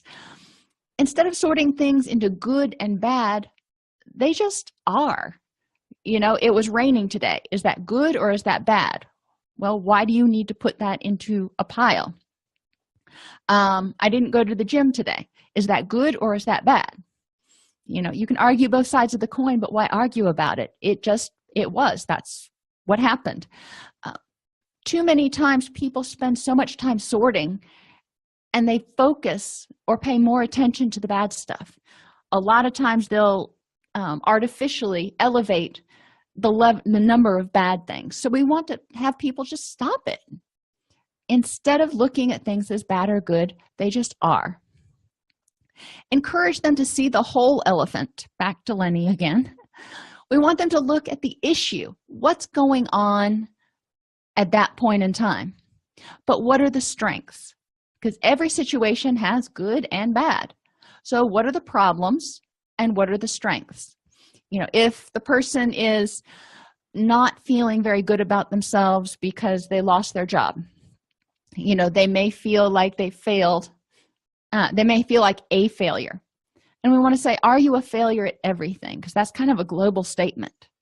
So you got fired from your job. Good or bad, it's what it is. So what are the strengths that you have that can help you overcome this? And what are the positives of this situation? You know, maybe they didn't like that job. Maybe they can find another job. Encouraging people to not take one situation or one event and take it in and have it reflect who they are as a whole person. If, you know, they're walking down the street and they trip and they wipe out and fall on their face, and gosh knows I've done that. You know, I am not the most graceful person in the world, but does that mean I am a complete klutz? No. It just was not one of my better days. I didn't take it as a stable, global, internal attribution. Spin the wheel of paradox. What is the opposite? You know, if you're feeling like something is going against you, then encourage yourself to look for all the positives in it. So maybe you hate your job, and because obviously if you loved your job, you wouldn't be trying to have an intervention. But if you hated your job, it's like, okay, I really hate my job. I don't want to go to work today. Let's spin the wheel of paradox and say, what are the positives I can get out of this? Why are we looking for positives, and what does that have to do with self-esteem? Because as we find successes, as we find peace, we will feel more confident in our own abilities to handle distress. You're driving to work and traffic. Oh my gosh, traffic is backed up. You're going to be 45 minutes late. Well, yeah, that may kind of stink. What are the positives? Well, you weren't the one that was in the accident that caused the traffic jam. Maybe you can start making phone calls or checking your email if you're at a complete standstill. Finding both sides is basically where thinking in the mind comes. And in one of our prior classes, we talked about walking the middle ground and finding where both things can happen. Yes, we can be in a traffic jam and it can really suck, but we can also make use of that time doing other things. And it may just be doing breathing exercises, but okay, so cool. You have time to do some of your breathing exercises. And encouraging the no blame game. Yeah, not the blame game, but the no blame game. Not blaming yourself for everything, not blaming other people for everything, because generally everybody has a little part in it. So instead of using the energy to blame anybody, figure out how to fix it. Figure out what the positives are, figure out what the issues are, figure out how you got to this point, and figure out how to make it not happen again. When people experience successes, when they're able to fix things that go wrong, when they're able to see things as not catastrophic, they will start seeing themselves as stronger people. Emotions in the heart. You know, I told you we were going to talk about head, heart, and gut honesty. Now we're moving on to the heart. And our heart's kind of small. It's about the size of our fist, but it's bigger on the inside. Encouraging people to recognize all the emotions contained within their heart. There's love, there's empathy, there's compassion, there's curiosity. There are a lot of emotions that are contained within the heart.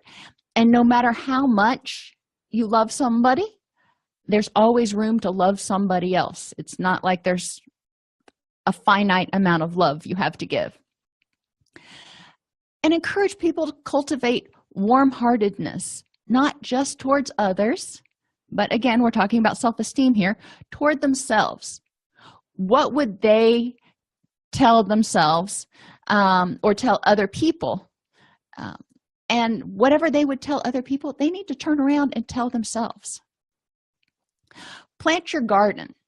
And I like this one. Around my house, when we first moved in, I ripped out the majority of the shrubbery because my feeling, whether it's right or wrong, it just is, if I'm going to put that much effort into taking care of something, it darn well better produce something for me. So I replaced everything with edibles. When you plant your garden, you've got to choose. You only have so much time to cultivate a good garden. You can't just plant 150 things and tend to 6 of them. So when you plant it, choose what you're going to care about. There are a ton of things you would love to do, but what is going to be your focus? When we focus on too many things, a lot of things tend to wither and die. So encourage your clients to figure out which plants they're going to cultivate. And sometimes, you can take this metaphor out and talk about companion planting and all kinds of stuff if gardening's your thing. But sometimes it's helpful to actually do sort of a visual representation of the garden so they can see what they want to care about, but then they can also focus on, are they giving it water? Are they making sure it's getting sunlight? Are they taking care of it? Tend and befriend themselves. They need to tend to their own needs. They need to become aware of what's important to them, and then they need to be their own best friend. Some days you wake up and you're like, I would really, I do. I would really love to just sit around in my jammies all morning and drink hot chocolate and watch cartoons, because that's where I am today. And that's okay. I'm like, all right, well, let's do it. So myself and my dog and cats and whoever else wants to does. But being kind to yourself and not saying, well, you shouldn't, you're almost 50 years old, you shouldn't be watching cartoons. Well, the heck with that. I will be my own best friend.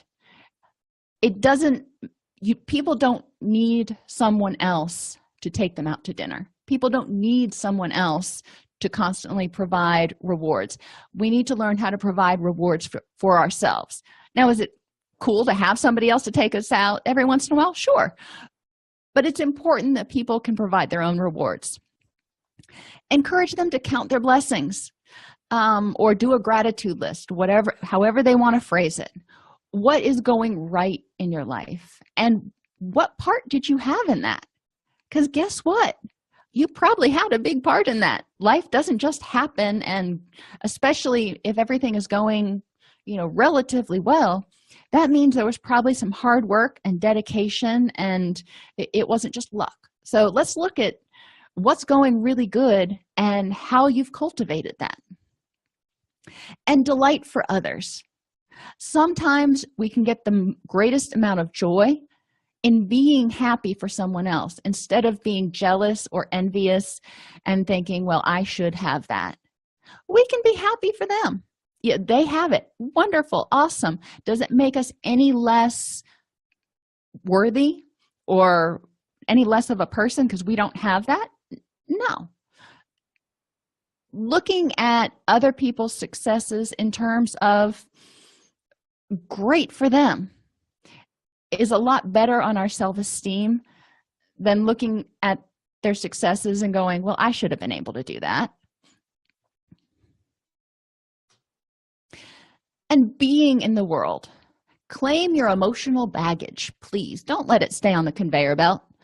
How many times have we been guilty, or have we had clients come in who've had the same baggage that just keeps coming back? Maybe it's the same basic dysfunctional relationship that comes over and over and over again.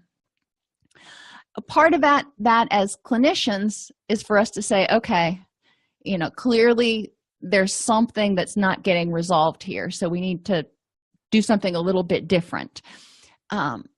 But as clients or people who have baggage on the conveyor belt, it's also up to that person to go, I need to figure out how to get this baggage off. And don't give it to somebody else when you take it off. Don't say, okay, this is your problem now. Don't blame other people for your situation.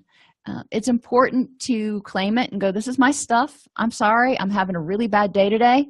I'm not going to blame you for making me feel X, Y, and Z. It gives people a sense of personal power to go, yeah, it's my stuff. But you know what happens when we say that, yeah, that's my stuff? We can say, and I am going to let it go. If we give it to somebody else, then we've got to wait to figure out what they're going to do with it. So when we claim it, we take power over it and we can choose what to do with it. Listen, just listen. Listen to hear and understand, but that means listen to yourself as well as others. You know, we talk a lot in counseling about how we spend too much time talking and not enough time listening. When the other person's talking, we're already formulating our response. Well, that's true for ourselves too. So we need to stop and be quiet and tell ourselves to just hush and listen to what is it we need and what is it we want. That also means silencing, going back to the very beginning, silencing all that chatter. You've got to get up and make dinner, you've got to do laundry, you've got to do this, you've got to make sure this gets, hush all that so you can listen to yourself. It's kind of like the difference between trying to have a conversation in a noisy restaurant versus on a park bench. We need to be in the world on the park bench. Speak with compassion to yourself and others. Try to take the compassionate viewpoint of what's going on with that person right now that might be contributing to them feeling angry, feeling hostile, feeling down, being just grumpy. Went to get chicken feed at the feed store the other day, and the young man who was at the desk is usually just all kinds of bubbly and all about customer service, and he was so flat that day. And you know, I didn't take it personally because we all have bad days, but I felt that it was important to go the extra mile to make sure that I smiled and spoke with compassion, because he was clearly having a bad day. But we need to do that with ourselves. When we're having a bad day, say, you know what, I'm just going to do what I can do today, and be okay with that. I love this next activity. Write your job description. What is your job description for being you? What are your goals and what are your duties? You know, at work, every year we write our job goals and whatever else in our performance plan. I don't remember what I used to call it when I was supervising people. And then at the end of the year, you had a performance evaluation based on the goals that you set forth and the duties you were expected to accomplish. So why don't you sit down and write those out and figure out what's important to you to get a good job evaluation on being you. This is the time when, as you start writing it down, you start realizing, you know, maybe I'm putting too many goals here. Maybe I'm putting too many duties here. I wouldn't do this if it were my actual job, because I know there's no way I can accomplish it. Once you start writing it down and seeing it visually, you're like, yeah, maybe I'm being a little too demanding. So writing your job description is an excellent activity, and adolescents tend to do this pretty well too. They haven't had as much experience with performance appraisals and things like that, but they can get an idea about how to write a job description, especially if you give them a template.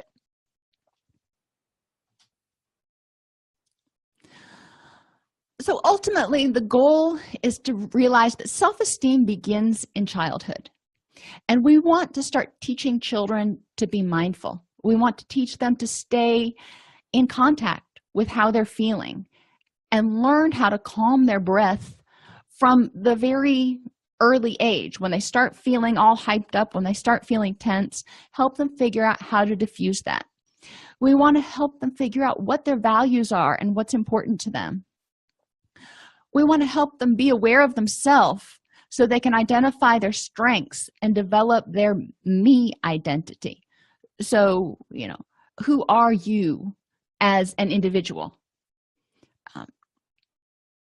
In our society, we tend to want to be part of a group. We want to be interdependent, and that's great.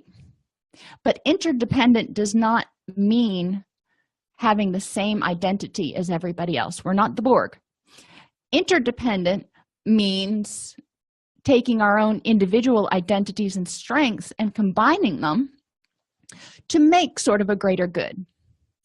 Part of self-esteem development includes values identification, and this can start early. We can talk about honesty, we can talk about compassion, we can talk about trustworthiness.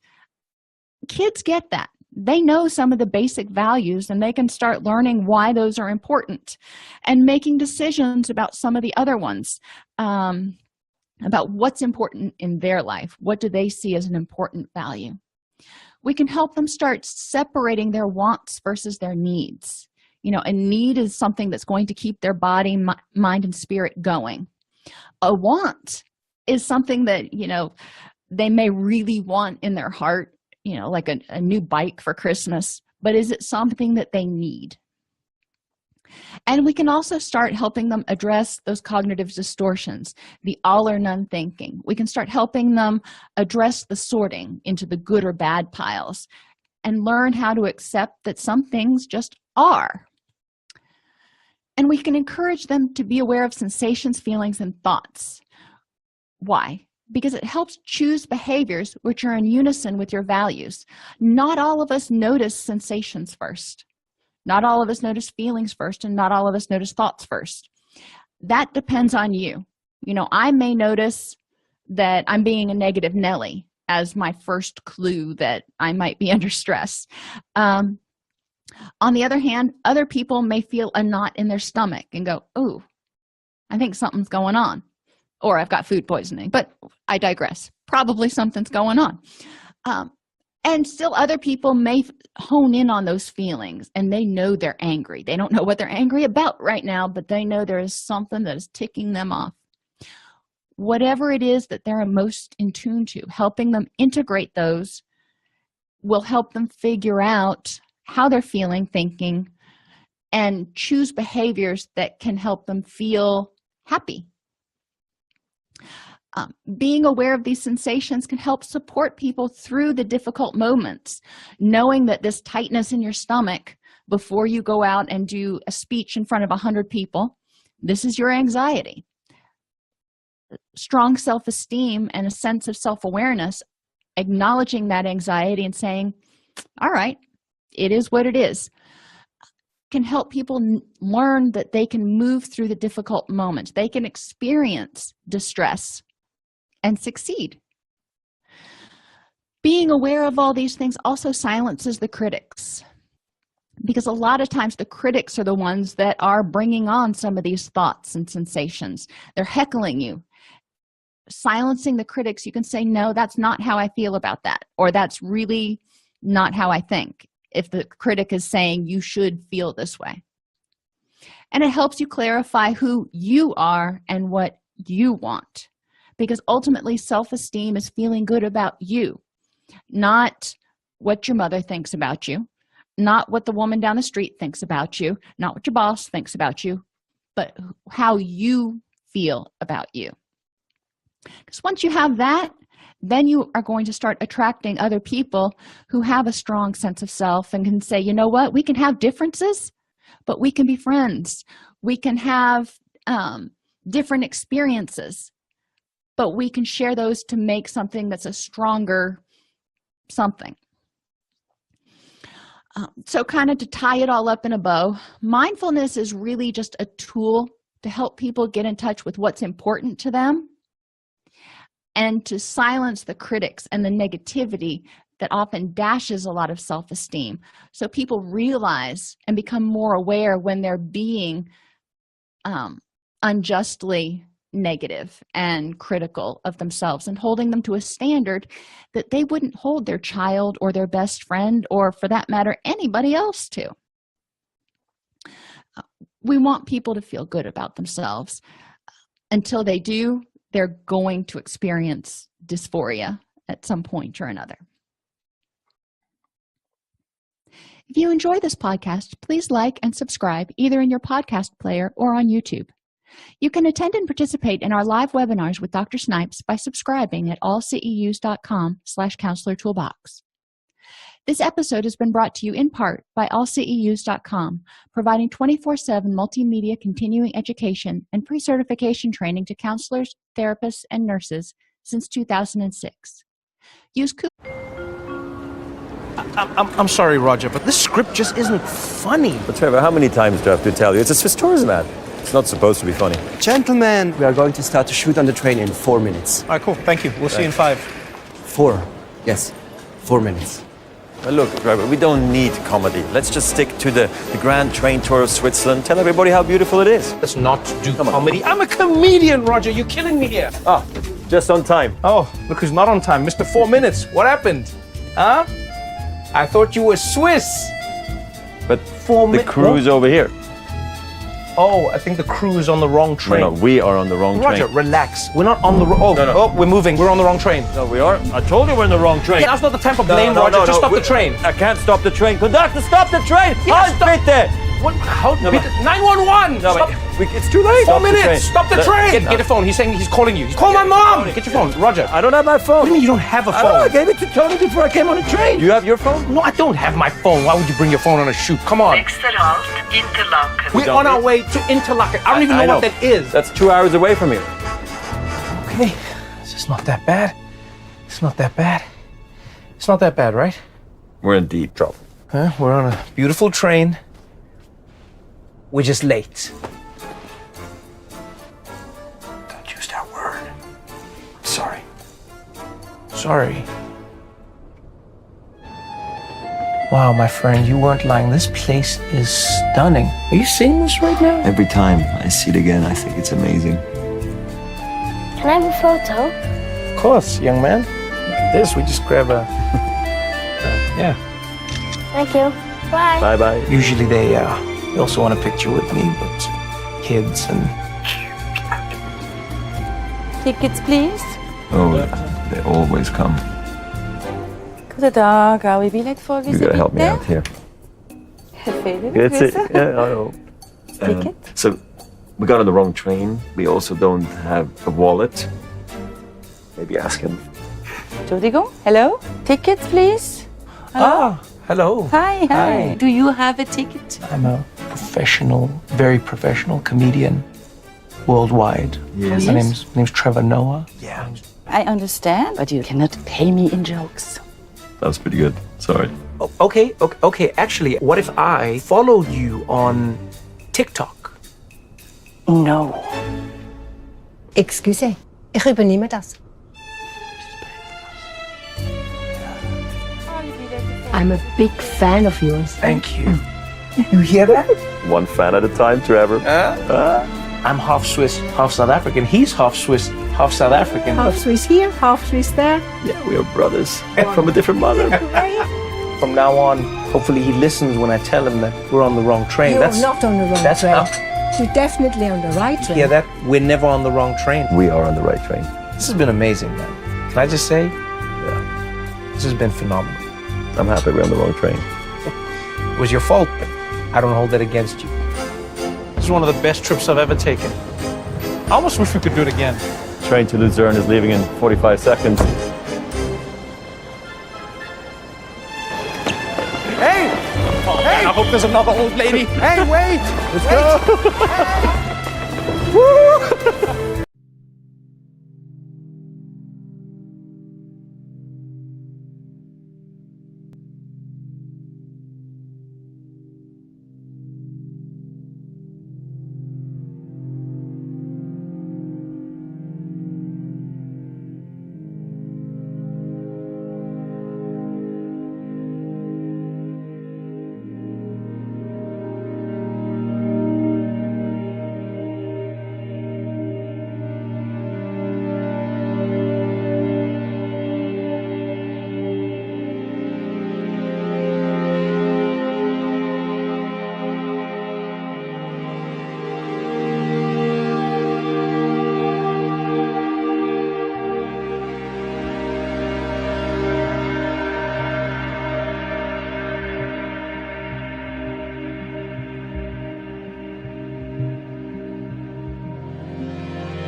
Today is my day. I deserve this life. I am happy with my body. I am precious and amazing. I will make today meaningful. I can do it. God be with me. As long as I believe, then nothing is impossible. If I don't pursue what I want, I will never have it. If I don't ask, I will never know the answer. If I don't take a step, I will always be in the same place. I will make sure I have to try. My dream will come true from this day forward. Start from small things. Start from myself. And starting from this moment.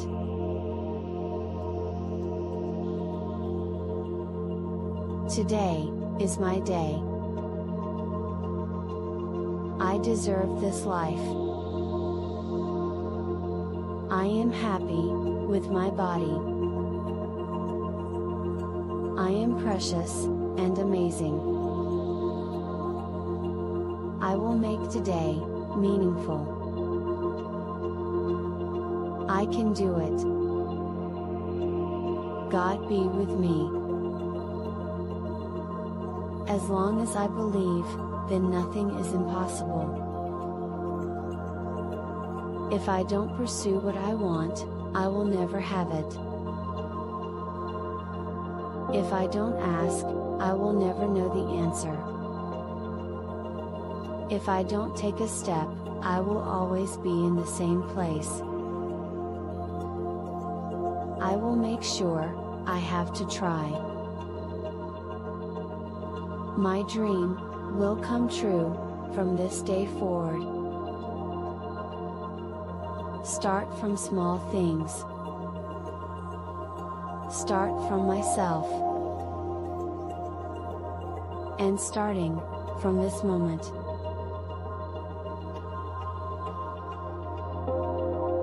Today is my day. I deserve this life. I am happy with my body. I am precious and amazing. I will make today meaningful. I can do it. God be with me. As long as I believe, then nothing is impossible. If I don't pursue what I want, I will never have it.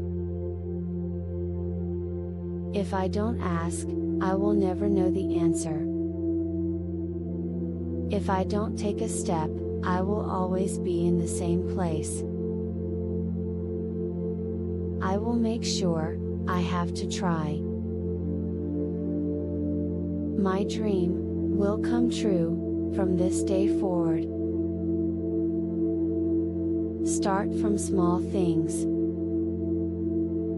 Start from myself. And starting from this moment.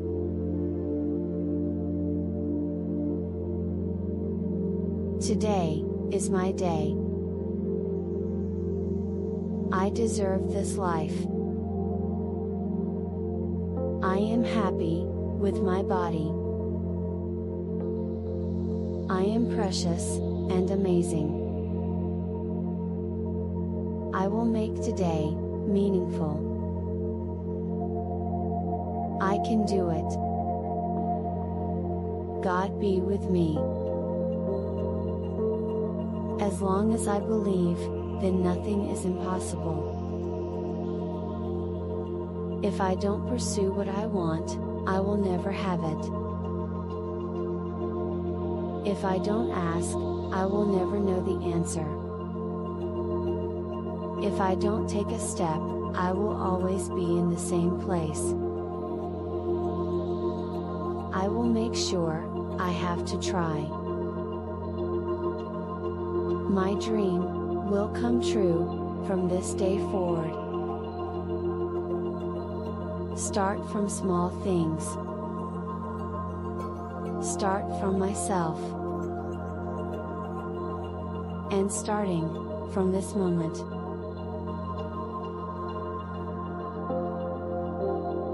Today is my day. I deserve this life. I am happy with my body. I am precious and amazing.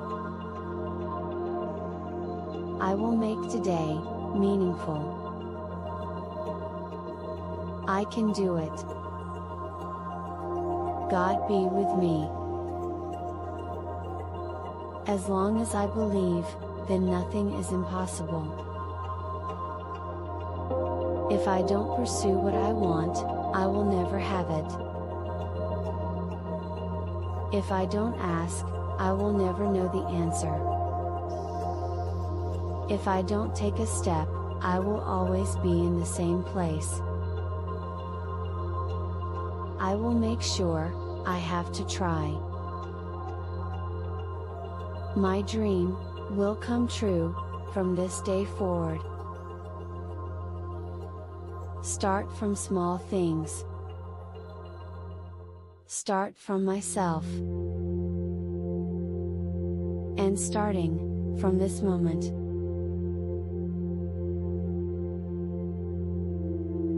Today is my day. I deserve this life. I am happy with my body. I am precious and amazing.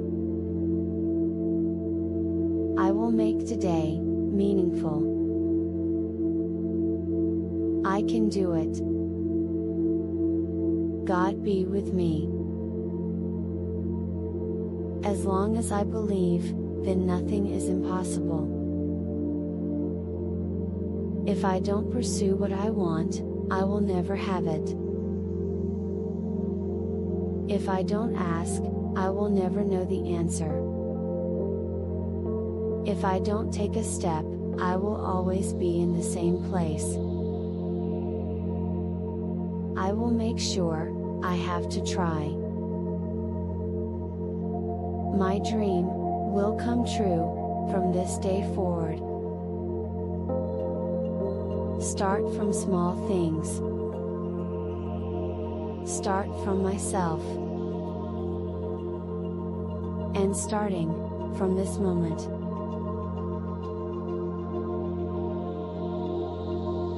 Today is my day. I deserve this life. I am happy with my body. I am precious and amazing. I will make today meaningful. I can do it. God be with me. As long as I believe, then nothing is impossible. If I don't pursue what I want, I will never have it. If I don't ask, I will never know the answer. If I don't take a step, I will always be in the same place. I will make sure I have to try. My dream will come true from this day forward. Start from small things. Start from myself. And starting from this moment.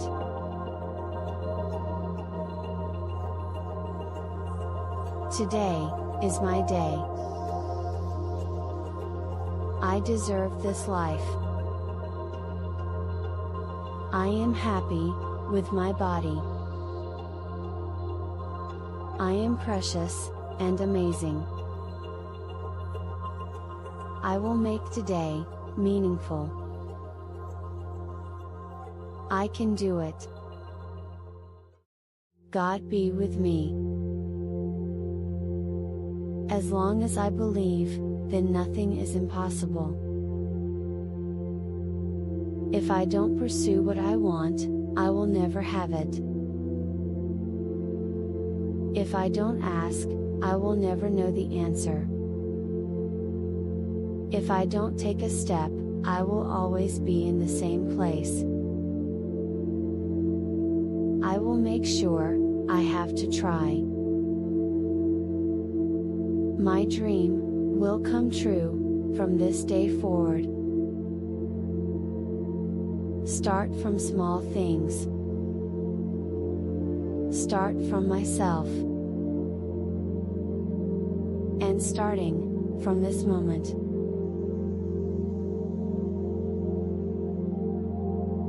Today is my day. I deserve this life. I am happy with my body. I am precious and amazing. I will make today meaningful. I can do it. God be with me. As long as I believe, then nothing is impossible. If I don't pursue what I want, I will never have it. If I don't ask, I will never know the answer. If I don't take a step, I will always be in the same place. I will make sure I have to try. My dream will come true from this day forward. Start from small things. Start from myself. And starting from this moment.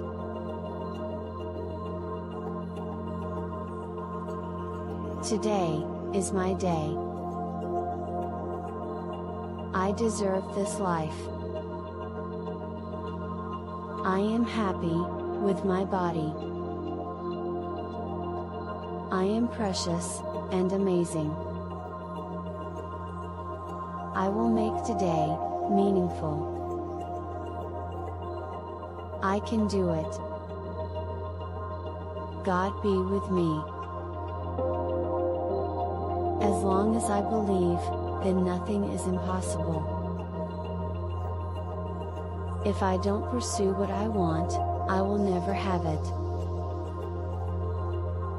If I don't ask, I will never know the answer.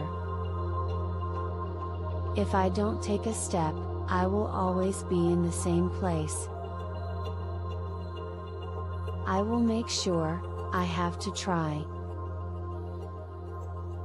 My dream will come true from this day forward. Start from small things. Start from myself. And starting from this moment.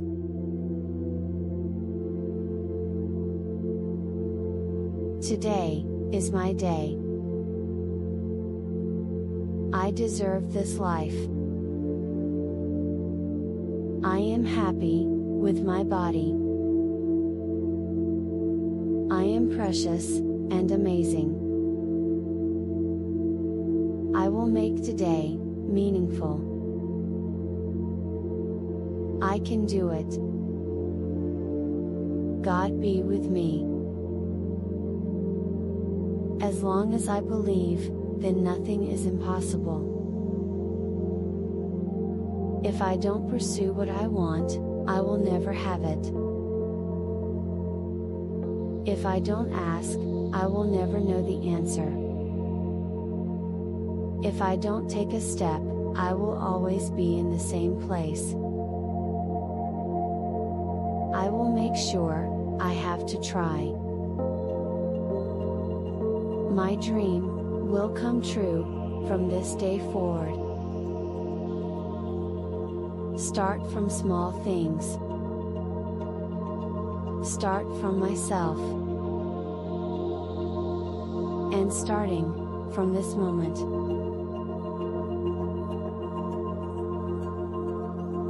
Today is my day. I deserve this life. I am happy with my body. I am precious and amazing. I will make today meaningful. I can do it. God be with me. As long as I believe, then nothing is impossible. If I don't pursue what I want, I will never have it. If I don't ask, I will never know the answer. If I don't take a step, I will always be in the same place. I will make sure I have to try. My dream will come true from this day forward. Start from small things. Start from myself. And starting from this moment.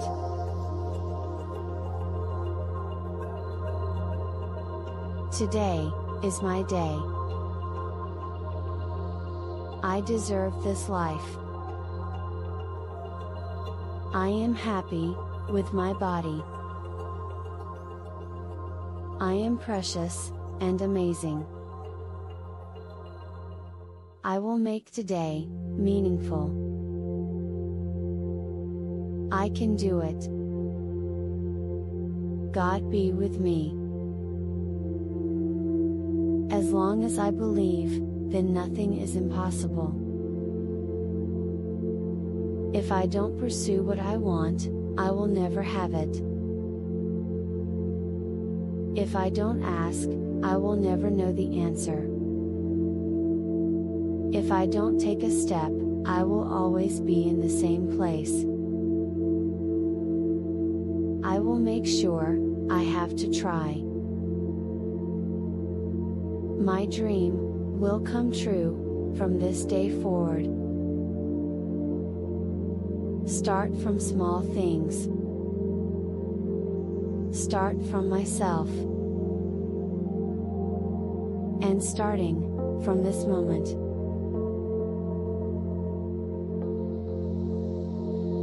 Today is my day.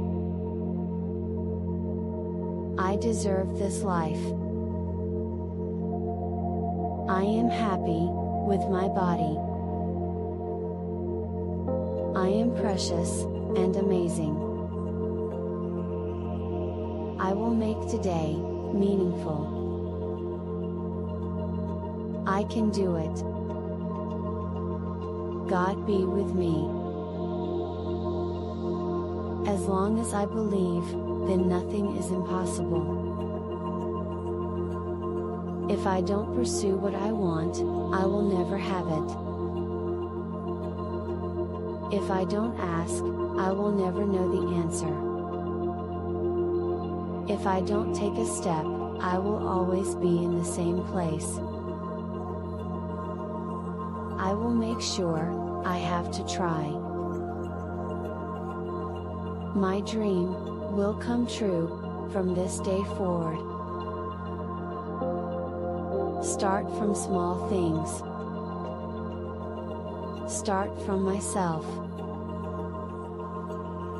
And starting from this moment.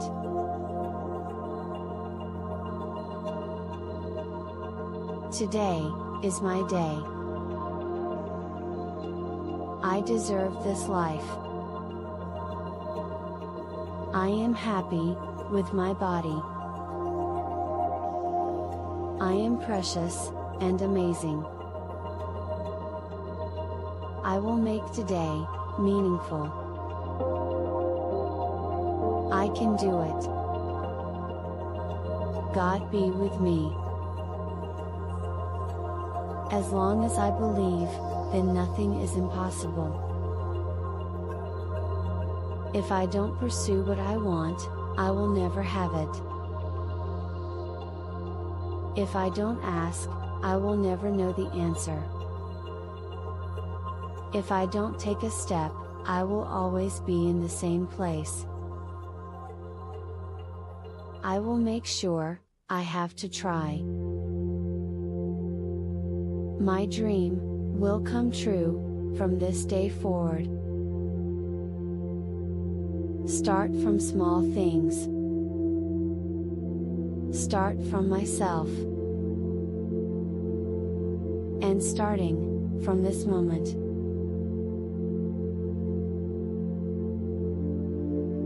Today is my day.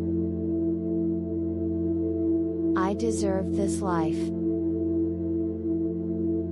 I am happy with my body. I am precious and amazing.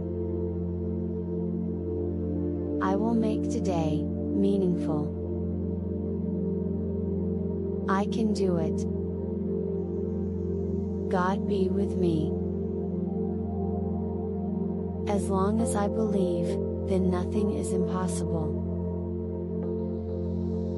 If I don't pursue what I want, I will never have it.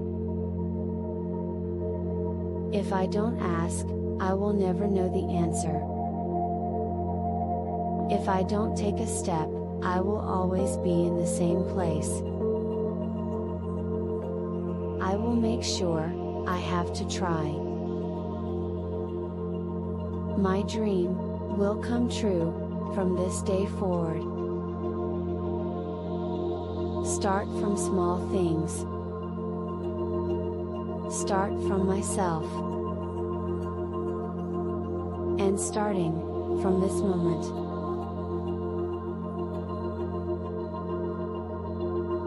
Today is my day. I deserve this life. I am happy with my body. I am precious and amazing. I will make today meaningful. I can do it. God be with me. As long as I believe, then nothing is impossible. If I don't pursue what I want, I will never have it. If I don't ask, I will never know the answer. If I don't take a step, I will always be in the same place. I will make sure, I have to try. My dream will come true from this day forward. Start from small things. Start from myself. And starting from this moment.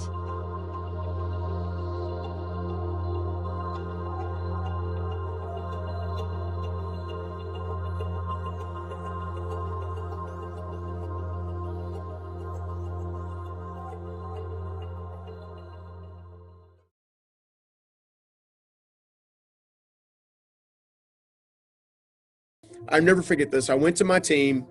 I looked, we had some people that were zooming in from out of markets because we have business in various states plus here. And you could just look and they had that glazed look. Like, I don't know what we're going to do.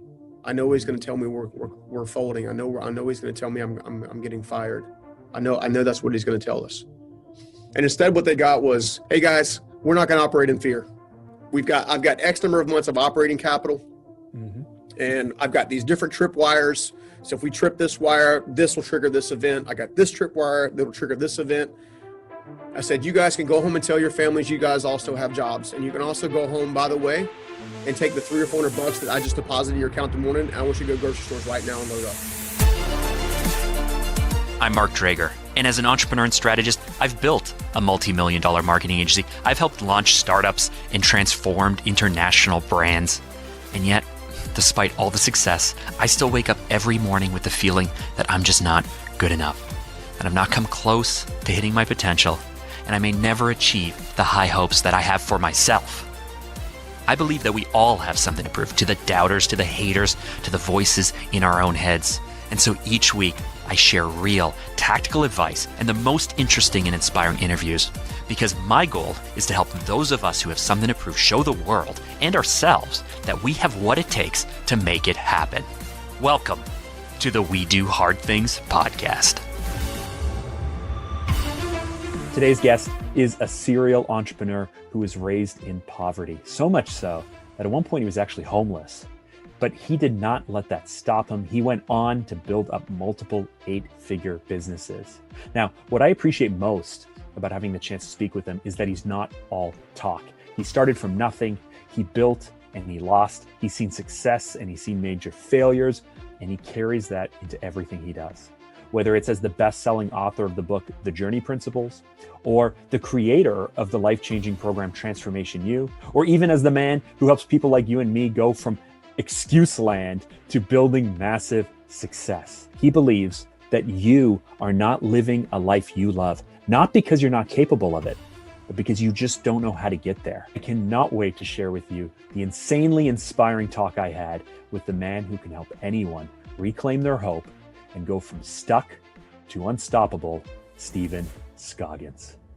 The place that I want to start the conversation in is, you mentioned within your bio, specifically 30 years of hardship. 30 years of hardship. I'm 37. I feel like I've run a business for 14 years. I built a multi-million-dollar company. Great, but I'm 37 and I feel more behind now than I did in my 20s. I feel that when I was in my early 20s, I had more hustle, more progress, less to lose, less at risk. I was bolder. I was more ambitious. And so when I read 30 years of hardship and everything, I go, isn't time running out? When does this get better? Yeah, I mean, you would think so. I grew up in an interesting time and situation. My grandfather survived Pearl Harbor, which started the alcohol train into my father, right? My mother had suffered a lot of physical and emotional abuse when I was younger. And as a result, by the time I was I think I was maybe 5 years old, they had already divorced and went their separate ways. And then I was raised by my grandmother. Well, that was great for 2 or 3 years, super loving, super encouraging, super empathetic, and everything that you would want a parent to be, right? Well, she comes to me when I'm about 9, just after I turned 9 years old. She sits me down and she says, Stephen, I need your help. And of course, I'm 9 years old. I literally have a G.I. Joe in one hand and a Transformer in another, right? I'm like, okay, maybe she's going to ask me to take out the garbage that I can barely lift, right? So I'm thinking about through that. And, and it kind of go with that scenario. And then she says something that I'll never forget. She said, I don't know how much longer I'm going to be here. I'm very sick. And even at 9 years old, I was kind of I wasn't exactly sure what she meant. I wasn't exactly sure where she was coming from. But then she made me pull this chair over from the kitchen table. When we lived in a little 1,000 square foot brick house in Wendell, North Carolina, pulled over to the stove, and she began teaching me how to make oatmeal and macaroni and cheese and hot dogs and all this kind of stuff. And my brother was 3 at the time. No, I'm sorry. My brother was 6 at the time. I had to get him up and get him dressed and all kinds of stuff. And that was essentially the start of what I refer to as a massive uphill battle my entire life. Now, being where I am now versus where I came from, I'm incredibly thankful that was my journey. Incredibly thankful. It has taught me a different level of empathy when people are going through various struggles. My dad and mom came back into the picture about the time she passed, which is about a year and a half later. Chemo got the best of her. She had cancer. So my lifeline, my stability, my safety net, that was the first time I can remember it actually being yanked out from under me. That was the one time that I had the hardest time recovering. It took me several years. I had to repeat the 5th grade and all kinds of stuff. But, from that standpoint, I went to go live with my dad, and when I went to go live with him, I went into the construction industry immediately.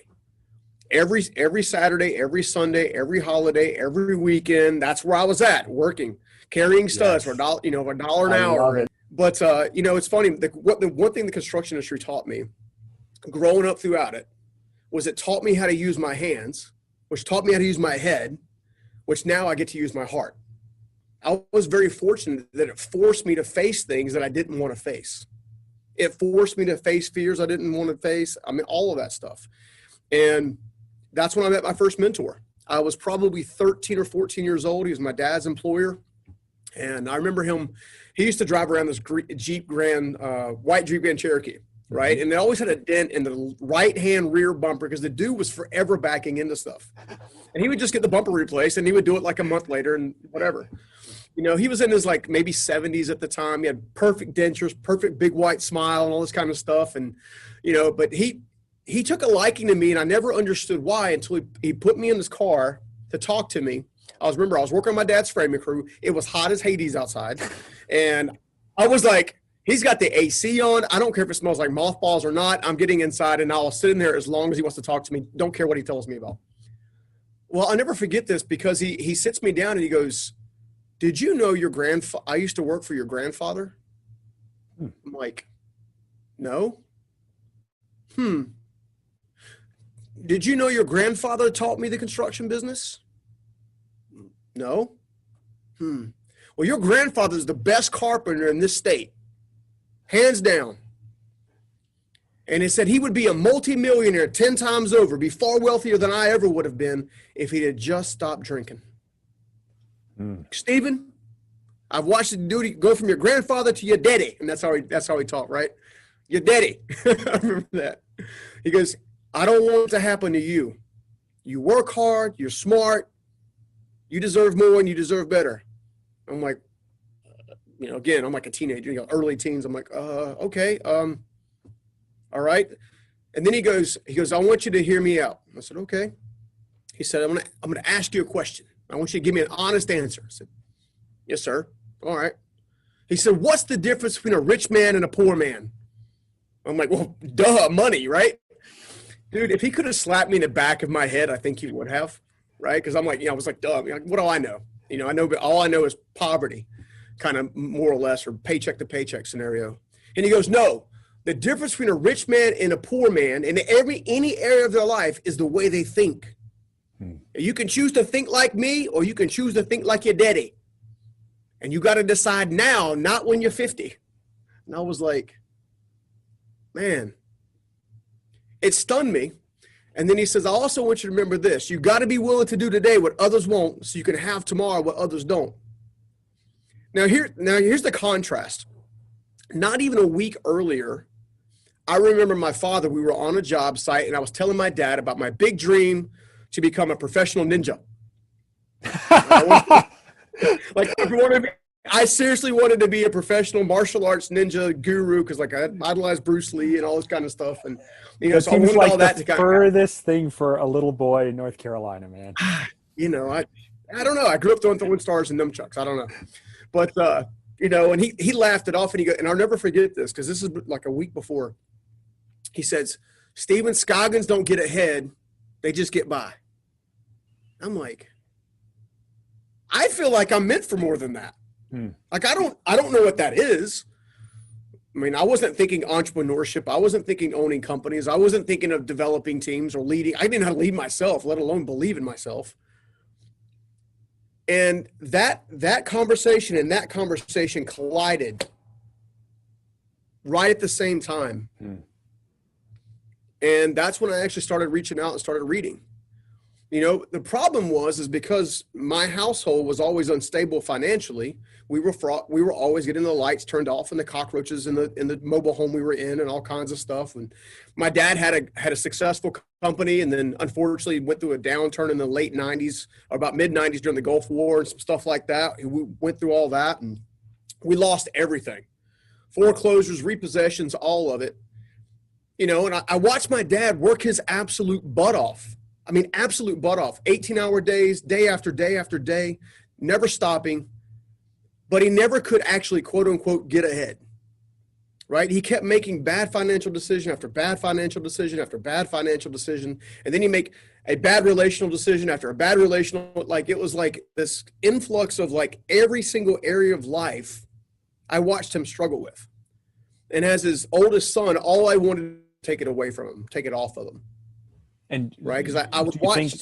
think, was the alcoholism a side effect of something bigger or deeper, or some kind of mental health issue, or in your mind, you know, the Well, alcohol was I think the alcohol started with my dad specifically as a way to fit in when he was younger, right? Because you know, when he was going to school, you remember the Grease Lightning days. Well, that's his era, right? So the leather coats and the slick back hair, and you're either a prep or a jock or Grease, right? So I mean, that was kind of his thing. And I remember him getting. He tells a story about his first.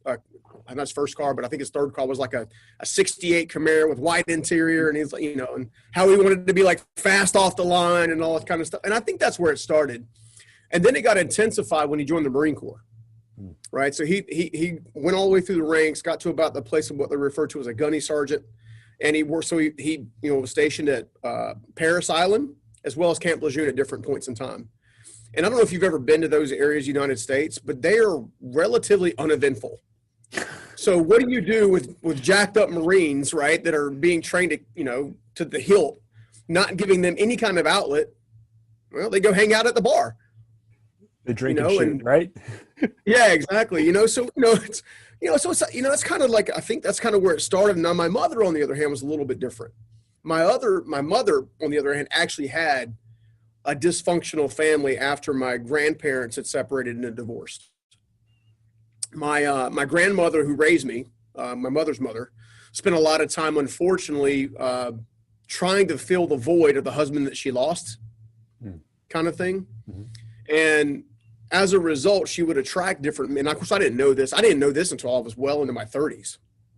I couldn't understand why my mom struggled to be a mother to me for so long until I understood where her influences came from, right? So we went through that process, and as I discovered that my grandmother wasn't great with money. My grandmother actually struggled with alcoholism, which I didn't know because I never saw her drink when she was with me. Turns out she stopped drinking the day I was born and referred to me as her second chance. Isn't it this weird strange? family. I mean, you talked about empathy, but isn't it strange how, as you get older, with more perspective, and you realize that everybody's just doing the best that they can, and you think they got it all figured out, and then you hit the same age. I remember the moment, my mom and dad divorced or separated the week I was born. My dad left the week I was born. And so I was never raised in a type of household with two parents like that. So I didn't lose anything or mourn anything for that. But, I hit the age, I have 4 kids. When we had my second child, so we had a daughter and then a son. I have an older sister. And then I'm the son. Same age difference, same everything. Yeah. And when my son was born, something really got me angry. It got me angry because I looked at him in the hospital and I turned to my wife and I said, "This is the moment that my dad decided to leave." Right? Like 2-year-old daughter, baby in my hands. This is the moment. And then I had to address it with him and I had to talk to him about it and I had to work through it and all of that stuff. But you talked about empathy. I find the struggle is as I get older, I become more aware and I become more empathetic to certain situations. And at the same time, I become less sympathetic as well. How do you balance that level of empathy with also the fact that, sometimes you got to push through. Sometimes you got to be hard. Sometimes you got to cut people off. Yeah. Sometimes the empathy doesn't help. How do you balance that? Yeah. It's funny. I always lead with empathy, but then kind of back it up with understanding. And here's what I mean by that. So I came at a point in my life, I was probably 28 or 29. My first company that I built from the ground up was doing decently well. And I was getting the phone calls and the answering machine version of the phone calls long before we had these technology devices everywhere, right? And my mom would ask me, "Why don't you ever come over? Why don't you ever come over? Come see me, come see me." She was being a typical mom. And I would go spend time with her. And, and unfortunately, every time I went to spend time with her in that season, it was always a discussion about how bad life was for her, right? Kind of almost like the victim kind of mindset a little bit. A pity party. Yeah, it was a pity party, right? And then there's a couple things that I won't share publicly that she chose to do that directly affected me, that gave me every right to be very angry, be distant, all that kind of stuff. Problem is I was carrying that with me, which was harming me, and it wasn't allowing me to even potentially connect with her. So here's what happened. I had a buddy of mine who's also in the influencer space. His name's Chris Lacurto. In fact, I need to introduce you guys for sure. And I met him through the Dave Ramsey organization. I'm good friends with their organization, and he doesn't work there anymore, but he used to. And I remember him talking about his mom and about how he had to heal from his mom and all this kind of stuff. And so I was very inquisitive. It's like, well, how did you do that? Like, he goes, it was simple. He said, I finally realized that every parent has never been actually trained to be a parent other than the parents that they were visibly associated with. And I was like, I've never thought of it that way, right? Because up until that time, I was just judging my mom and my dad every time they made a mistake, right? Well, then he took a step further. He goes, if you truly want to get healing and restore all of those relationships and you truly want to work through that, here's what I want you to do from now on. He says, now he and I are both people of faith, so take what I'm about to say with a little bit of grain of salt. And in that, he said, I want you to start to realize that there's a creator that loves her just as much as they love you.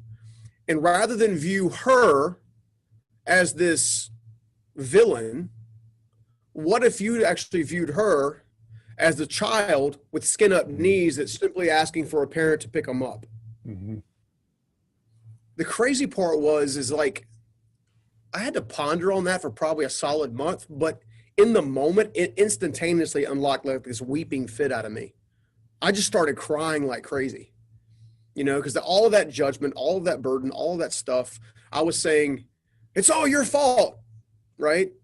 And then as I began to change my perspective, shift my beliefs a little bit, even in that moment, it was like a weight lifted off me. And then I was able to go back to her and begin to rebuild a relationship with her and actually teach her the same thing I was just taught. Mm-hmm. So my mother is now walking around in freedom where she used to be walking around with chains on, so to speak.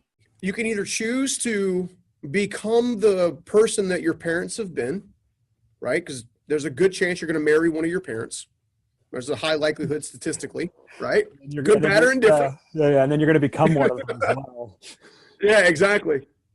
Or you can look at their mistakes, learn those lessons, apply those new principles, and heal from those things and actually be the thing that cuts the quote unquote bondage, if you will, right? I don't know if any better word to say it. This, for example, have you done anything with Ancestry.com? Like, you ever gone down the rabbit hole of all right, so I have.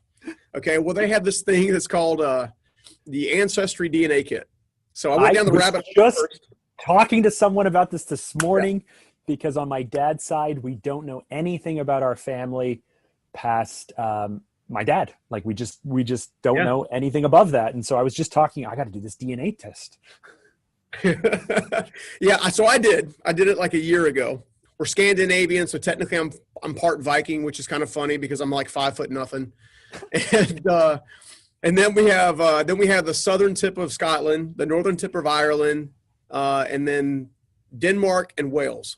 So that's the thing. Okay, so I went as far back in my dad's tree to discover how the Scoggins, quote unquote, came to be inside of the United States of America. It turns out my family was sent here on a penal. But here's the thing. The reason I'm bringing this up is because they got arrested, prosecuted, and put on a boat to basically become indentured servants, if you will, here to the United States, or what became the United States, because they were trying to feed their family, and they basically killed a deer on a lord's land. So I've had hundreds of years of poverty, hundreds of years of, we don't get by, or we don't get ahead, we get by. Like hundreds of years where that's been. And I remember this. I was, again, I spent this time praying. It's one of the things I like to do. And I did this when I was like 13 or 14. I was in the trailer park that we had to move into after my dad lost his business, that Steve Myrick actually owned. So Steve Myrick actually owned this mobile home park, all the units, and allowed us to move into one. And I had this like surreal, somber moment where I just decided I was going to go for a walk. It was a fall night, stars out everywhere. I don't know. I almost feel like I'm being called out of the mobile home. I walk down the street, go all the way down to the park, which is probably a good 6 blocks from the place my dad stayed in. And out of nowhere, I was just staring at the stars. And then literally, I just found myself like kneeling down and saying, there's got to be more to life than this. I don't care what it takes, what needs to happen, what I need to do differently. I want to be the one to break this family. And in that moment, not knowing any better, I actually used the word curse. 2 things happened. First of all, I'm very thankful that I actually asked for that. Second of all, I did not understand what I was asking for. How hard? Okay, because yeah, dude, to break through all this crap, right? I had to face homelessness. I had to face a suicide attempt. I had to face all the failure and all the limiting beliefs and all the junk that come along with generations of not believing you can measure up or become something more, become stronger and better. I had to face my attraction to toxic relationships because that's what I witnessed, right? It's like I walked around with a big L on my head saying, please date me, right? I had to face all that stuff. And as a result, now I get to sit here and have this conversation with you. Hopefully that somebody's going to take something away from this and actually go have their own moment where they're saying, let me be the one. But I'm going to tell you right now, it's going to hurt, but it's going to be so, so worth it. The life that I live now, dude. Oh, so if I can ask 2 questions. One, can I circle back on I understand the polarity of the 2 moments, you know, the conversation with your dad and a week later having this conversation. Was it actually a choice? And is it a choice that you had to make over and over and over again because you were tempted to regress and to go back and to give up and this and that? Or were you actually built for this? And it wasn't a choice. It's actually coming natural to you. You just needed someone to show you to connect the dots. Because if it's a choice, it can be taught and learned. And if it's inherent to you, then you got really lucky. I think habits are inherent, but choices are chosen, as strange as that sounds. So what I mean by that is, yes, I had Steve Myrick. Yes, I had Susan Bath. Yes, I had Dave Ramsey and John Maxwell and all these other people lead me along the way that I've actually had the distinct honor of and pleasure of spending one-on-one time with these people over and over again, right? That's a rare opportunity. I never take that for granted. At the same time, I did have to make the initial choice, okay, which was yes, I'm going to do this, but I did regress several times.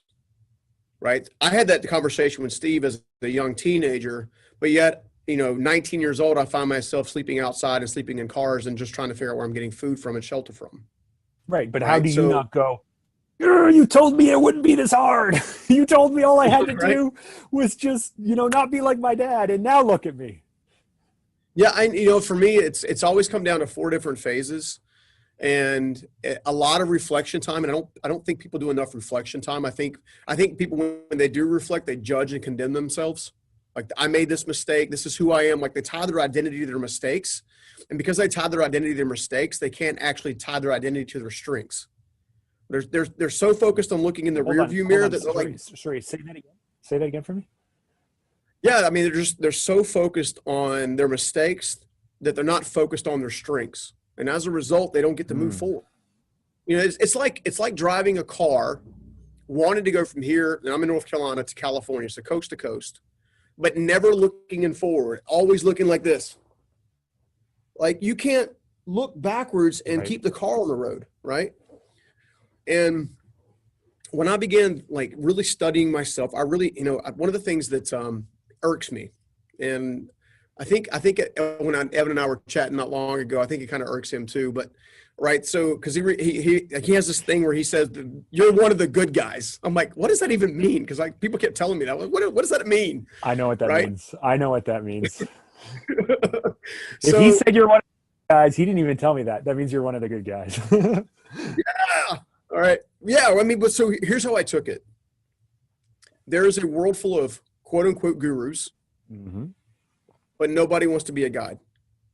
So there's all this theology, there's all this philosophical behavior, there's all these 10 ways to do this and 3 ways to do that and 5 ways to do this and 6 different ways to do that and 3 different ways to do this. And, you know, here's the 5 top 10 ninja hack secrets for mindset and like all these different buzzwords, right? And I can't really say anything. Some of my videos are named that way.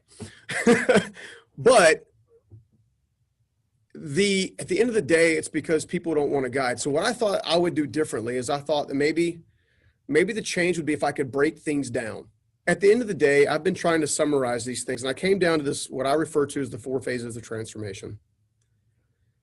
And you can't skip them, and you can't do them out of order. But if you'll do them repetitively over time, the choices are actually made for you. So your routines actually reinforce the person you're trying to be, not the person that you are.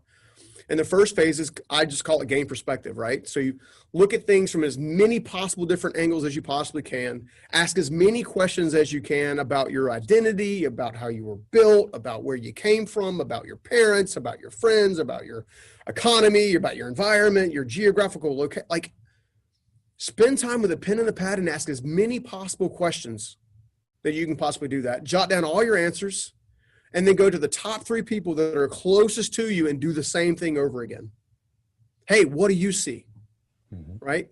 Because we don't objectively see ourselves. We see ourselves by our actions, we see ourselves by our intentions, while other people see us by our actions or our outcomes. Right? The next phase is to actually recognize and remove a roadblock. All right. So case in point, one of my main roadblocks in becoming the person I am today was getting past this thing where I felt like I was worthy and valued enough to actually experience a life that I was dreaming about. Now, a lot of us will dream about the life we want, but then we tell ourselves all the reasons why we can't have it. Yep. Right. Seriously. Like, and then you start to think, then you start to make progress, and then you're like, and then somebody says, well, you're not who you think you are. And all of a sudden you go, I guess I'm an imposter. You have to understand where it comes from and rip it up by its root. It could be a number of different things. Okay. But if you can gain enough perspective to recognize what those things are, then you can remove them. Most people don't actually take the time to recognize them to begin with, which is why they keep biting them in the butt. That kind of like shifts how you look at just how you assess yourself, and then how you assess yourself on a regular basis to keep yourself moving forward. The third one, everybody and their brother talks about all the time in 50,000 different ways. I don't care what influencer you're listening to or what let's organize a plan. Where do you want to go? What are your opportunities and what are your threats? I believe that nobody does it because no one comes alongside of other people as a guide or a mentor and says, this is how you do it, right? We can say, set it out. What are your goals? Well, I want to make $1 million. Okay, well, you need to make 10 first, right? There's this fear of not taking action simply because you don't know any better. Like, for the longest time, I didn't want to touch anything or take any step forward or gotta go move forward in any way, shape, or form until somebody said, hey, you're going to make mistakes and it's okay. Yes. Like, it's okay. Like, it's okay.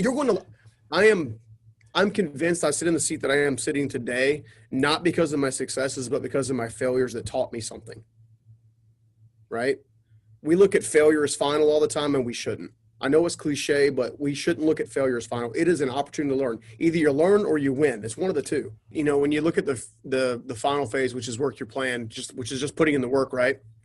All right, so there's at this time of this recording, you and I are like everybody else in the country. We're facing COVID. We're tired of hearing about COVID. We're tired of having to argue about masks and who's doing what or whatever. Hold on, I'm in Canada, so we don't argue. COVID no, we don't argue about masks. We all just put them on. Well, you're lucky. All right, so my country is arguing about masks. So, we just do what we're told by the government. The government says do it. We go, okay, we do it. I think we did that at first, and then now it's getting a little like, come on, dude. But anyway, in this particular environment, the U.S. economy was going like gangbusters, right, for several years on a row. Okay.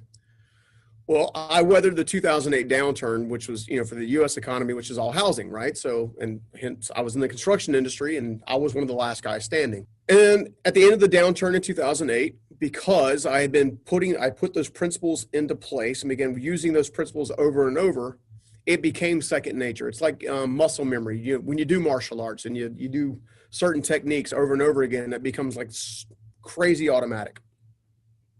Same thing happens in life. Same thing happens in business.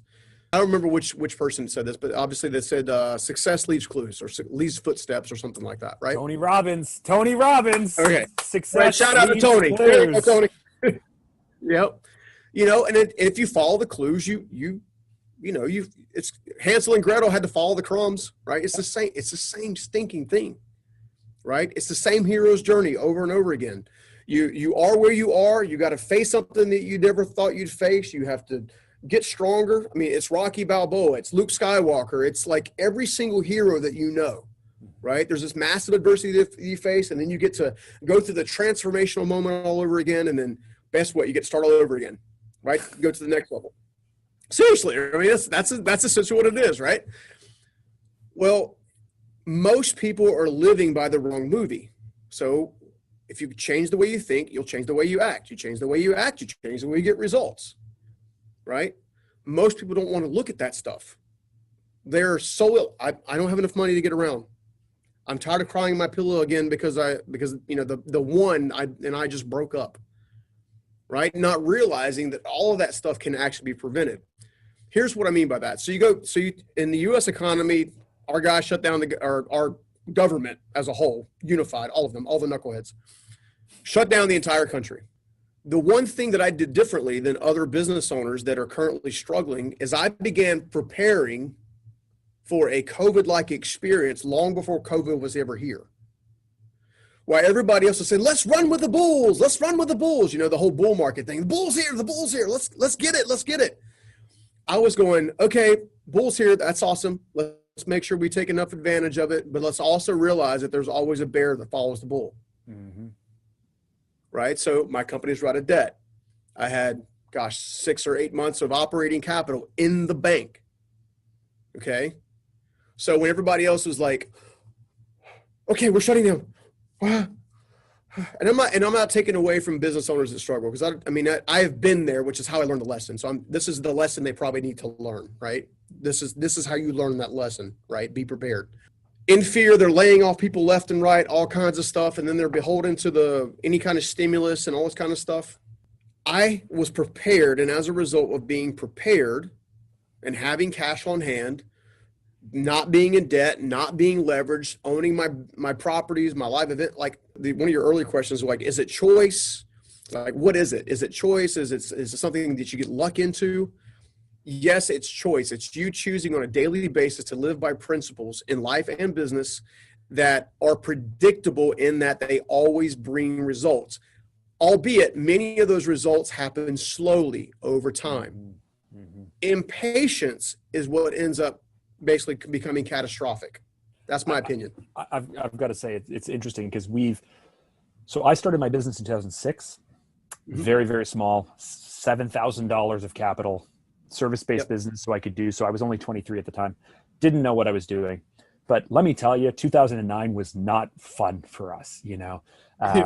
Ate through all of the cash on hand, had a 3-month period with no work, no invoicing, nothing. I found maybe about a year ago, I found my daily journal for like April 2009 or something. And it said, on number one, it was like, finally a paying client. Like it was like April. But I have been, that scared me so much that I'm anti-debt as well. I'm not super bullish. And so for the last 3 or 4 years, I've been actually kicking myself for slowing our growth down. Mm-hmm. And going and speaking with my controller and saying, I don't understand. Like, people are taking money from here to pay over here, and they're leveraged and all of this stuff. I can't even think this way. Why aren't we more aggressive? Why aren't we leveraging capital and resources the way that we leverage people? Like this is killing our growth. And yet then when this all happened, I was like, oh, Oh, okay. That's why. My This is a reminder. Yeah, I oh, remember this is why my Yeah. conservative nature is actually paying off. Because, yeah, I mean, listen, 2010 to 2020 was a 10-year run where for 4 years I'm like, oh, recession's coming every 7 years. Typically on like cyclical recession's coming, and waiting and waiting and waiting, and then going like, am I just the fool? Like, am I the fool because I'm wasting time and I'm not leveraging finances well enough, and I'm not this and I'm not that. And so hearing other business owners, because you talked about the fact that construction isn't sexy for Forbes. Well, when you're focused on an entrepreneur podcast or a scaling podcast or a growth podcast or whatever it is, nobody wants to hear that you built it very, very slowly without financing. Like nobody wants to hear that story. Maybe that's why I'm struggling. But it's true. I mean, look, there's a lot of entrepreneurs, I'm sure, even listening right now, that they have a dream, they have a goal, they're out there doing it. Maybe they're 6 months in, maybe they're a year in, and they're at this decision stage where a bank is like, no, seriously, let me lend you money. No, seriously. You can get a nicer piece of equipment, a nicer toy. We get brand new servers, and don't do it, man. Don't do it. Don't do it. I mean, there's no reason to do it. Just be consistent. Right? Shoot, when these downturns and stuff happen, if you're consistent and you're putting money away for a rainy day kind of thing, some would call it an emergency fund, some would call it just savings, right? Maybe it's in a money market, so it's making a little interest. It's not going to be a lot, but at least it's something, right? Then when things like this happen, and they will happen over and over and over again. Why? Because people are dumb. And I don't mean, I mean, we make. Right? You were talking about the economies and how they're cyclical, and every 7 years, it's fear that drives the spending habits. Anytime someone's scared, watch the stock market. Like it's a big yo-yo. All right. You can choose not to participate in that stuff. You can, I remember this. I got, a little over 400 team members in one of the companies that I'm, and people that were, and then one of the I had this, COVID happened. They made the announcement that, hey, we're going to start, and the state started shutting down slowly. We were one of the last ones to kind of get shut down, which I guess we're also one of the last ones to open. So for that matter, but that whole thing began. I'll never forget this. I went to my team. I looked, we had some people that were zooming in from out of markets because we have business in various states plus here. And you could just look, and they had that glazed look. Like, I don't know what we're going to do. I know he's going to tell me we're folding. I know he's going to tell me I'm getting fired. I know that's what he's going to tell us. And instead what they got was, hey guys, we're not going to operate in fear. I've got X number of months of operating capital. And I've got these different trip wires. So if we trip this wire, this will trigger this event. I got this trip wire that will trigger this event. I said, you guys can go home and tell your families you guys also have jobs. And you can also go home, by the way, and take the $300 or $400 that I just deposited in your account tomorrow. And I want you to go grocery stores right now and load up. Buy that toilet paper. Dude, yeah, toilet paper and the water and I don't know. But anyway, North Carolina is weird about water, toilet paper, and milk and bread. But, but it removed the fear.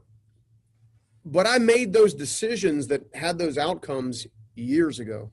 How can you lay the groundwork by choice now that is reinforced by a principle-based behavior that gives you the outcome to pivot when you need to pivot?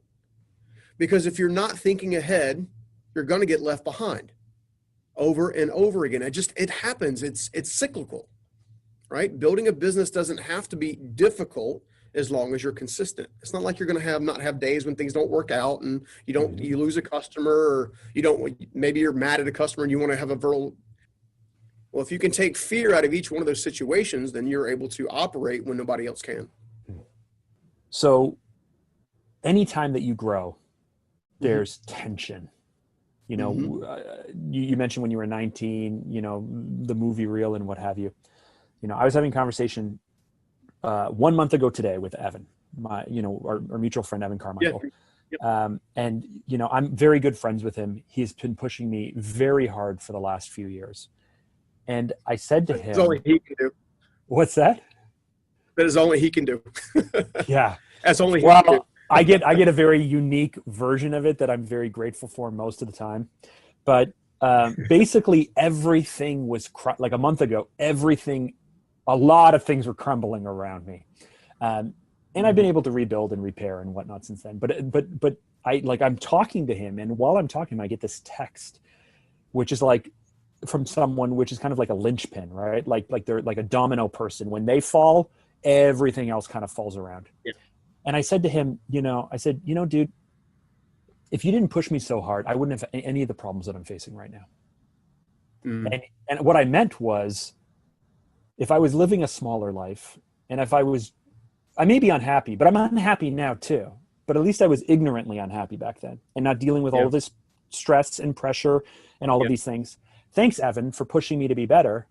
Now I get to deal with harder things.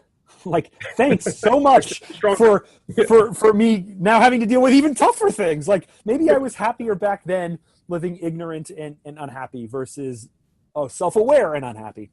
And he was like, screw you, Mark. Do you know, he's like, we're friends, but do you know the gift that I've given you? Do you know how hard, I've pushed you? Do you know how much time I've put into it? And now you're going to say like this to me? And I said it in jest, but there is some truth to it. Like, if he hadn't pushed me, I wouldn't be dealing with any of the things that I'm dealing with now. And so in your life, struggle after struggle, challenge after challenge, what I struggle with is knowing in the back of my mind, I feel like if at any point I just give up, things would be easier. I can't give up. I don't know why I can't give up on things, but I really go like, I'm always just like, if I just gave up, things would be so much easier. Have you found in, the embezzlement or the struggles or the businesses or the finance staff or this, like, don't you ever just want to give up? There have been numerous times where I wanted to give up, and here's what would happen. I would literally go to bed that night thinking, I'm done. I'm exhausted. I've been betrayed. I've been giving. No one cares.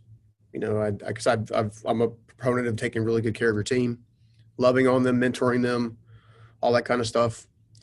And I found that just getting rest recharged me just enough to take another step. And then I had this interesting epiphany about 2 years ago while going through the embezzlement stuff, is that no one climbs a mountain without their legs getting stronger.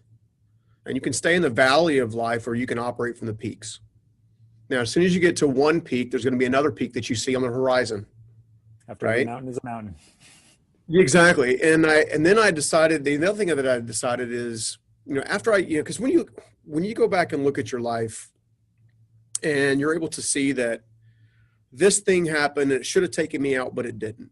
And then this thing happened and it should have taken me out and didn't. And then this thing happened and it should have taken me out and then didn't. What you see is, when you have the tenacity and the willingness to learn from mistakes, from people, from mentors, that you truly become unstoppable, right? So we use a slang term called stuck to unstoppable, right? We help people go from stuck to unstoppable. And, especially, and at first, when we first started talking like that, people were like, that's cute. It's nice, whatever. And I said, no, you don't understand. Are you making the progress you want to make right now? Yes or no? Well, no. Why? Why aren't you? And they give you, I don't have the money. I don't have the resources. I don't have the relationships. I don't have this. I don't have this. I don't have that. And I'm like, what if you just went out and tried to serve somebody? Right? What if that created momentum to move you forward? Because I had I had lots of interesting epiphanies. One of the epiphanies that I had was the greatest purpose you can ever have in life is serving the person you used to be. And I think Evan even put that in his recent book. Something along those lines, like the same wording, which means to me, that tells me that means it's a life truth, right? Rather than looking at your adversity as a stumbling block or something that's going to hold you back or whatever, instead look at it like the Navy SEALs Buds Camp, right? Lifting logs, doing the push-ups, getting drowned underwater, being brought back to life, learning how to be a sniper, like all that stuff. making that shift, understanding that as trials came and didn't take me out, I was going to get stronger, prepared me for the next level, which is what you just got through saying, right? That means it's a life truth, right? If the longer you're looking for bliss and utopia and stuff like that, the further it's going to be from you. Because what happens is you go through a growth cycle and then you get a bliss cycle. You get to experience the fruit of that work that you did here, and the sacrifice and the fears you face and the limiting beliefs you face. You get to that point, right? And then for another 6 months, maybe you get to go buy the nice car. Maybe you get to go out and do the nice thing and go to the nice travel, and right? The tricky part is not getting lost, like not losing yourself in the win or in the struggle. The tricky part is understanding that you cannot have one without the other. It's the yin and yang. Right? Peace, harmony, joy, contentment, hope, all of that stuff is found in the center, right? Why is it that people in third world countries can make a soccer ball out of leaves and be totally happy, but yet we get totally depressed if someone doesn't give us enough likes on Facebook? Mm-hmm. We want to harm ourselves because someone told us they didn't love us. At Starbucks, they spell your name wrong on the cup. Exactly. How dare they, right? You know, It's just like, come on. Like, you're not looking at life with the right lens. You're looking at life through the lens that everybody tells you should be looking through. The most successful people on the planet do exactly what Steve Myrick taught me to do years and years and years and years ago. They think different. Look at your struggles as a tool to propel you forward, not to hold you back, not to take you out, not to keep you in fear, not to lose all hope, okay? Because the strength comes in reclaiming your hope. Like saying, that's mine, you can't have it, I own it. And you're going to have lots of people who are going to come in your back pocket and try to take it out of your back pocket, right? You get to choose about whether or not you release that or not. You are going to face difficult stuff. It's going to happen, okay? And the further you want to go, the more difficult things are going to happen, okay? At the same time, if you want to have a legacy that outlives you, okay, then you have to do something that's going to affect change long after you're gone, right? I built a construction company. Fantastic. Yay me, right? I got great team members, okay? My gift is not the fact that I built a multi-million-dollar business. That's what maybe the world would say, hey, this is awesome, like whatever. That's not important. What's important to me is, how did I lead that team? Do they have more opportunities to better their lives and better their family because I was one of their leaders? Was I worthy of being followed? Was my character and my integrity and my passion, was it so succinct that they had never had a doubt that they should just keep going? When they went through struggles, did they have me to say, hey, look, keep going. You got this. Come on. Just one more step. Just one more step. I know it hurts. I know your legs are burning. I know you want to give up. I know you do. I know you don't feel like you can breathe. I know it. I know. I've been there. I know. Just do it. Trust me. Trust me. Just please trust me. Right? That created what I'm walking into now. Right? Is this ability to affect lives at impact at scale. Rory, a good friend of mine, Rory Vaden, he helps a lot of people build a lot of personal brands. He helps them get clear and even helped me with mine to a degree. Actually helped me a lot, to be honest. One of the things that he shares with people a lot in building personal brands is he says, what's the one thing that you've earned the right to talk about? Mm-hmm. Earn's a big word. Earn implies sacrifice. So I do brand strategy with people, and I always say that if you want to go to market with something, nobody is waiting for you to show up. No one is like, oh, thank goodness you're here. I needed your services, and here you are, right?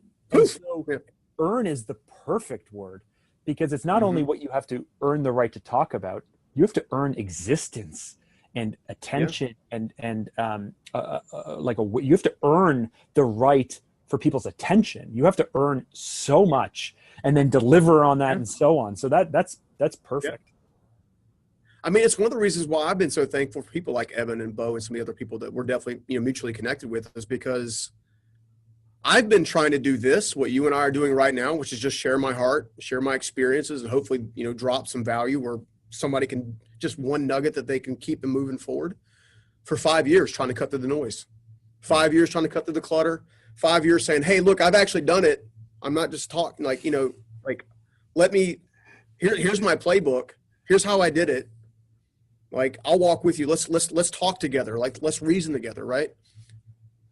And it's hard, but it's supposed to be. Why am I going to get mad if another speaker gets chosen over me for a different event? Okay, that's fine. Shouldn't affect how I perceive in going to market or going to help people, because I'm actually wanting to help people, right? And one of the things that you learn, I know that the three of us, Evan, myself, and you have all shared this. Once you get to the place where you've earned an income that's like really more than, I don't mean, and I use this loosely to kind of know what to do with, so to speak. It's, you've earned the right and the respect to steward wealth. Let's put it that way. You learn that it's empty. It's totally empty. Okay, I got a nice house. Okay, I got a nice this. I got a nice this. And you look around, you're like, is this what my life measures up to? Mm-hmm. Interesting fun fact. So top 1%, okay, have 8 to 12 mastery level skills at any given genre. Okay. Tony Robbins, good example. Okay. Tony Robbins has mastered the business and the life mastery space. Like, he's the godfather that set the stage for a lot of us other knuckleheads. Okay. It is, right? And like him or hate him, quote him or not, right? The guy paved the way, but he learned from Jim Rohn. Mm-hmm. Right. And then Jim Rohn learned, like, you see what I'm saying? It's like, the deal is people at that level, top 5%, top 1%, have 8 to 12 life mastery skills. I'm sorry, not life mastery, mastery level skills. However, only 22% of them share it with somebody else. So they leave this earth after accumulating wealth, after traveling all over the world and doing all kinds of fun stuff, and, Kilimanjaro and, whatever, in Belize, and flying on private airplanes back and forth, and you see them on the Instagrams and they're driving their Ferraris around and they're flying, they're got to make sure I got the picture in front of my airplane and, kind of thing. And I probably shouldn't say that. I think we know who you're talking about. Your friend down in Florida. Yeah. So the question becomes, I have zero problem with people earning wealth. I have personally, I have zero problem with people earning that wealth as a result of serving well. The tricky part is did you affect the life in such a way that had you not been there, life would have been different? Jim Rohn poured into Tony. Tony's affected millions upon millions of people. Some of them went on to be incredibly high performers. Some of them didn't. That's where the choice lies, right? You can teach all the principles you want, but you can't make anybody take action, right? So all of that rolled up into one to say, you just got to keep going. If you feel like giving up, just keep going. Just keep going. Take one more step. Wasn't that something? Stephen's story can help us fight our own uphill battles in life. The 3 takeaways for me for this conversation were, number 1, be willing to do today what others won't, so you can have tomorrow what others don't. Number 2, transform your life with baby steps. Don't think about the giant leaps. And number 3, prepare now for the challenges before the struggles come. You cannot operate in fear. Fear will keep you standing still, and standing still is death. I just want to remind you that I would appreciate it so much if you went over to Apple Podcasts, leave us a review, leave us a comment. It would mean a lot to me. If you're not subscribed, be sure to subscribe. And if you want to connect directly with me, you can find me on IG. Remember, those of us who have something to prove can show the world and ourselves that we have what it takes to make it happen. But you have to think big. You've got to be bold, and you must say yes. Why? Because you, me, all of us, we do hard things.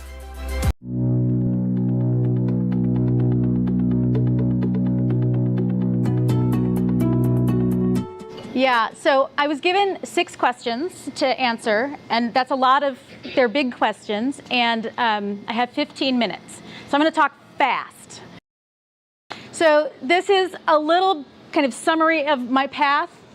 Luxor is my most recent company, and it really draws upon all of the experiences that I've had, and it's, I say 15 years in Silicon Valley, but the truth is that it's more like 20. For 5 years, I was an editor of a video games magazine, and while that's not web stuff, it does count as being in Silicon Valley. So, but it makes me feel younger to say 15 years. Adaptive Path is now 12 years old. It's internationally famous in its industry. It's one of the leading companies.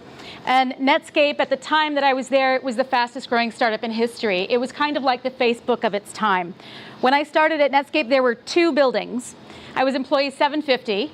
And when I left, 14 months later, there were 35 buildings. 35. So it was quite an adventure. I'm also currently an advisor to a number of startups, and these are some of the companies that I advise. Please feel free to follow me on Twitter. Clever Girl is my name pretty much everywhere on the web. I've been Clever Girl since 1997, so be careful. I'm going to be 85 years old with dangly arms, and I'm still going to be Clever Girl. So choose your usernames wisely. That's my advice to you. So one of the questions that I was asked to answer was, what do I do in my spare time? I'm an entrepreneur, and entrepreneurs do work, and we're kind of consumed by our work. And that's true, but the truth is that we also have lives. And this has been my life for the last 10 years. I got pregnant 3 months after starting Adaptive Path. My husband and I had just moved into a house, and there you go, and you start a company, and then you have a family. So that was him a long time ago, and that's him last summer. He's now 10, and I would rather hang out with my kid than go to Paris. Like, I can't tell you like that. So for me, that's right now what my life is like. Before that, I did other things. I had a social life. I also had no idea that I was going to do this, but I started the PTA at his elementary school when he went into kindergarten. And I'll tell you, that was much harder than starting a company. Yeah. I'm also an artist, not a very good one, but it is how I keep my feet on the ground. I will lose myself in artwork. I paint and I do collage, and so that's how I spend my time. I was asked to tell a little bit of the story of how I ended up in technology. I was an English major in college, but only for my senior year of college. Before that, I really, really wanted to be in biotechnology. I thought, DNA was it. I thought it was the coolest thing ever. This was a very long time ago. I went to college in 1984. So probably before your parents were born. So in a very few slides, here is the story of my professional life. I went to college and I thought, hey, DNA is really cool and you can do stuff with it. You can break it apart and recombine it, and I can make a career out of that. And then, I had junior year, I got a great internship in a lab, and I absolutely hated the work.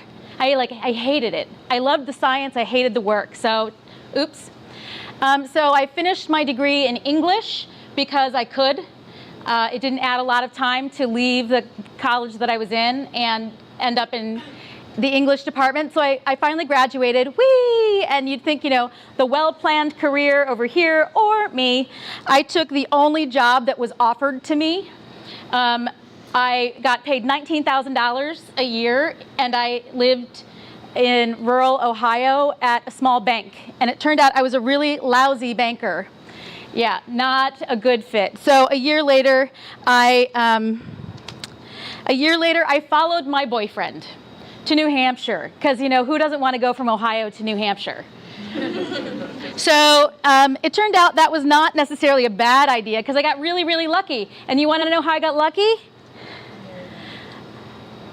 My fiance's coworker was fired for sexual harassment, and I took his job.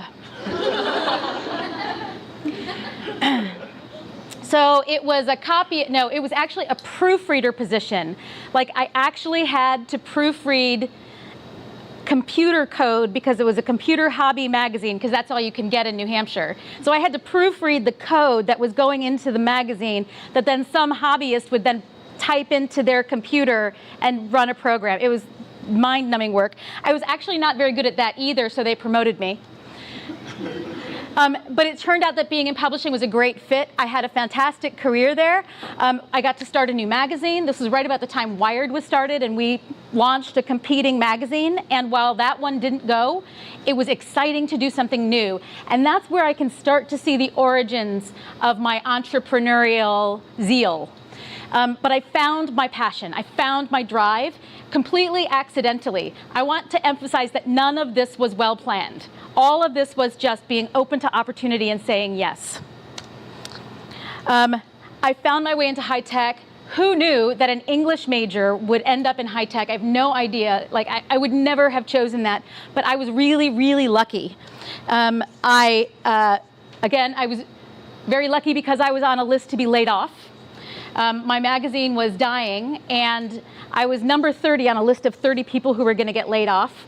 And so there you go. But it turned out, you'd think it was a bad thing, but it turned out to be really, really lucky, because my husband got a job offer to go to San Francisco from New Hampshire, and we said yes. So we okay, literally he got a job offer December 2nd, and we were here with all of our possessions by Christmas Eve. So, and I had never been west of the Mississippi River, and it is a big freaking country.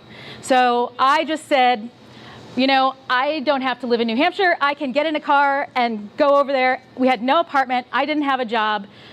I just believed that I could figure it out because I'm that person. So he gets a job offer. That was luck plus plans. We were looking for opportunities in Boston and San Francisco. So there was a little bit of planning there. So I can start to feel like I'm taking a little more control over my life. I ended up getting a job offer from a magazine here in video games. And that's how I ended up starting my career in Silicon Valley. It was awesome. I doubled my salary instantly. It was a fantastic opportunity. I got to start things. It was impressive. I did really well, and about 3 years into that opportunity, my boss got promoted away, my new boss came in, and he hated me, and he gave me a terrible evaluation. Just pulled the rug out from under me. I thought I was doing a great job. I had all 5s on a scale of 1 to 5 every year until this guy came in, and then I was 2s. And if you ever get a 2 on an evaluation, you're like, oh my God, I'm really awful. I should just die now. And it turned out that is yet another negative that turned out to be a really good thing for me, because I had to figure out what to do. So I was over the Christmas holiday, I contacted some friends, some women actually, who were in my book club. And one of them was in HR, and I was like, well, what do? I got this terrible evaluation. And she's like, I don't know, what do you want your life to be? And I got really strong. And I wrote a rebuttal to my evaluation. I got myself made an assistant to the webmaster. The web was brand new then. So I turned this negative into this tremendous opportunity. I learned HTML, and I called a friend of mine who had gotten the job as editor-in-chief of the Netscape website. And I arranged for my own layoff.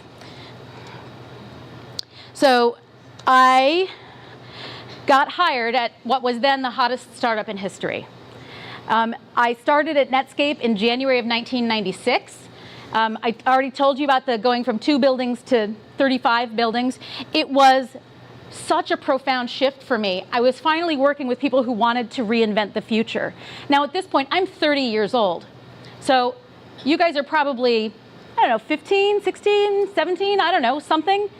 I was twice your age when I found myself in the situation you're in now.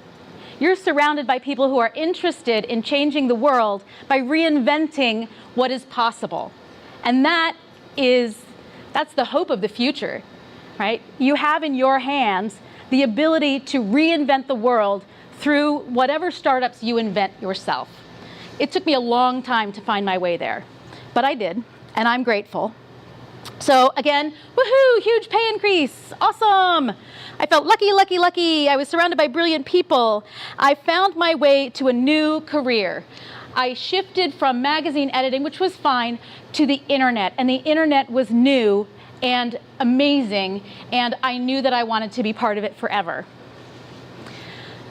So after a year in Summit Netscape, I had to figure out, do I want to stay, get a different job? You know, it was kind of time to move on. So I took a big risk. I quit my job to become an independent consultant, which is actually done really frequently now. But at the time, I only knew 2 or 3 people who had ever been an independent consultant. And so for me, it felt like jumping off a cliff.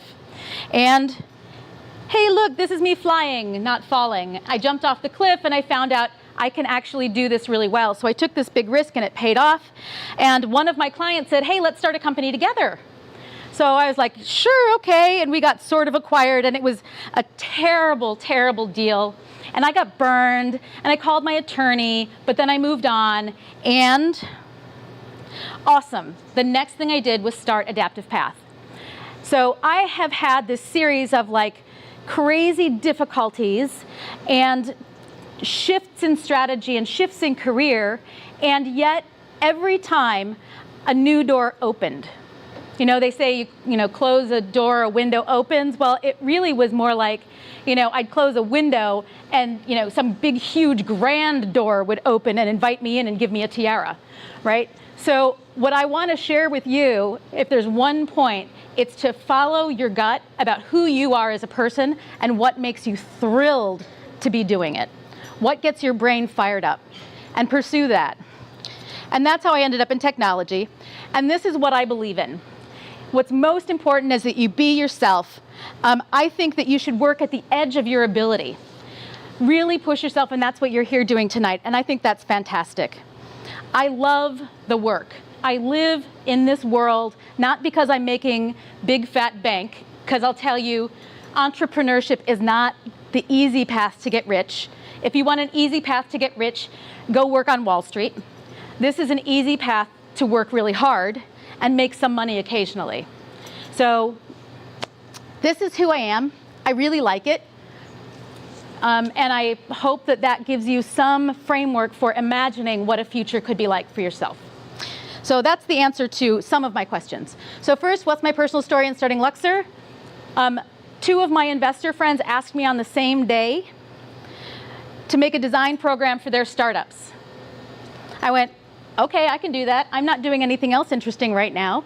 So I did that, and it's turned into a really, really successful company. We launched a new product a few weeks ago, and I've already sold $10,000 worth of units, which I had no idea would happen. So, like, it turns out, after 18 months, we're an overnight success.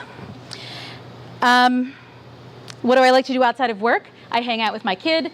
I start the PTA, which blows my mind still. What was my path to career in technology? You've just seen. Why do I think it is great to be a woman entrepreneur in the tech industry? Well, here's the thing. I think it's great to be an entrepreneur in the tech industry. The fact that you're a woman is incidental to that. It might sometimes feel uncomfortable to be the only girl in the room, but you know what? That really doesn't matter because you are up to the challenge, right? So I think being a woman in technology is exciting and fulfilling, and it allows you to kind of live out your values and make the world what you want it to be. So, you know, I think technology innovation is, there's no other career I could imagine having at this point. I can tell you quite honestly, I would do it even if I wasn't getting paid. And you know how I know that? Because I haven't gotten paid in 6 months. So, there you go. How big is the opportunity for mobile apps? Well, as big as the universe. Like, there is no limit, I think. It is burgeoning. It will continue to be huge. Mobile is, you know, like desktop computing is, you know, fine, all well and good. Billions of dollars will be made in companies doing desktop computing, but mobile is new. It's still evolving rapidly. We have no idea where it's going to end up. So it's a limitless opportunity space right now. So that's my answer to that. And finally, number 6, I have 1 minute left. How do you know that you have a product that your users will buy? Oh my God, this is such a good question. This is the good question for any early entrepreneur. And the answer lies in a method called customer development. And I don't know if this is something you go over, but you will go over. So you will learn the answer to that question. What customer development says is that you get to know the people you're making your application for. You find out what their life is like, what their needs are, what their goals are, and you begin to imagine how your product vision can help them to have that set of goals and needs met. So your value proposition, it's one of the things that you put in a pitch deck, your value proposition. So the value proposition is the intersection of a real person's real needs and goals and your vision for business. And finding that intersection is the core of customer development. So that's a lot of jargon, but basically what you need to do is understand a person who you want to make a product for by interviewing them with open-ended questions. You learn about them, and then you imagine the kind of thing that would help them solve whatever that problem is or take advantage of whatever opportunity is in front of them. So product market fit and pivots and all of that is just a bunch of startup jargon. What it just really means is understand people, make something they need and want, and then they will love to buy it.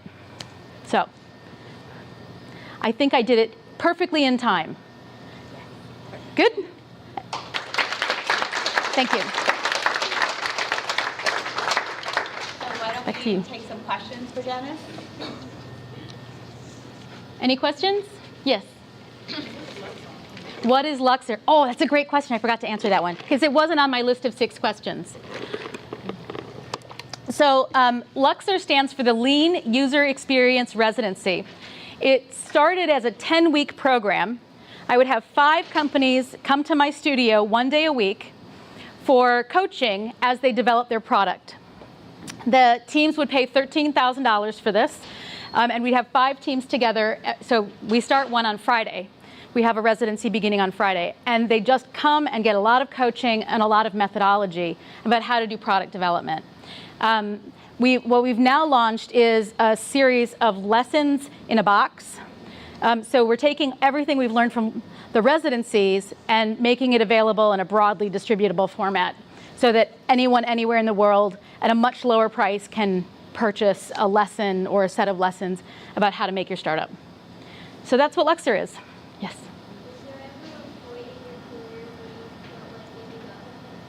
Was there ever a point in my career when I felt like giving up? I can't tell you how many days I felt like giving up. You know, yeah, it's a very, very hard thing that we're doing. Every honest entrepreneur will someday feel like, how do I keep going? Nothing I'm doing is working. I should just go get, I should just go get a job. That's always, I should just go get a job. Then I could pay my mortgage. It'd be fine. But I have a great husband, and I have great friends. I can't tell you, the network of people who are doing this are so kind and generous with their time and their love. And so, I go have coffee with someone, or I meet a friend for a drink, and I complain about whatever's going wrong. And I once raised a lot of seed money for a company that I started in 2007. I raised $800,000 from some of the best people on the planet. Mitch Kapor being one of them. Somebody here, I was talking about Mitch Kapor. And I lost all their money, gone. I laid off everybody. I loved this product. These people meant so much to me, and I let them all down. And that's what it's like to be the CEO of a company. You bear that responsibility and that burden. And you know what? Everyone understood. Everyone, including my investors. They know the risk they're taking better than I did. And it felt horrible. But you get up and you're like, all right, well, that didn't work. Okay, let's try something else. And it was in the aftermath of that it was Mitch Kapor who approached me and one other investor to start a design program for their companies.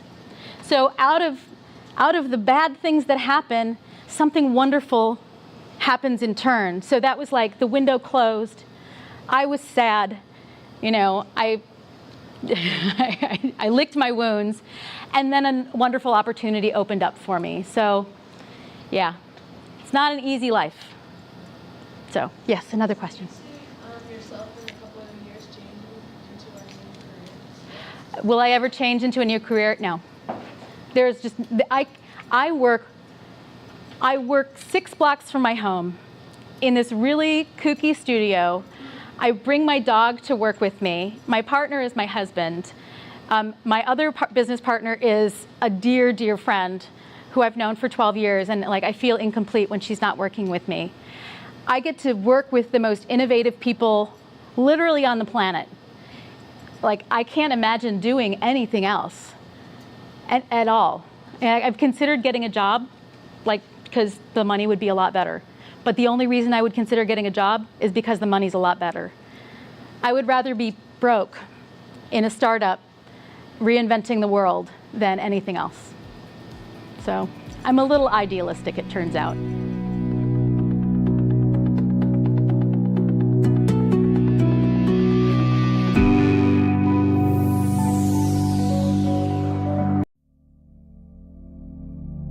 I have a very high self-esteem.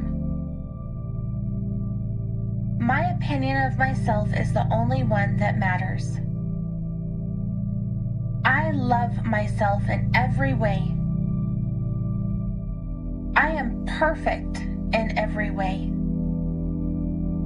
I have a great personality. I have gratitude for my self-esteem. I am loved because I love me. I have a very high self-esteem. My opinion of myself is the only one that matters. I love myself in every way. I am perfect in every way. I have a great personality. I have gratitude for my self-esteem. I am loved because I love me. I have a very high self-esteem. My opinion of myself is the only one that matters. I love myself in every way. I am perfect in every way. I have a great personality. I have gratitude for my self-esteem. I am loved because I love me. I have a very high self-esteem. My opinion of myself is the only one that matters. I love myself in every way. I am perfect in every way. I have a great personality. I have gratitude for my self-esteem. I am loved because I love me. I have a very high self-esteem. My opinion of myself is the only one that matters. I love myself in every way. I am perfect in every way. I have a great personality. I have gratitude for my self-esteem. I am loved because I love me. I have a very high self-esteem. My opinion of myself is the only one that matters. I love myself in every way. I am perfect in every way. I have a great personality. I have gratitude for my self-esteem. I am loved because I love me. I have a very high self-esteem. My opinion of myself is the only one that matters. I love myself in every way. I am perfect in every way. I have a great personality. I have gratitude for my self-esteem. I am loved because I love me. I have a very high self-esteem. My opinion of myself is the only one that matters. I love myself in every way. I am perfect in every way. I have a great personality. I have gratitude for my self-esteem. I am loved because I love me. I have a very high self-esteem. My opinion of myself is the only one that matters. I love myself in every way. I am perfect in every way. I have a great personality. I have gratitude for my self-esteem. I am loved because I love me. I have a very high self-esteem. My opinion of myself is the only one that matters. I love myself in every way. I am perfect in every way. I have a great personality. I have gratitude for my self-esteem. I am loved because I love me. I have a very high self-esteem. My opinion of myself is the only one that matters. I love myself in every way. I am perfect in every way. I have a great personality. I have gratitude for my self-esteem. I am loved because I love me. I have a very high self-esteem. My opinion of myself is the only one that matters. I love myself in every way. I am perfect in every way. I have a great personality. I have gratitude for my self-esteem. I am loved because I love me. I have a very high self-esteem. My opinion of myself is the only one that matters. I love myself in every way. I am perfect in every way. I have a great personality. I have gratitude for my self-esteem. I am loved because I love me. I have a very high self-esteem. My opinion of myself is the only one that matters. I love myself in every way. I am perfect in every way. I have a great personality. I have gratitude for my self-esteem. I am loved because I love me.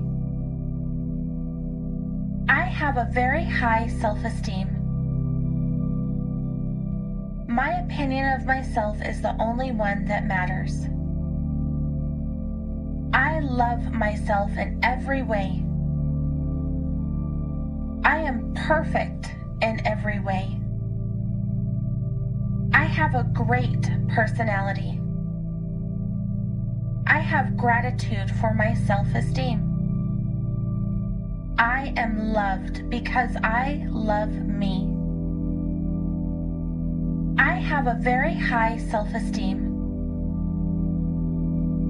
My opinion of myself is the only one that matters.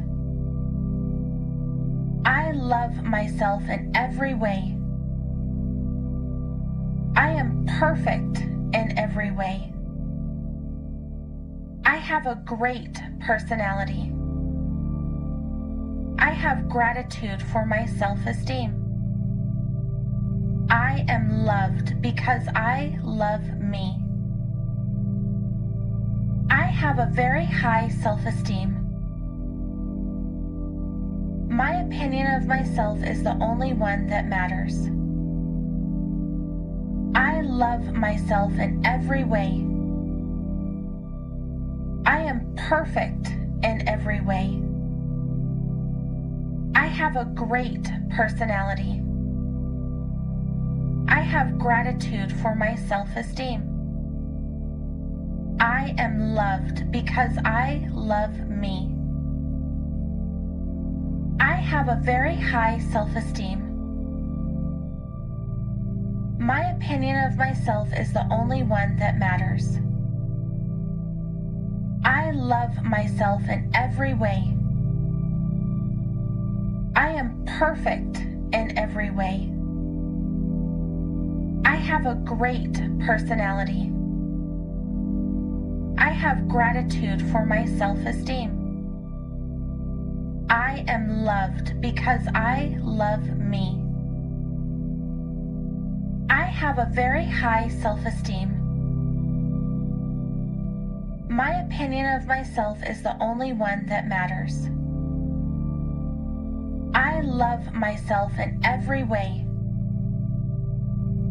I am perfect in every way. I have a great personality. I have gratitude for my self-esteem. I am loved because I love me. I have a very high self-esteem. My opinion of myself is the only one that matters. I love myself in every way. I am perfect in every way. I have a great personality. I have gratitude for my self-esteem. I am loved because I love me. I have a very high self-esteem. My opinion of myself is the only one that matters. I love myself in every way. I am perfect in every way. I have a great personality.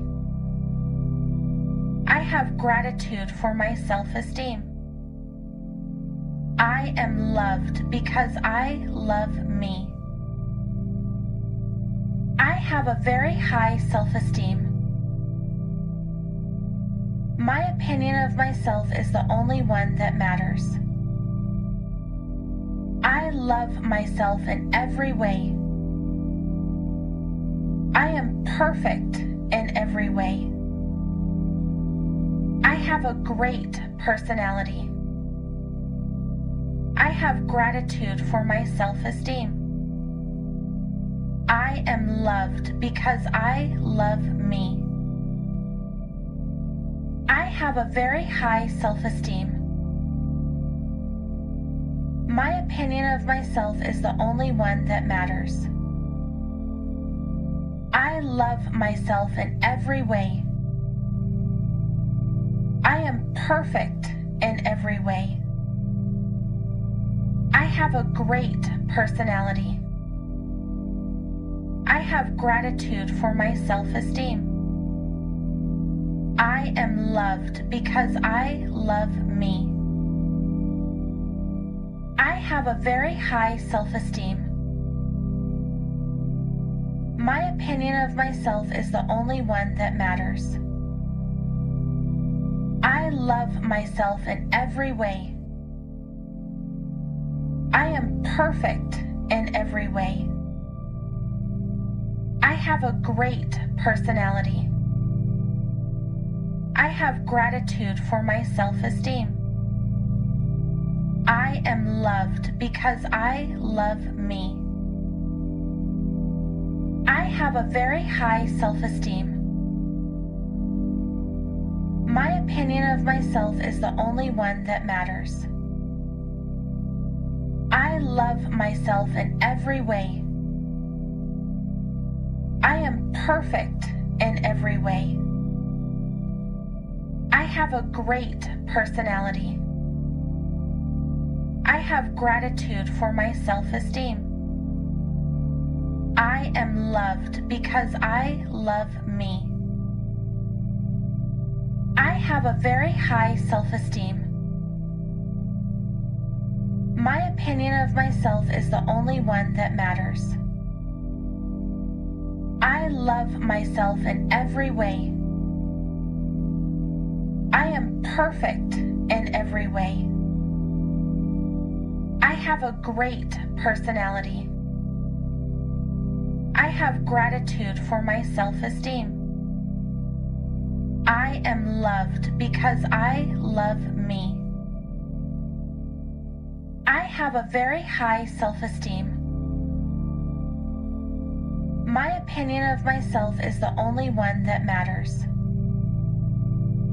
I love myself in every way. I am perfect in every way. I have a great personality. I have gratitude for my self-esteem. I am loved because I love me. I have a very high self-esteem. My opinion of myself is the only one that matters. I love myself in every way.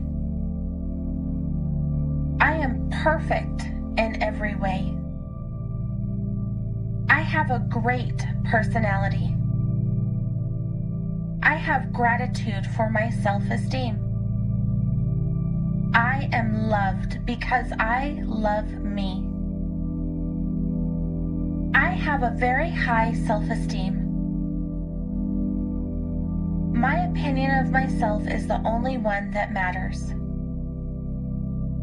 I love myself in every way. I am perfect in every way. I have a great personality. I have gratitude for my self-esteem. I am loved because I love me. I have a very high self-esteem. My opinion of myself is the only one that matters. I love myself in every way. I am perfect in every way. I have a great personality. I have gratitude for my self-esteem. I am loved because I love me. I have a very high self-esteem. My opinion of myself is the only one that matters. I love myself in every way. I am perfect in every way. I have a great personality. I have gratitude for my self-esteem. I am loved because I love me. I have a very high self-esteem. My opinion of myself is the only one that matters. I love myself in every way. I am perfect in every way. I have a great personality. I have gratitude for my self-esteem. I am loved because I love me. I have a very high self-esteem. My opinion of myself is the only one that matters. I love myself in every way. I am perfect in every way. I have a great personality. I have gratitude for my self-esteem. I am loved because I love me. I have a very high self-esteem. My opinion of myself is the only one that matters. I love myself in every way. I am perfect in every way. I have a great personality. I have gratitude for my self-esteem. I am loved because I love me. I have a very high self-esteem. My opinion of myself is the only one that matters. I love myself in every way. I am perfect in every way. I have a great personality. I have gratitude for my self-esteem. I am loved because I love me. I have a very high self-esteem. My opinion of myself is the only one that matters. I love myself in every way. I am perfect in every way. I have a great personality. I have gratitude for my self-esteem. I am loved because I love me. I have a very high self-esteem. My opinion of myself is the only one that matters. I love myself in every way. I am perfect in every way. I have a great personality. I have gratitude for my self-esteem. I am loved because I love me. I have a very high self-esteem. My opinion of myself is the only one that matters. I love myself in every way. I am perfect in every way. I have a great personality. I have gratitude for my self-esteem. I am loved because I love me. I have a very high self-esteem. My opinion of myself is the only one that matters. I love myself in every way. I am perfect in every way. I have a great personality. I have gratitude for my self-esteem. I am loved because I love me. I have a very high self-esteem. My opinion of myself is the only one that matters. I love myself in every way. I am perfect in every way. I have a great personality. I have gratitude for my self-esteem. I am loved because I love me. I have a very high self-esteem. My opinion of myself is the only one that matters. I love myself in every way. I am perfect in every way. I have a great personality. I have gratitude for my self-esteem. I am loved because I love me. I have a very high self-esteem.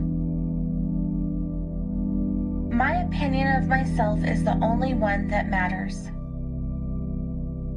I love myself in every way. I am perfect in every way. I have a great personality. I have gratitude for my self-esteem. I am loved because I love me. I have a very high self-esteem. My opinion of myself is the only one that matters.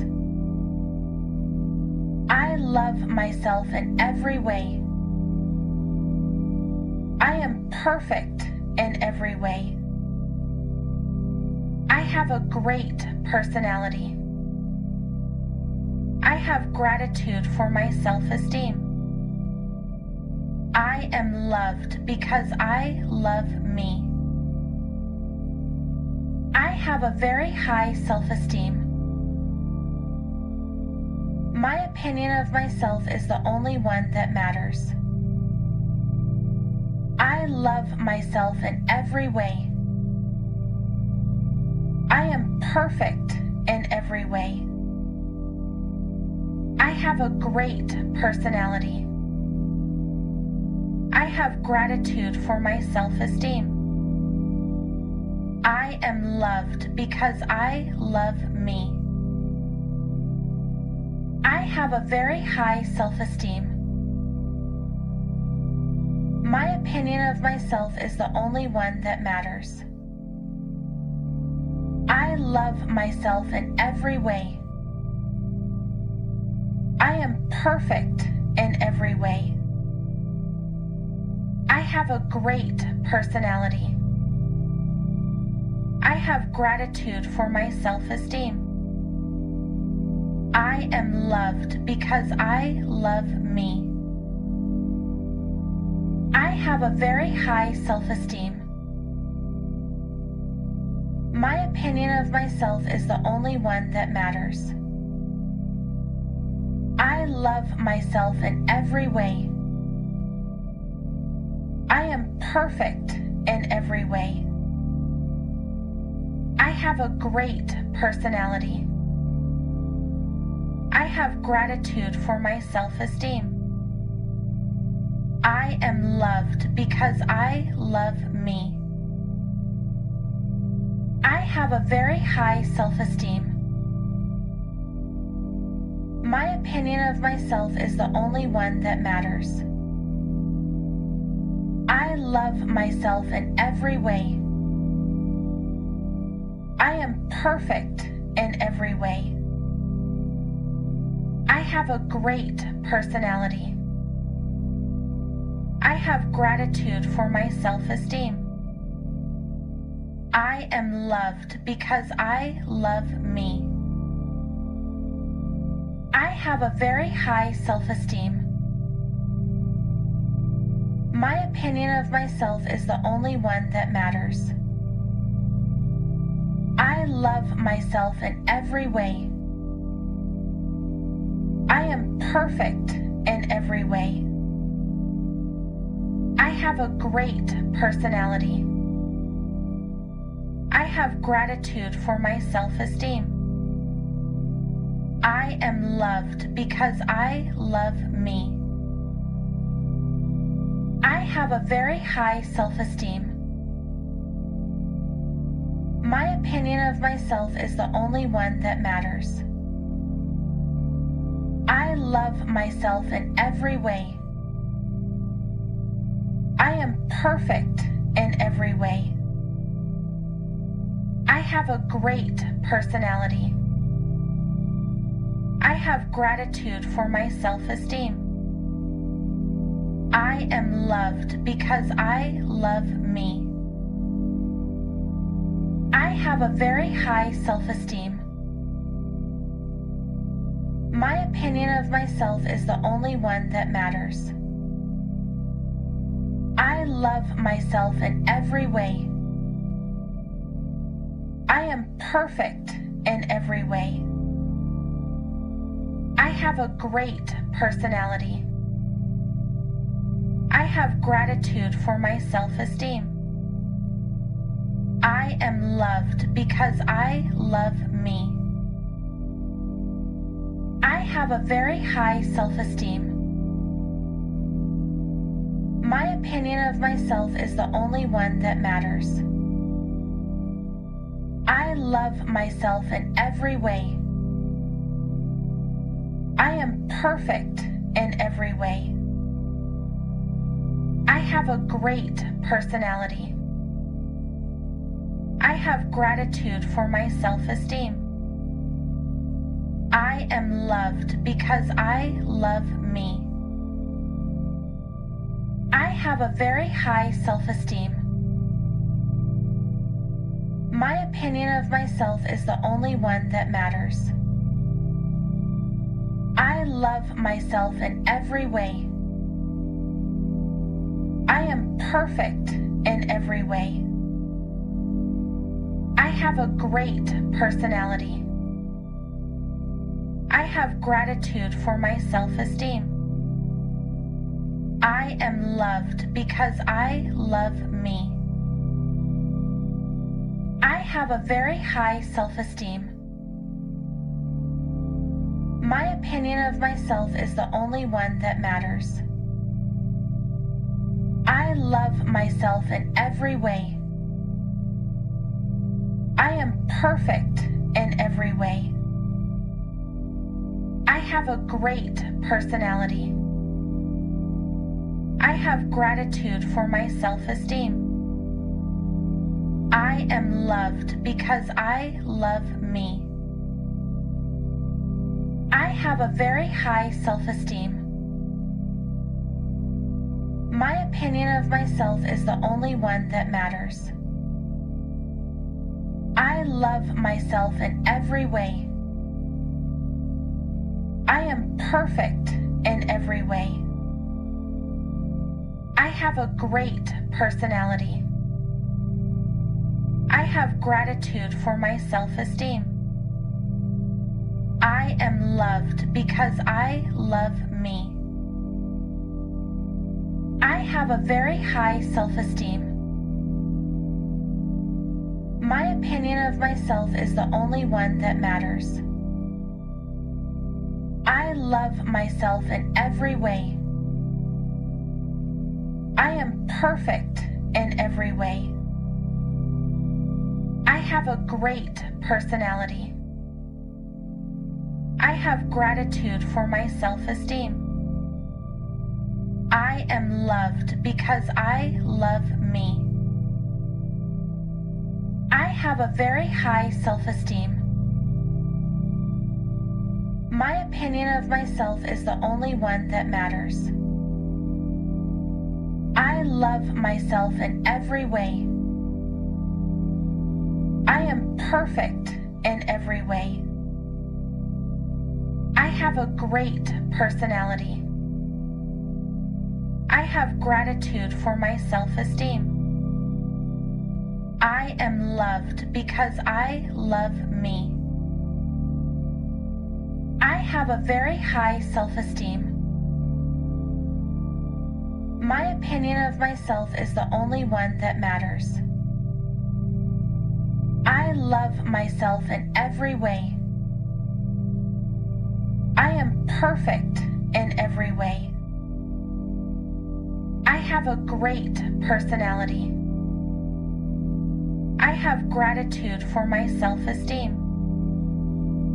I am loved because I love me. I have a very high self-esteem.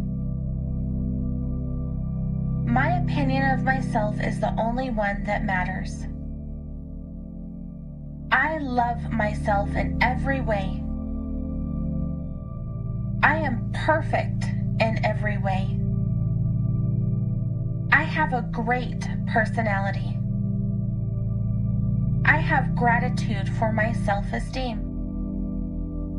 I am loved because I love me. I have have a very high self-esteem. My opinion of myself is the only one that matters.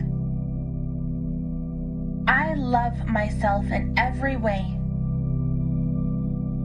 I am perfect in every way. I have a great personality. I have gratitude for my self-esteem. I am loved because I love me. I have a very high self-esteem.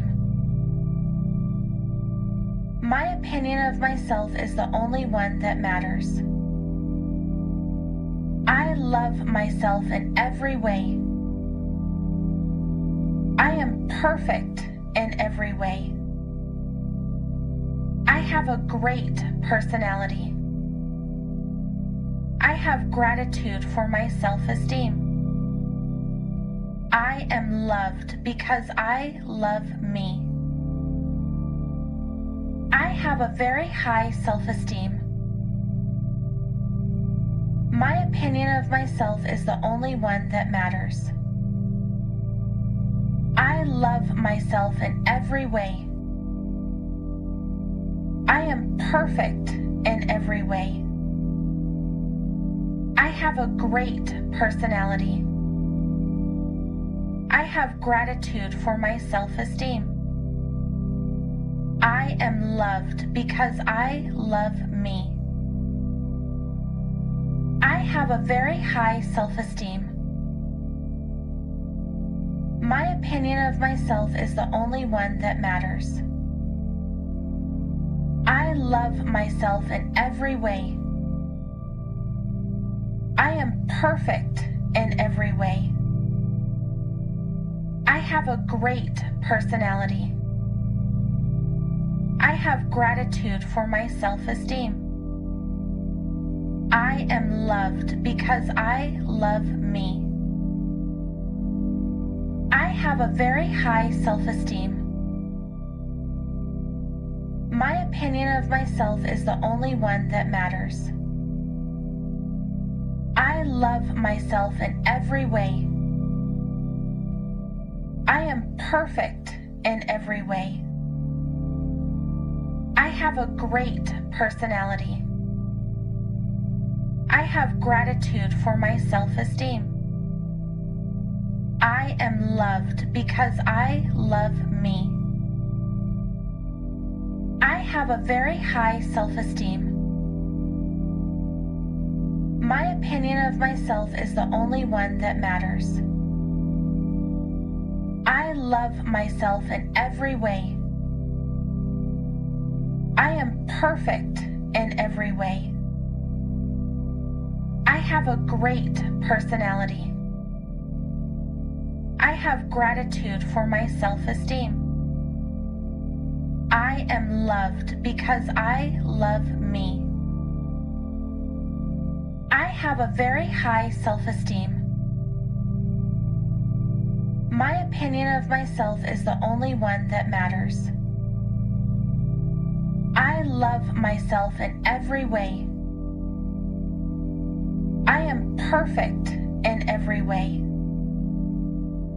I have a great personality. I have gratitude for my self-esteem. I am loved because I love me. I have a very high self-esteem. My opinion of myself is the only one that matters. I love myself in every way. I am perfect in every way. I have a great personality. I have gratitude for my self-esteem. I am loved because I love me. I have a very high self-esteem. My opinion of myself is the only one that matters. I love myself in every way. I am perfect in every way. I have a great personality. I have gratitude for my self-esteem. I am loved because I love me. I have a very high self-esteem. My opinion of myself is the only one that matters. I love myself in every way. I am perfect in every way. I have a great personality. I have gratitude for my self-esteem. I am loved because I love me. I have a very high self-esteem. My opinion of myself is the only one that matters. I love myself in every way. I am perfect in every way. I have a great personality. I have gratitude for my self-esteem. I am loved because I love me. I have a very high self-esteem. My opinion of myself is the only one that matters. I love myself in every way. I am perfect in every way. I have a great personality. I have gratitude for my self-esteem. I am loved because I love me. I have a very high self-esteem. My opinion of myself is the only one that matters. I love myself in every way. I am perfect in every way. I have a great personality. I have gratitude for my self-esteem. I am loved because I love me. I have a very high self-esteem. My opinion of myself is the only one that matters. I love myself in every way. I am perfect in every way. I have a great personality. I have gratitude for my self-esteem. I am loved because I love me. I have a very high self-esteem. My opinion of myself is the only one that matters. I love myself in every way. I am perfect in every way. I have a great personality. I have gratitude for my self-esteem. I am loved because I love me. I have a very high self-esteem. My opinion of myself is the only one that matters. I love myself in every way. I am perfect in every way. I have a great personality. I have gratitude for my self-esteem. I am loved because I love me. I have a very high self-esteem. My opinion of myself is the only one that matters. I love myself in every way. I am perfect in every way. I have a great personality. I have gratitude for my self-esteem. I am loved because I love me. I have a very high self-esteem. My opinion of myself is the only one that matters. I love myself in every way. I am perfect in every way. I have a great personality. I have gratitude for my self-esteem. I am loved because I love me. I have a very high self-esteem. My opinion of myself is the only one that matters. I love myself in every way. I am perfect in every way. I have a great personality. I have gratitude for my self-esteem. I am loved because I love me. I have a very high self-esteem. My opinion of myself is the only one that matters. I love myself in every way. I am perfect in every way. I have a great personality. I have gratitude for my self-esteem. I am loved because I love me. I have a very high self-esteem. My opinion of myself is the only one that matters. I love myself in every way. I am perfect in every way. I have a great personality. I have gratitude for my self-esteem. I am loved because I love me. I have a very high self-esteem. My opinion of myself is the only one that matters. I love myself in every way. I am perfect in every way. I have a great personality. I have gratitude for my self-esteem. I am loved because I love me. I have a very high self-esteem. My opinion of myself is the only one that matters. I love myself in every way. I am perfect in every way. I have a great personality. I have gratitude for my self-esteem. I am loved because I love me. I have a very high self-esteem. My opinion of myself is the only one that matters. I love myself in every way.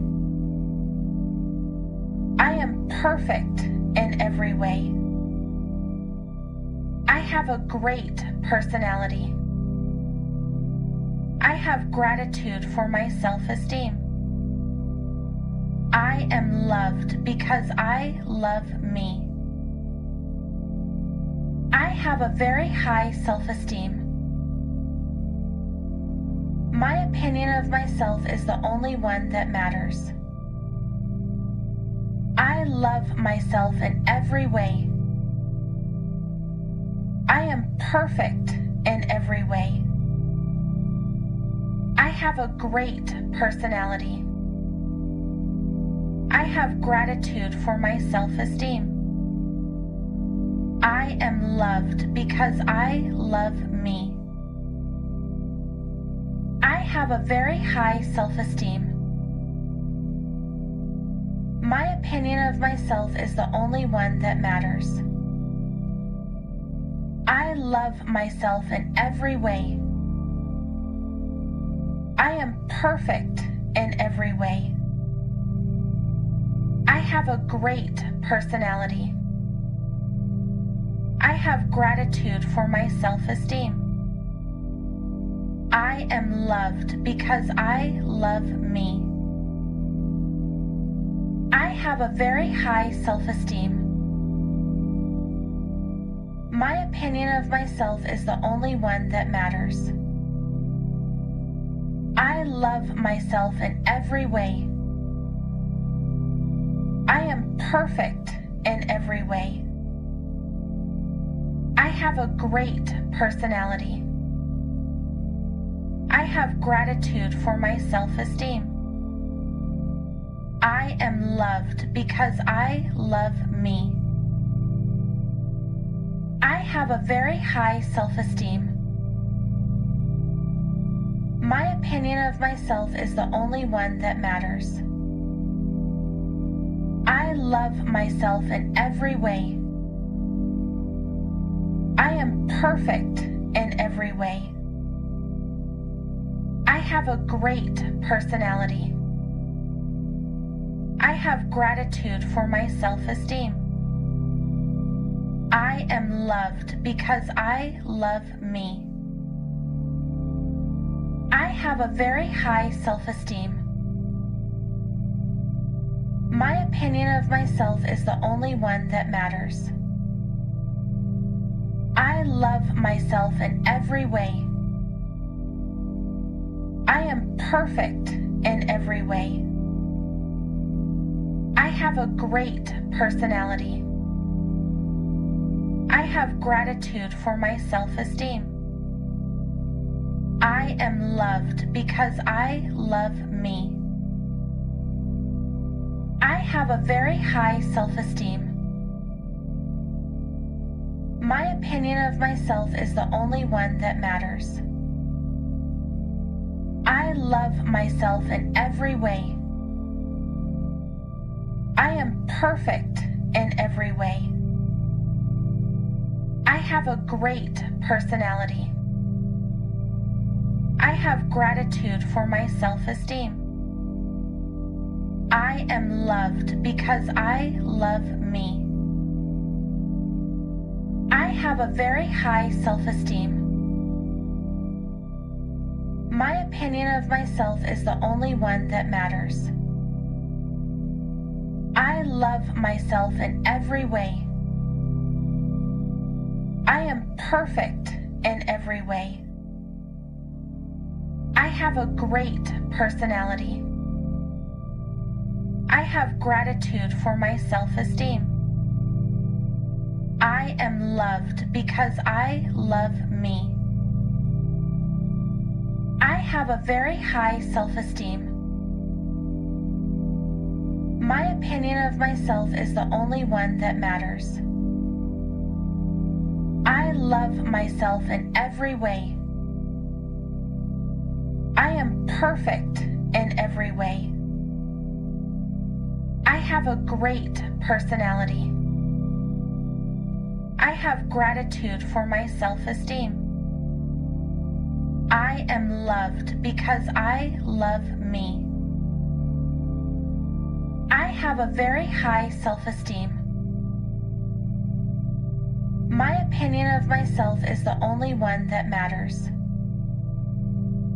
I love myself in every way.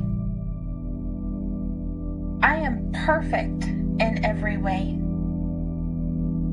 I have a great personality. I have gratitude for my self-esteem. I am loved because I love me.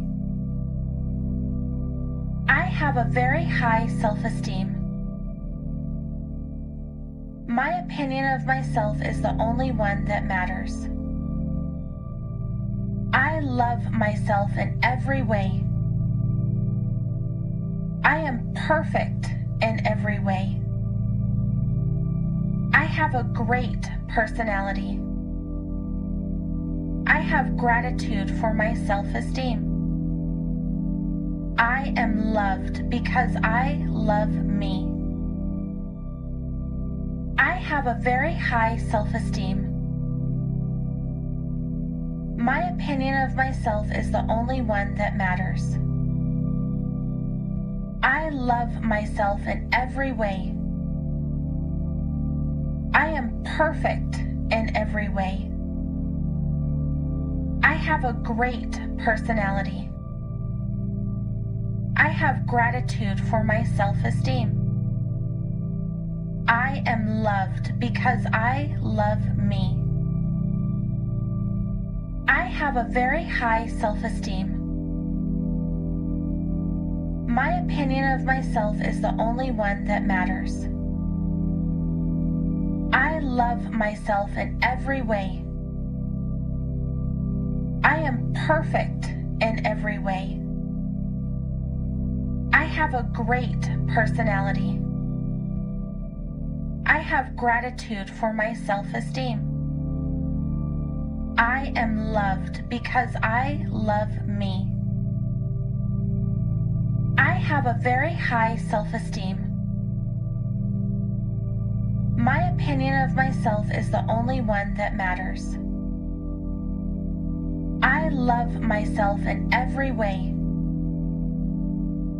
I am perfect in every way. I have a great personality. I have gratitude for my self-esteem. I am loved because I love me. I have a very high self-esteem. My opinion of myself is the only one that matters. I love myself in every way. I am perfect in every way. I have a great personality. I have gratitude for my self-esteem. I am loved because I love me. I have a very high self-esteem. My opinion of myself is the only one that matters. I love myself in every way. I am perfect in every way. I have a great personality.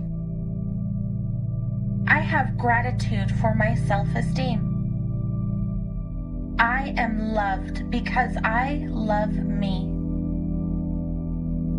I have a very high self-esteem. My opinion of myself is the only one that matters. I love myself in every way. I am perfect in every way. I have a great personality. I have gratitude for my self-esteem. I am loved because I love me. I have a very high self-esteem. My opinion of myself is the only one that matters. I love myself in every way. I am perfect in every way. I have a great personality. I have gratitude for my self-esteem. I am loved because I love me. I have a very high self-esteem. My opinion of myself is the only one that matters. I love myself in every way. I am perfect in every way. I have a great personality. I have gratitude for my self-esteem. I am loved because I love me. I have a very high self-esteem. My opinion of myself is the only one that matters. I love myself in every way. I am perfect in every way. I have a great personality. I have gratitude for my self-esteem. I am loved because I love me. I have a very high self-esteem. My opinion of myself is the only one that matters. I love myself in every way. I am perfect in every way. I have a great personality. I have gratitude for my self-esteem. I am loved because I love me. I have a very high self-esteem. My opinion of myself is the only one that matters. I love myself in every way. I am perfect in every way. I have a great personality. I have gratitude for my self-esteem. I am loved because I love me.